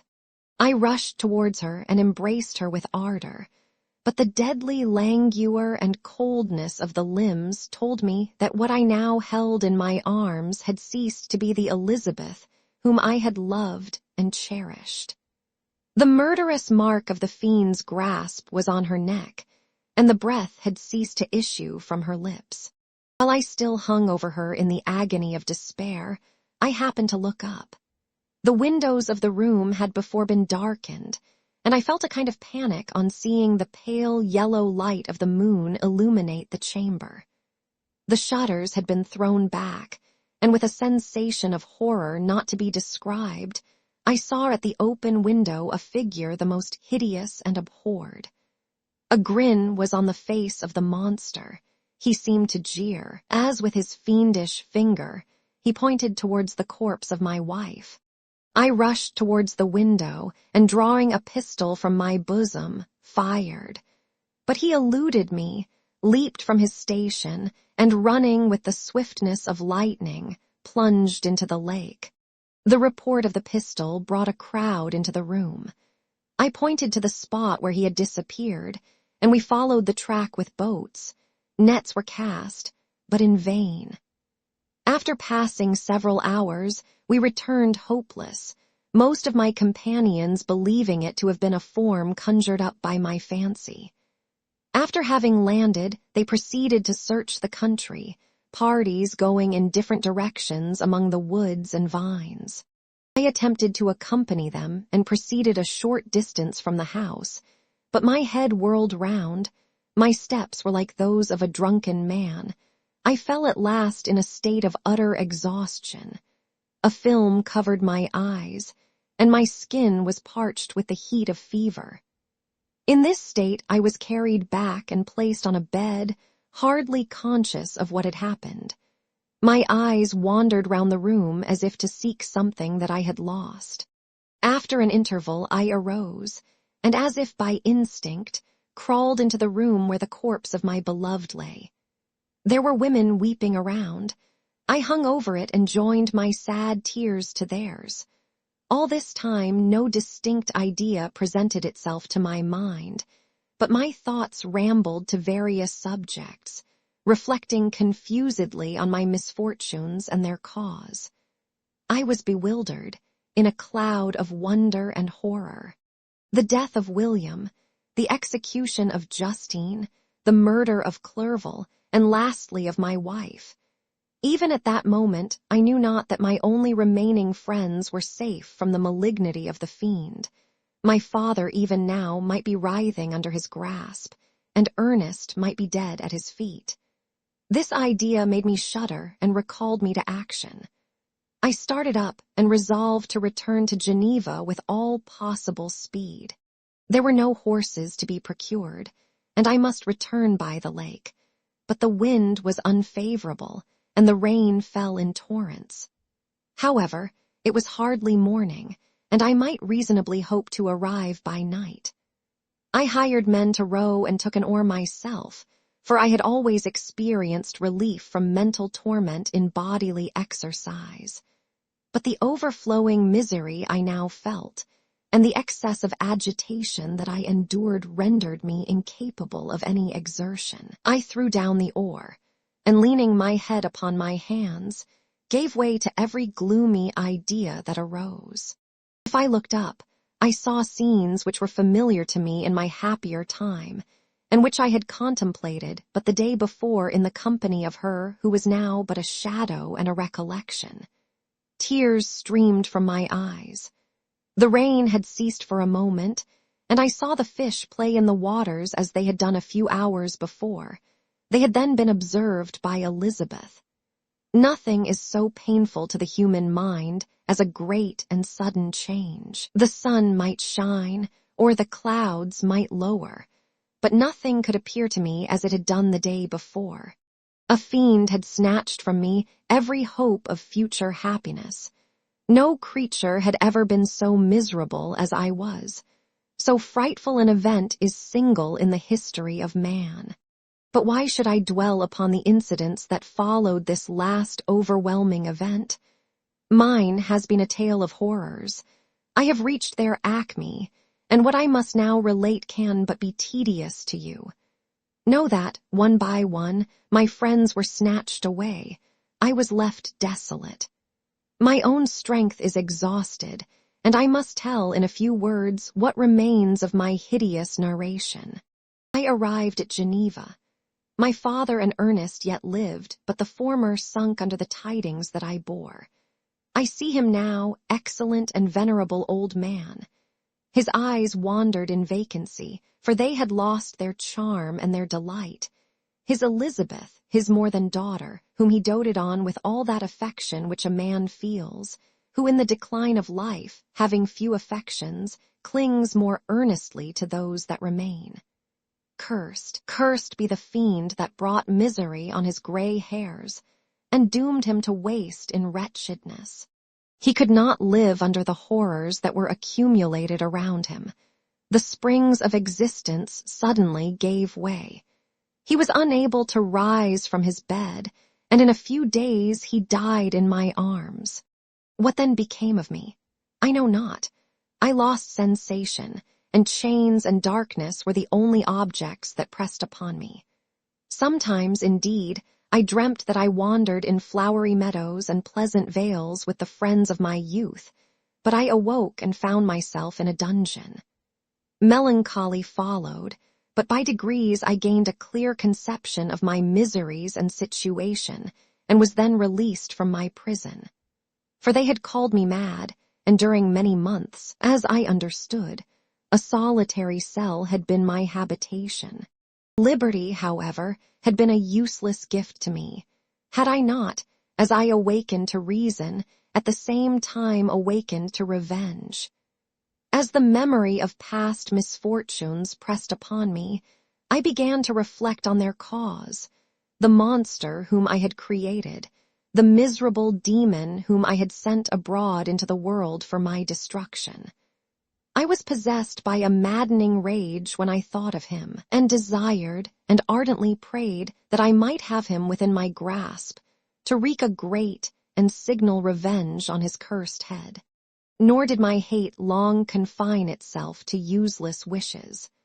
I began to reflect on the best means of securing him, and for this purpose, about a month after my release, I repaired to a criminal judge in the town and told him that I had an accusation to make, that I knew the destroyer of my family, and that I required him to exert his whole authority for the apprehension of the murderer. The magistrate listened to me with attention and kindness. "Be assured, sir," said he, "no pains or exertions on my part shall be spared to discover the villain." "I thank you," replied I. "Listen, therefore, to the deposition that I have to make. It is indeed a tale so strange that I should fear you would not credit it were there not something in truth which, however wonderful, forces conviction. The story is too connected to be mistaken for a dream, and I have no motive for falsehood." My manner as I thus addressed him was impressive but calm. I had formed in my own heart a resolution to pursue my destroyer to death, and this purpose quieted my agony and for an interval reconciled me to life. I now related my history briefly, but with firmness and precision, marking the dates with accuracy, and never deviating into invective or exclamation. The magistrate appeared at first perfectly incredulous, but as I continued he became more attentive and interested. I saw him sometimes shudder with horror, at others a lively surprise, unmingled with disbelief, was painted on his countenance. When I had concluded my narration, I said, "This is the being whom I accuse, and for whose seizure and punishment I call upon you to exert your whole power. It is your duty as a magistrate, and I believe and hope that your feelings as a man will not revolt from the execution of those functions on this occasion." This address caused a considerable change in the physiognomy of my own auditor. He had heard my story with that half kind of belief that is given to a tale of spirits and supernatural events. But when he was called upon to act officially in consequence, the whole tide of his incredulity returned. He, however, answered mildly, "I would willingly afford you every aid in your pursuit, but the creature of whom you speak appears to have powers which would put all my exertions to defiance. Who can follow an animal which can traverse the sea of ice and inhabit caves and dens where no man would venture to intrude? Besides, some months have elapsed since the commission of his crimes, and no one can conjecture to what place he has wandered or what region he may now inhabit. I do not doubt that he hovers near the spot which I inhabit, and if he has indeed taken refuge in the Alps, he may be hunted like the chamois and destroyed as a beast of prey. But I perceive your thoughts. You do not credit my narrative and do not intend to pursue my enemy with the punishment which is his desert." As I spoke, rage sparkled in my eyes. The magistrate was intimidated. "You are mistaken," said he. "I will exert myself, and if it is in my power to seize the monster, be assured that he shall suffer punishment proportionate to his crimes. But I fear, from what you have yourself described to be his properties, that this will prove impracticable, and thus, while every proper measure is pursued, you should make up your mind to disappointment. That cannot be, but all that I can say will be of little avail. My revenge is of no moment to you, yet, while I allow it to be a vice, I confess that it is the devouring and only passion of my soul. My rage is unspeakable when I reflect that the murderer, whom I have turned loose upon society, still exists. You refuse my just demand. I have but one resource, and I devote myself, either in my life or death, to his destruction." I trembled with excess of agitation as I said this. There was a frenzy in my manner, and something, I doubt not, of that haughty fierceness which the martyrs of old are said to have possessed. But to a Genevan magistrate, whose mind was occupied by far other ideas than those of devotion and heroism, this elevation of mind had much the appearance of madness. He endeavored to soothe me as a nurse does a child, and reverted to my tale as the effects of delirium. "Man," I cried, "how ignorant art thou in thy pride of wisdom! Cease, you know not what it is you say."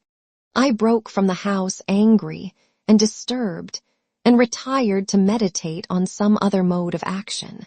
Chapter 24. My present situation was one in which all voluntary thought was swallowed up and lost. I was hurried away by fury.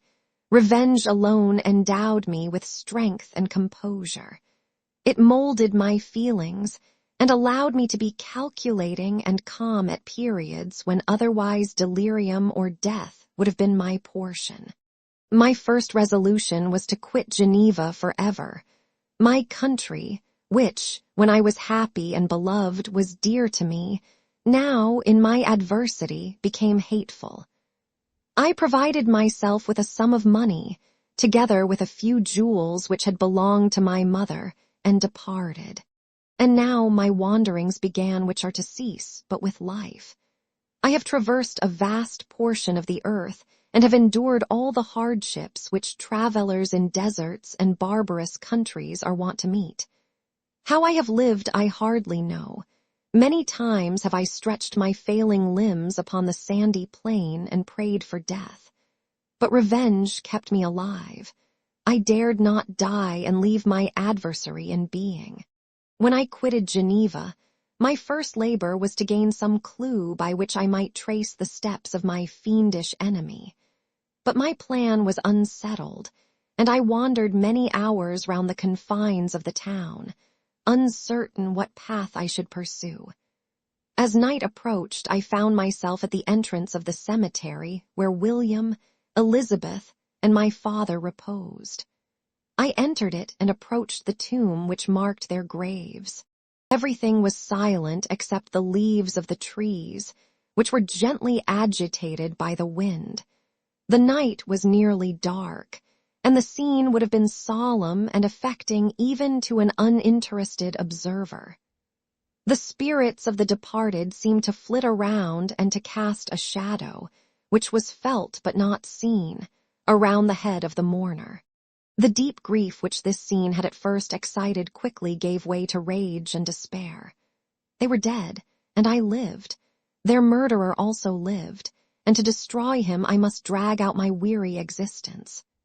I knelt on the grass and kissed the earth, and with quivering lips exclaimed, "By the sacred earth on which I kneel, by the shades that wander near me, by the deep and eternal grief that I feel, I swear, and by thee, O night, and the spirits that preside over thee, to pursue the demon who caused this misery, until he or I shall perish in mortal conflict.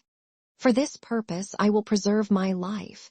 To execute this dear revenge will I again behold the sun and tread the green herbage of earth, which otherwise should vanish from my eyes forever. And I call on you, spirits of the dead, and on you, wandering ministers of vengeance, to aid and conduct me in my work.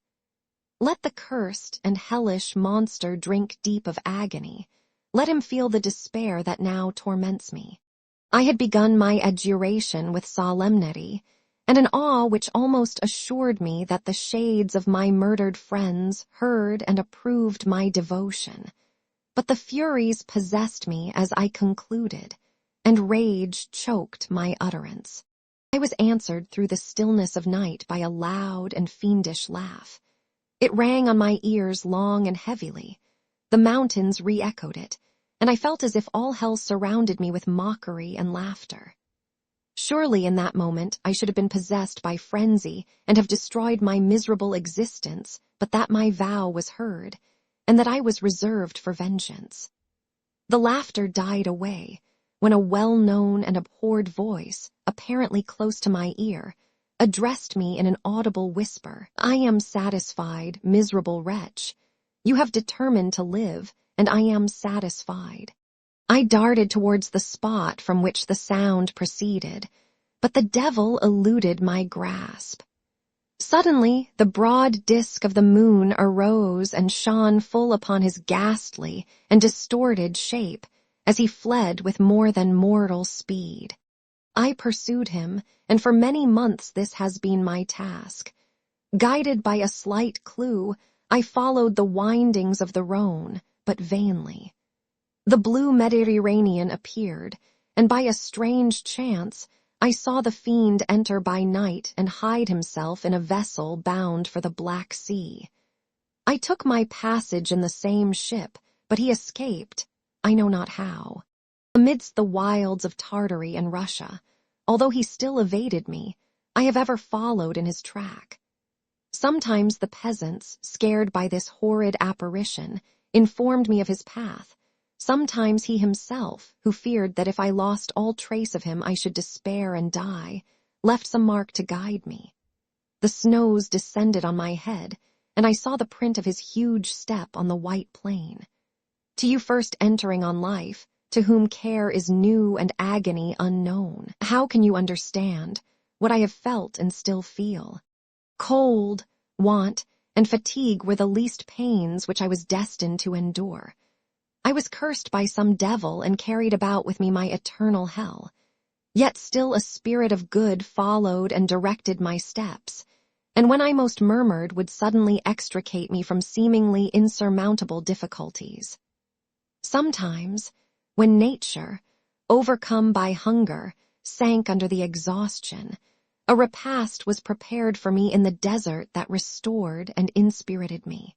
The fare was indeed coarse, such as the peasants of the country ate, but I will not doubt that it was set there by the spirits that I had invoked to aid me. Often, when all was dry, the heavens cloudless, and I was parched by thirst, a slight cloud would bedim the sky, shed the few drops that revived me, and vanish. I followed, when I could, the courses of the rivers, but the demon generally avoided these, as it was here that the population of the country chiefly collected. In other places, human beings were seldom seen, and I generally subsisted on the wild animals that crossed my path. I had money with me and gained the friendship of the villagers by distributing it, or I brought with me some food that I had killed, which, after taking a small part, I always presented to those who had provided me with fire and utensils for cooking. My life as it passed thus was indeed hateful to me, and it was during sleep alone that I could taste joy. O blessed sleep! Often, when most miserable, I sank to repose, and my dreams lulled me even to rapture. The spirits that guarded me had provided these moments, or rather hours, of happiness that I might retain strength to fulfill my pilgrimage. Deprived of this respite, I should have sunk under my hardships. During the day I was sustained and inspirited by the hope of night, for in sleep I saw my friends, my wife, and my beloved country. Again I saw the benevolent countenance of my father, heard the silver tones of my Elizabeth's voice, and beheld Clerval enjoying health and youth. Often, when wearied by a toilsome march, I persuaded myself that I was dreaming until night should come, and that I should then enjoy reality in the arms of my dearest friends. What agonizing fondness did I feel for them! How did I cling to their dear forms, as sometimes they haunted even my waking hours, and persuade myself that they still lived. At such moments vengeance, that burned within me, died in my heart, and I pursued my path towards the destruction of the demon more as a task enjoined by heaven, as the mechanical impulse of some power of which I was unconscious, than as the ardent desire of my soul. What his feelings were whom I pursued I cannot know. Sometimes, indeed, he left marks in writing on the barks of the trees or cut in stone that guided me and instigated my fury. My reign is not yet over. These words were legible in one of these inscriptions. You live, and my power is complete. Follow me. I seek the everlasting ices of the north, where you will feel the misery of cold and frost, to which I am impassive. You will find near this place, if you follow not too tardily, a dead hare. Eat and be refreshed. Come on, my enemy. We have yet to wrestle for our lives, but many hard and miserable hours must you endure until that period shall arrive. Scoffing devil, again do I vow vengeance. Again do I devote thee, miserable fiend, to torture and death. Never will I give up my search until he or I perish. And then with what ecstasy shall I join my Elizabeth and my departed friends, who even now prepare for me the reward of my tedious toil and horrible pilgrimage. As I still pursued my journey to the northward, the snows thickened and the cold increased in a degree almost too severe to support. The peasants were shut up in their hovels, and only a few of the most hardy ventured forth to seize the animals whom starvation had forced from their hiding places to seek for prey. The rivers were covered with ice, and no fish could be procured, and thus I was cut off from my chief article of maintenance. The triumph of my enemy increased with the difficulty of my labors.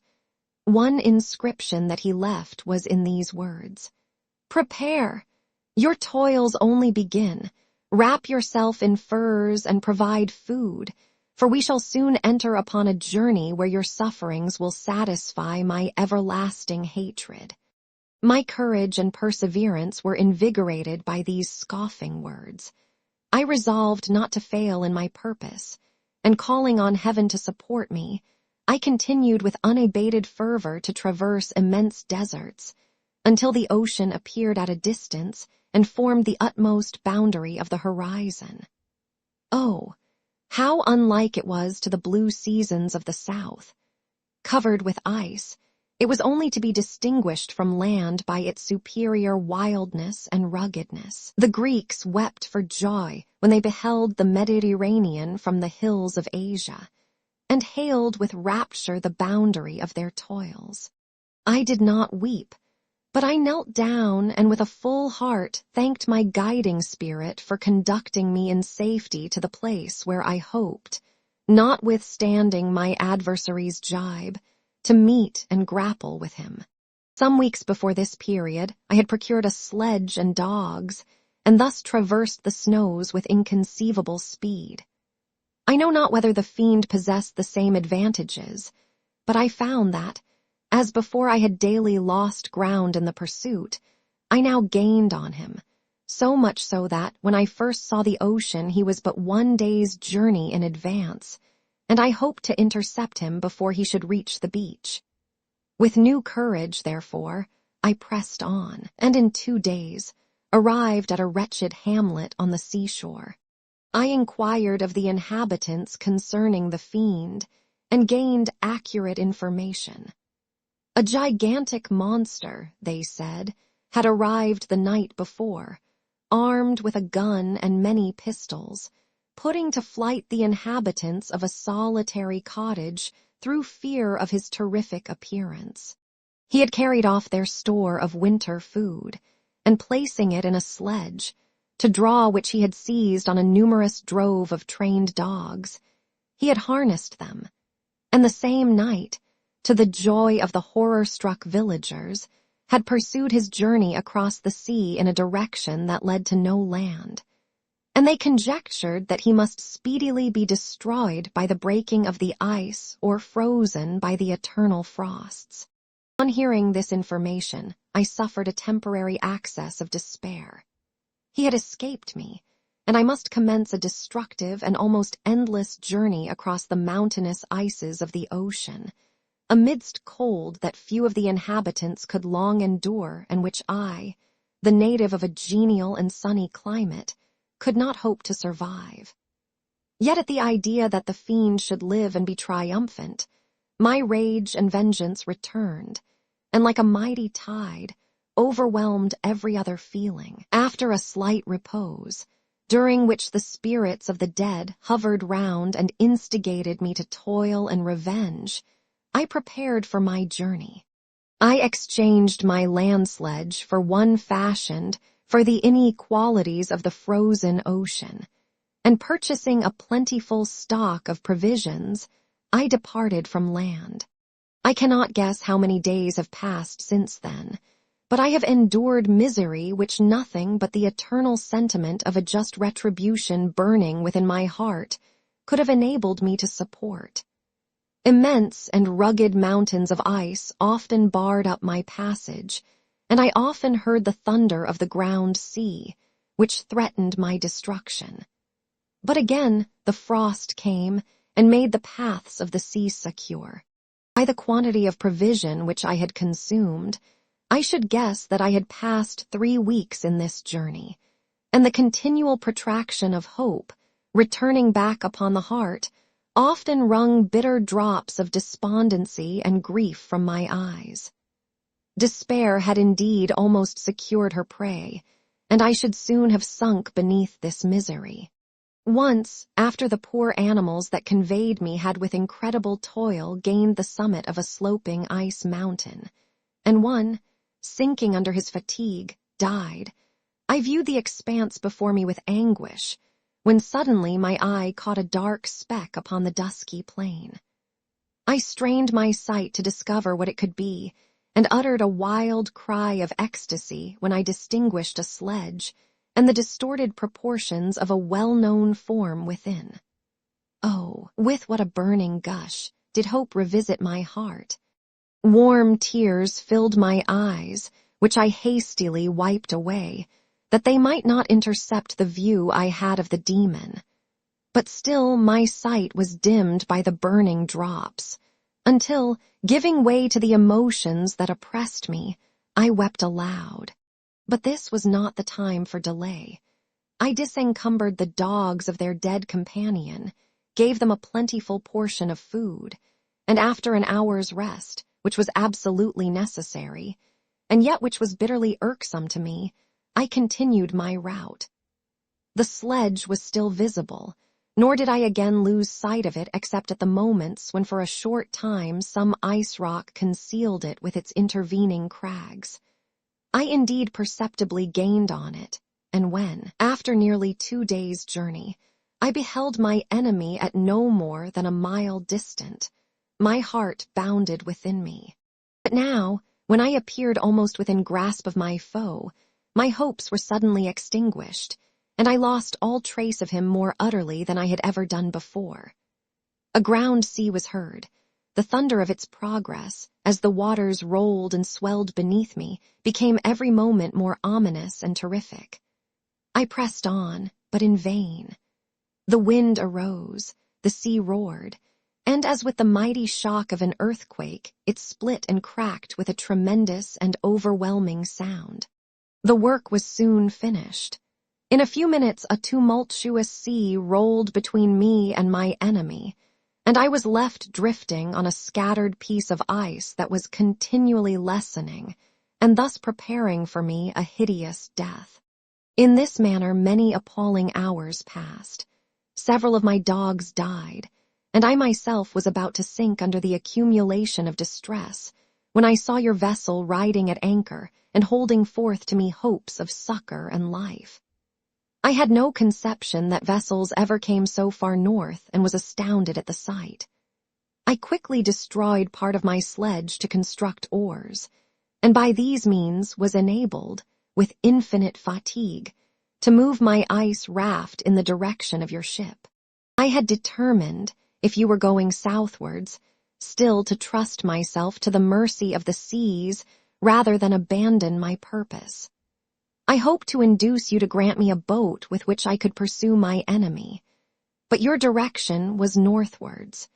You took me on board when my vigor was exhausted, and I should soon have sunk under my multiplied hardships into a death which I still dread, for my task is unfulfilled.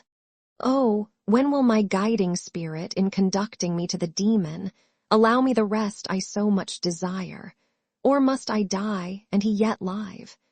If I do, swear to me, Walton, that he shall not escape, that you will seek him and satisfy my vengeance in his death. And do I dare to ask of you to undertake my pilgrimage, to endure the hardships that I have undergone? No, I am not so selfish.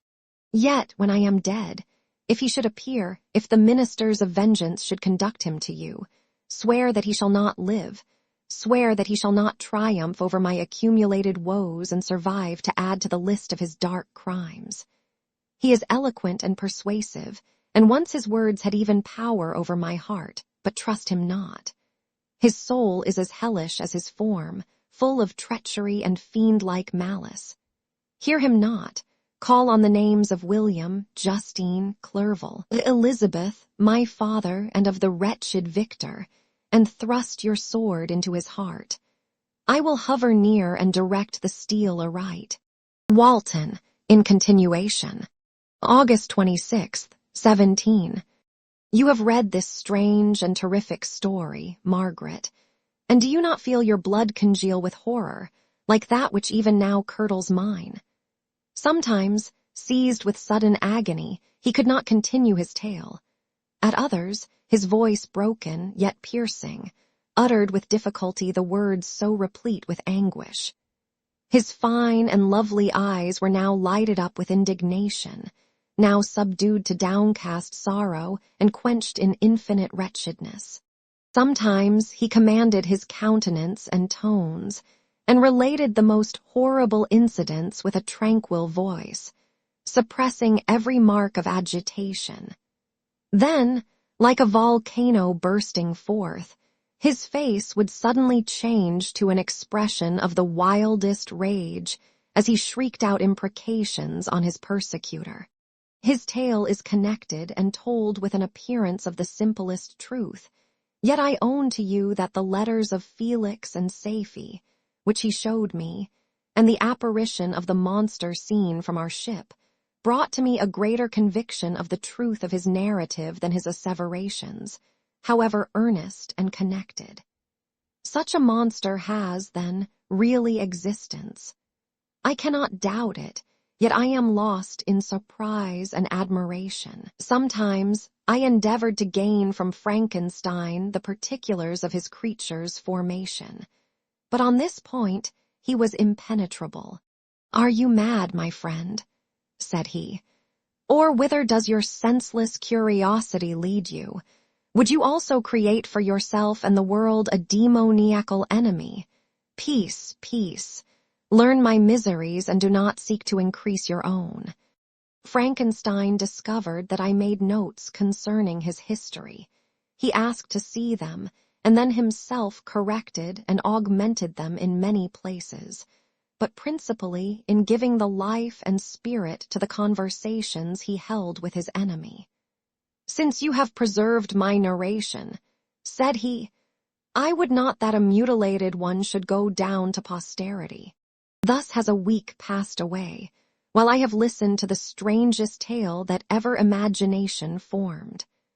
My thoughts and every feeling of my soul have been drunk up by the interest for my guest, which this tale and his own elevated and gentle manners have created. I wish to soothe him, yet can I counsel one so infinitely miserable, so destitute of every hope of consolation, to live. Oh, no, the only joy that he can now know will be when he composes his shattered spirit to peace and death. Yet he enjoys one comfort, the offspring of solitude and delirium. He believes that when in dreams he holds converse with his friends and derives from that communion consolation for his miseries or excitements to his vengeance, that they are not the creations of his fancy, but the beings themselves who visit him from the regions of a remote world.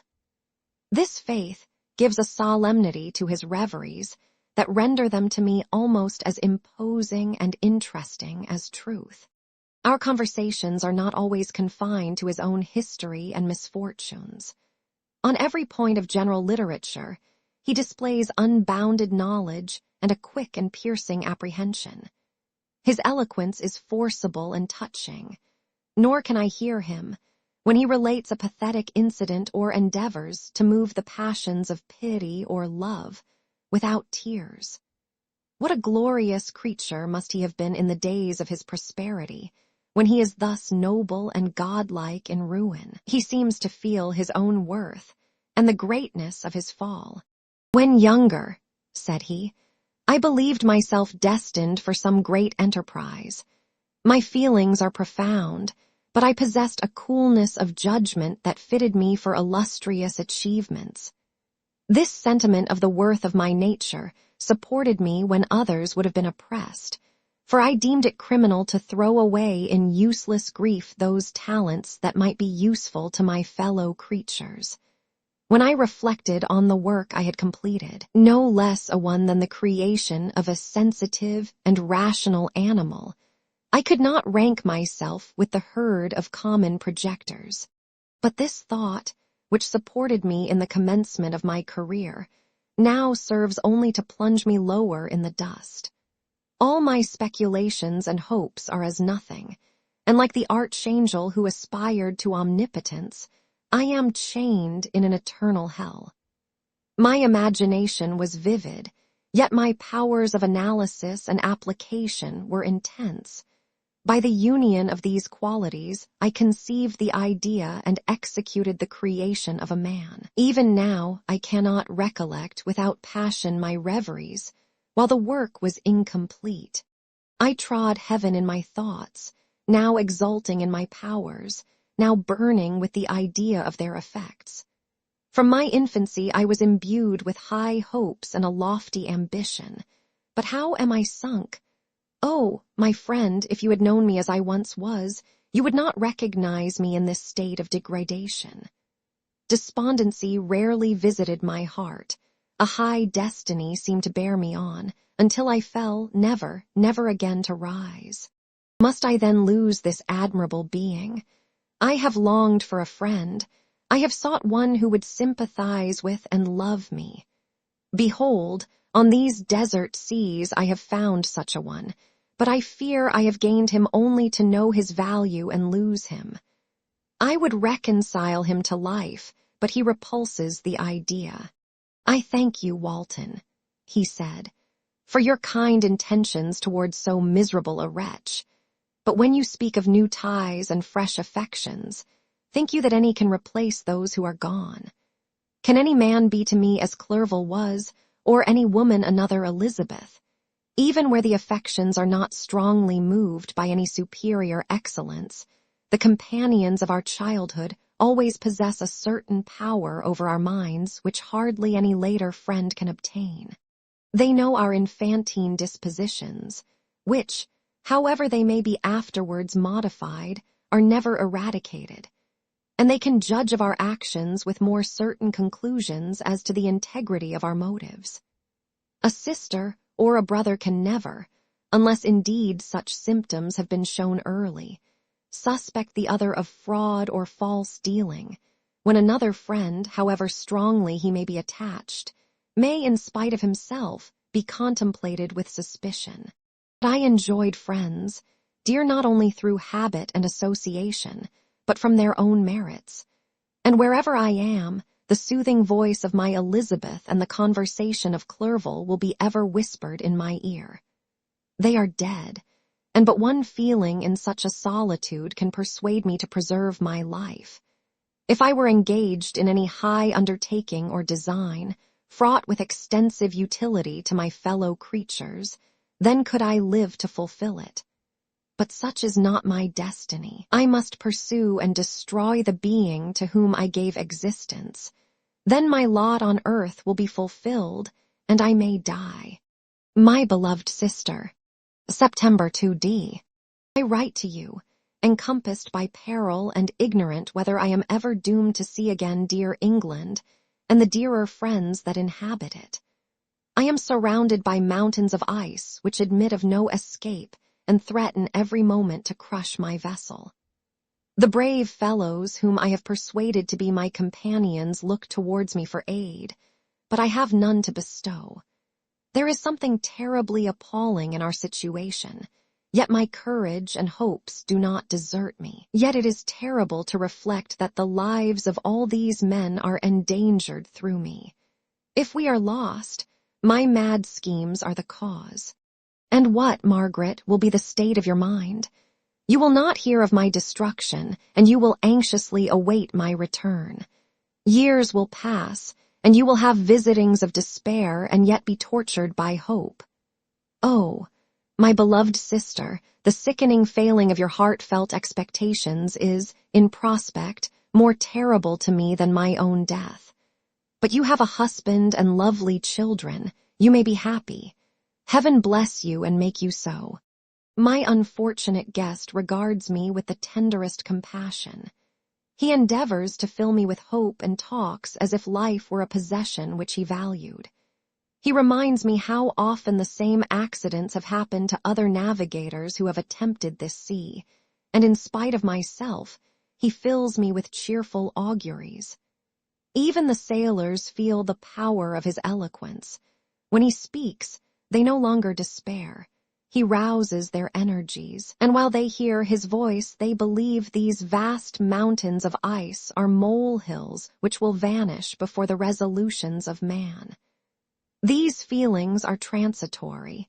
Each day of expectation delayed fills them with fear, and I almost dread a mutiny caused by this despair. September 5th. A scene has just passed of such uncommon interest that, although it is highly probable that these papers may never reach you, yet I cannot forbear recording it. We are still surrounded by mountains of ice, still in imminent danger of being crushed in their conflict. The cold is excessive, and many of my unfortunate comrades have already found a grave amidst this scene of desolation. Frankenstein has daily declined in health. A feverish fire still glimmers in his eyes, but he is exhausted, and when suddenly roused to any exertion, he speedily sinks again into apparent lifelessness. I mentioned in my last letter the fears I entertained of a mutiny. This morning, as I sat watching the wan countenance of my friend, his eyes half closed and his limbs hanging listlessly, I was roused by half a dozen of the sailors, who demanded admission into the cabin. They entered, and their leader addressed me. He told me that he and his companions had been chosen by the other sailors to come in deputation to me to make me a requisition which, in justice, I could not refuse. We were immured in ice and should probably never escape, but they feared that if, as was possible, the ice should dissipate and a free passage be opened, I should be rash enough to continue my voyage and lead them into fresh dangers, after they might happily have surmounted this. They insisted, therefore, that I should engage with a solemn promise that if the vessel should be freed, I would instantly direct my course southwards. This speech troubled me. I had not despaired, nor had I yet conceived the idea of returning if set free. Yet could I, in justice, or even in possibility, refuse this demand? I hesitated before I answered, when Frankenstein, who had at first been silent, and indeed appeared hardly to have force enough to attend, now roused himself. His eyes sparkled, and his cheeks flushed with momentary vigor. Turning towards the men, he said, "What do you mean? What do you demand of your captain? Are you, then, so easily turned from your design? Did you not call this a glorious expedition? And wherefore was it glorious? Not because the way was smooth and placid as a southern sea, but because it was full of dangers and terror, because at every new incident your fortitude was to be called forth and your courage exhibited, because danger and death surrounded it, and these you were to brave and overcome. For this was it for this was it an honorable undertaking. You were hereafter to be hailed as the benefactors of your species, your names adored as belonging to brave men who encountered death for honor and the benefit of mankind. And now, behold, with the first imagination of danger, or, if you will, the first mighty and terrific trial of your courage, you shrink away and are content to be handed down as men who had not strength enough to endure cold and peril. And so, poor souls, they were chilly and returned to their warm firesides. Why, that requires not this preparation. Ye need not have come thus far and dragged your captain to the shame of a defeat merely to prove yourselves cowards. Oh, be men, or be more than men. Be steady to your purposes and firm as a rock. This ice is not made of such stuff as your hearts may be. It is mutable and cannot withstand you if you say that it shall not. Do not return to your families with the stigma of disgrace marked on your brows. Return as heroes who have fought and conquered, and who know not what it is to turn their backs on the foe. He spoke this with a voice so modulated to the different feelings expressed in his speech, with an eye so full of lofty design and heroism, that can you wonder that these men were moved? They looked at one another and were unable to reply. I spoke. I told them to retire and consider of what had been said, that I would not lead them farther north if they strenuously desired the contrary, but that I hoped that, with reflection, their courage would return. They retired, and I turned towards my friend, but he was sunk in languor and almost deprived of life. How all this will terminate, I know not, but I had rather die than return shamefully, my purpose unfulfilled. Yet I fear such will be my fate. The men, unsupported by ideas of glory and honor, can never willingly continue to endure their present hardships. September 7th. The die is cast. I have consented to return if we are not destroyed. Thus are my hopes blasted by cowardice and indecision. I come back ignorant and disappointed.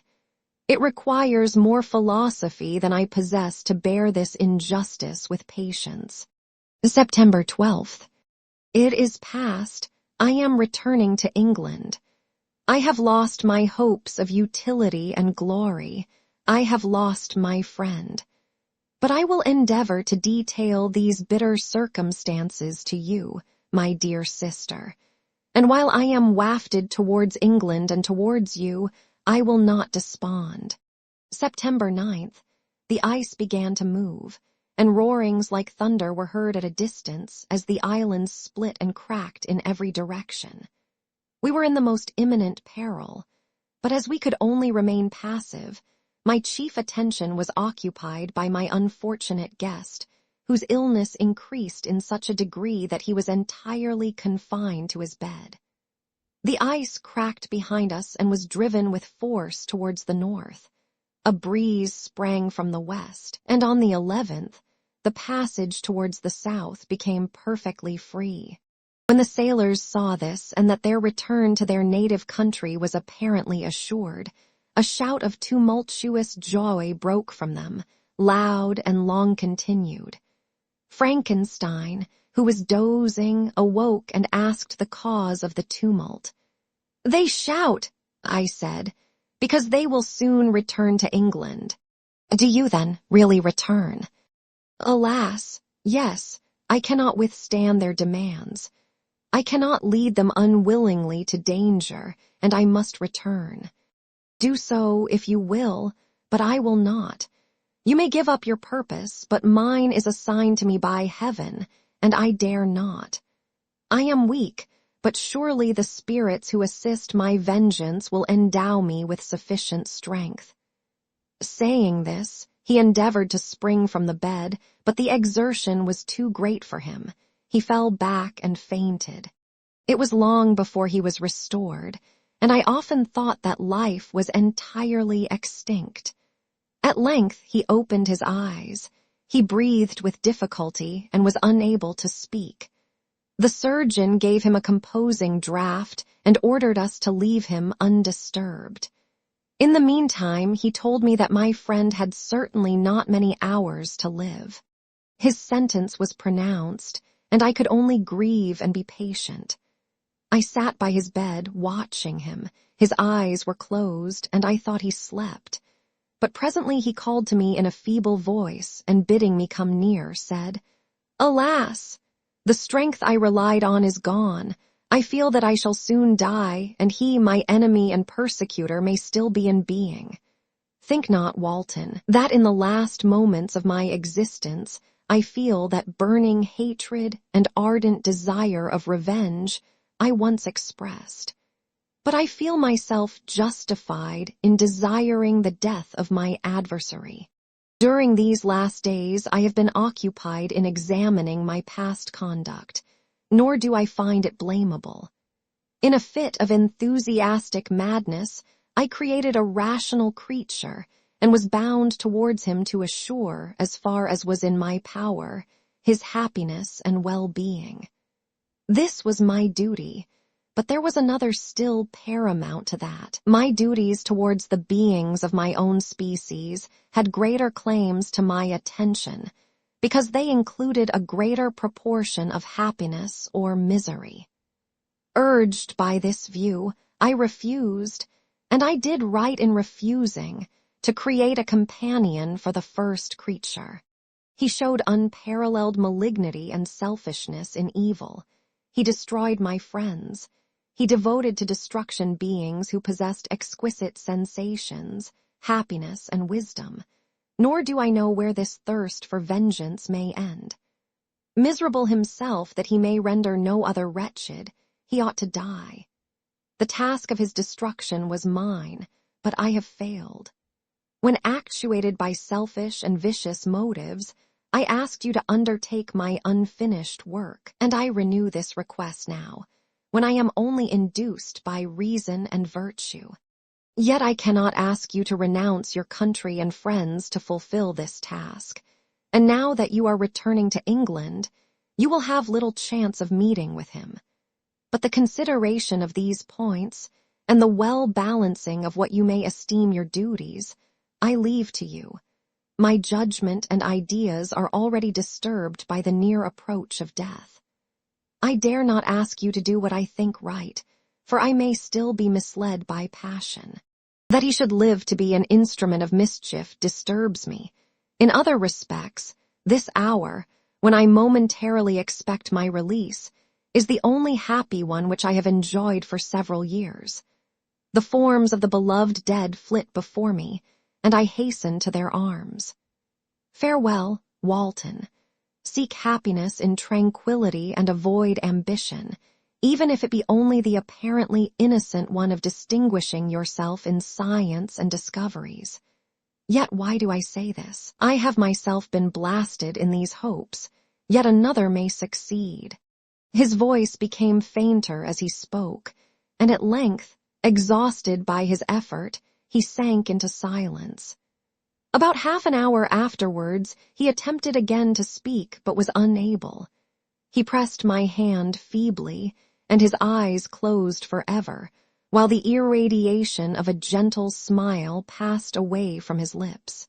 Margaret, what comment can I make on the untimely extinction of this glorious spirit? What can I say that will enable you to understand the depth of my sorrow? All that I should express would be inadequate and feeble. My tears flow. My mind is overshadowed by a cloud of disappointment. But I journey towards England, and I may there find consolation. I am interrupted. What do these sounds portend? It is midnight, the breeze blows fairly, and the watch on deck scarcely stir. Again there is a sound as of a human voice, but hoarser. It comes from the cabin where the remains of Frankenstein still lie. I must arise and examine. Good night, my sister. Great God, what a scene has just taken place. I am yet dizzy with the remembrance of it. I hardly know whether I shall have the power to detail it, yet the tale which I have recorded would be incomplete without this final and wonderful catastrophe. I entered the cabin where lay the remains of my ill-fated and admirable friend. Over him hung a form which I cannot find words to describe, gigantic in stature, yet uncouth and distorted in its proportions. As he hung over the coffin, his face was concealed by long locks of ragged hair, but one vast hand was extended, in color and apparent texture like that of a mummy. When he heard the sound of my approach, he ceased to utter exclamations of grief and horror, and sprung towards the window. Never did I behold a vision so horrible as his face, of such loathsome yet appalling hideousness. I shut my eyes involuntarily and endeavored to recollect what were my duties with regard to this destroyer. I called on him to stay. He paused, looking on me with wonder, and again turning towards the lifeless form of his creator. He seemed to forget my presence, and every feature and gesture seemed instigated by the wildest rage of some uncontrollable passion. "That is also my victim," he exclaimed. "In his murder my crimes are consummated, the miserable series of my being is wound to its close. Oh, Frankenstein, generous and self-devoted being, what does it avail that I now ask thee to pardon me? I, who irretrievably destroyed thee by destroying all thou lovedst. Alas, he is cold, he cannot answer me."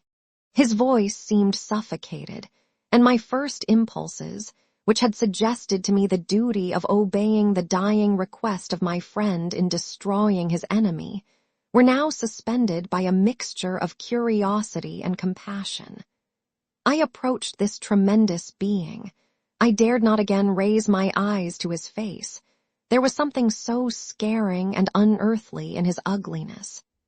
I attempted to speak, but the words died away on my lips. The monster continued to utter wild and incoherent self-reproaches. At length, I gathered resolution to address him in a pause of the tempest of his passion. "Your repentance," I said, "is now superfluous. If you had listened to the voice of conscience and heeded the stings of remorse before you had urged your diabolical vengeance to this extremity, Frankenstein would yet have lived." "And do you dream?" said the demon. "Do you think that I was then dead to agony and remorse? He continued, pointing to the corpse, he suffered not in the consummation of the deed. Oh, not the 10,000th portion of the anguish that was mine during the lingering detail of its execution. A frightful selfishness hurried me on, while my heart was poisoned with remorse. Think you that the groans of Clerval were music to my ears? My heart was fashioned to be susceptible of love and sympathy, and when wrenched by misery to vice and hatred, it did not endure the violence of the change without torture such as you cannot even imagine.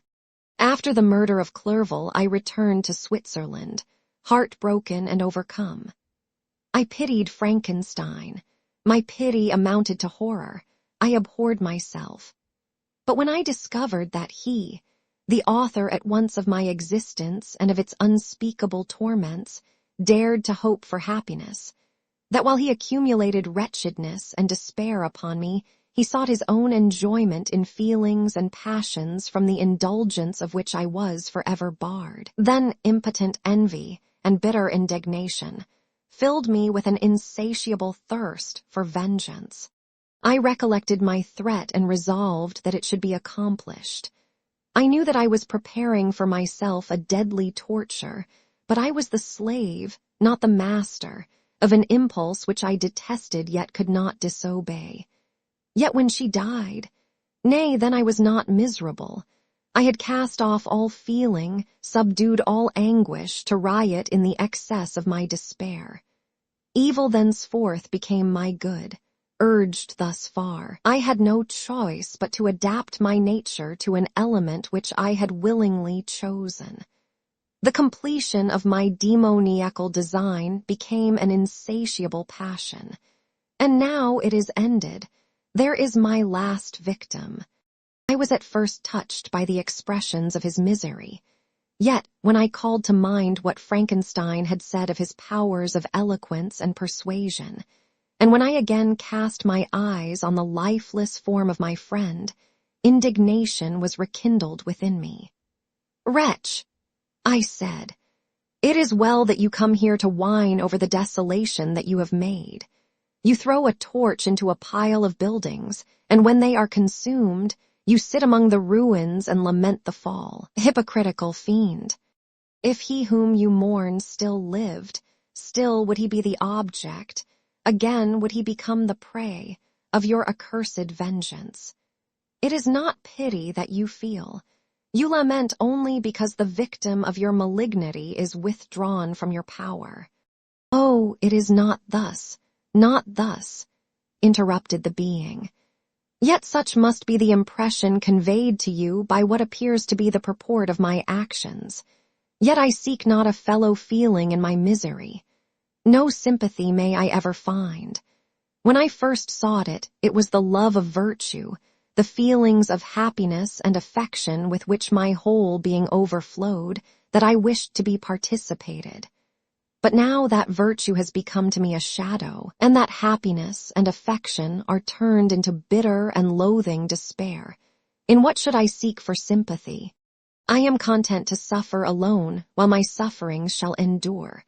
When I die, I am well satisfied that abhorrence and opprobrium should load my memory. Once my fancy was soothed with dreams of virtue, of fame, and of enjoyment.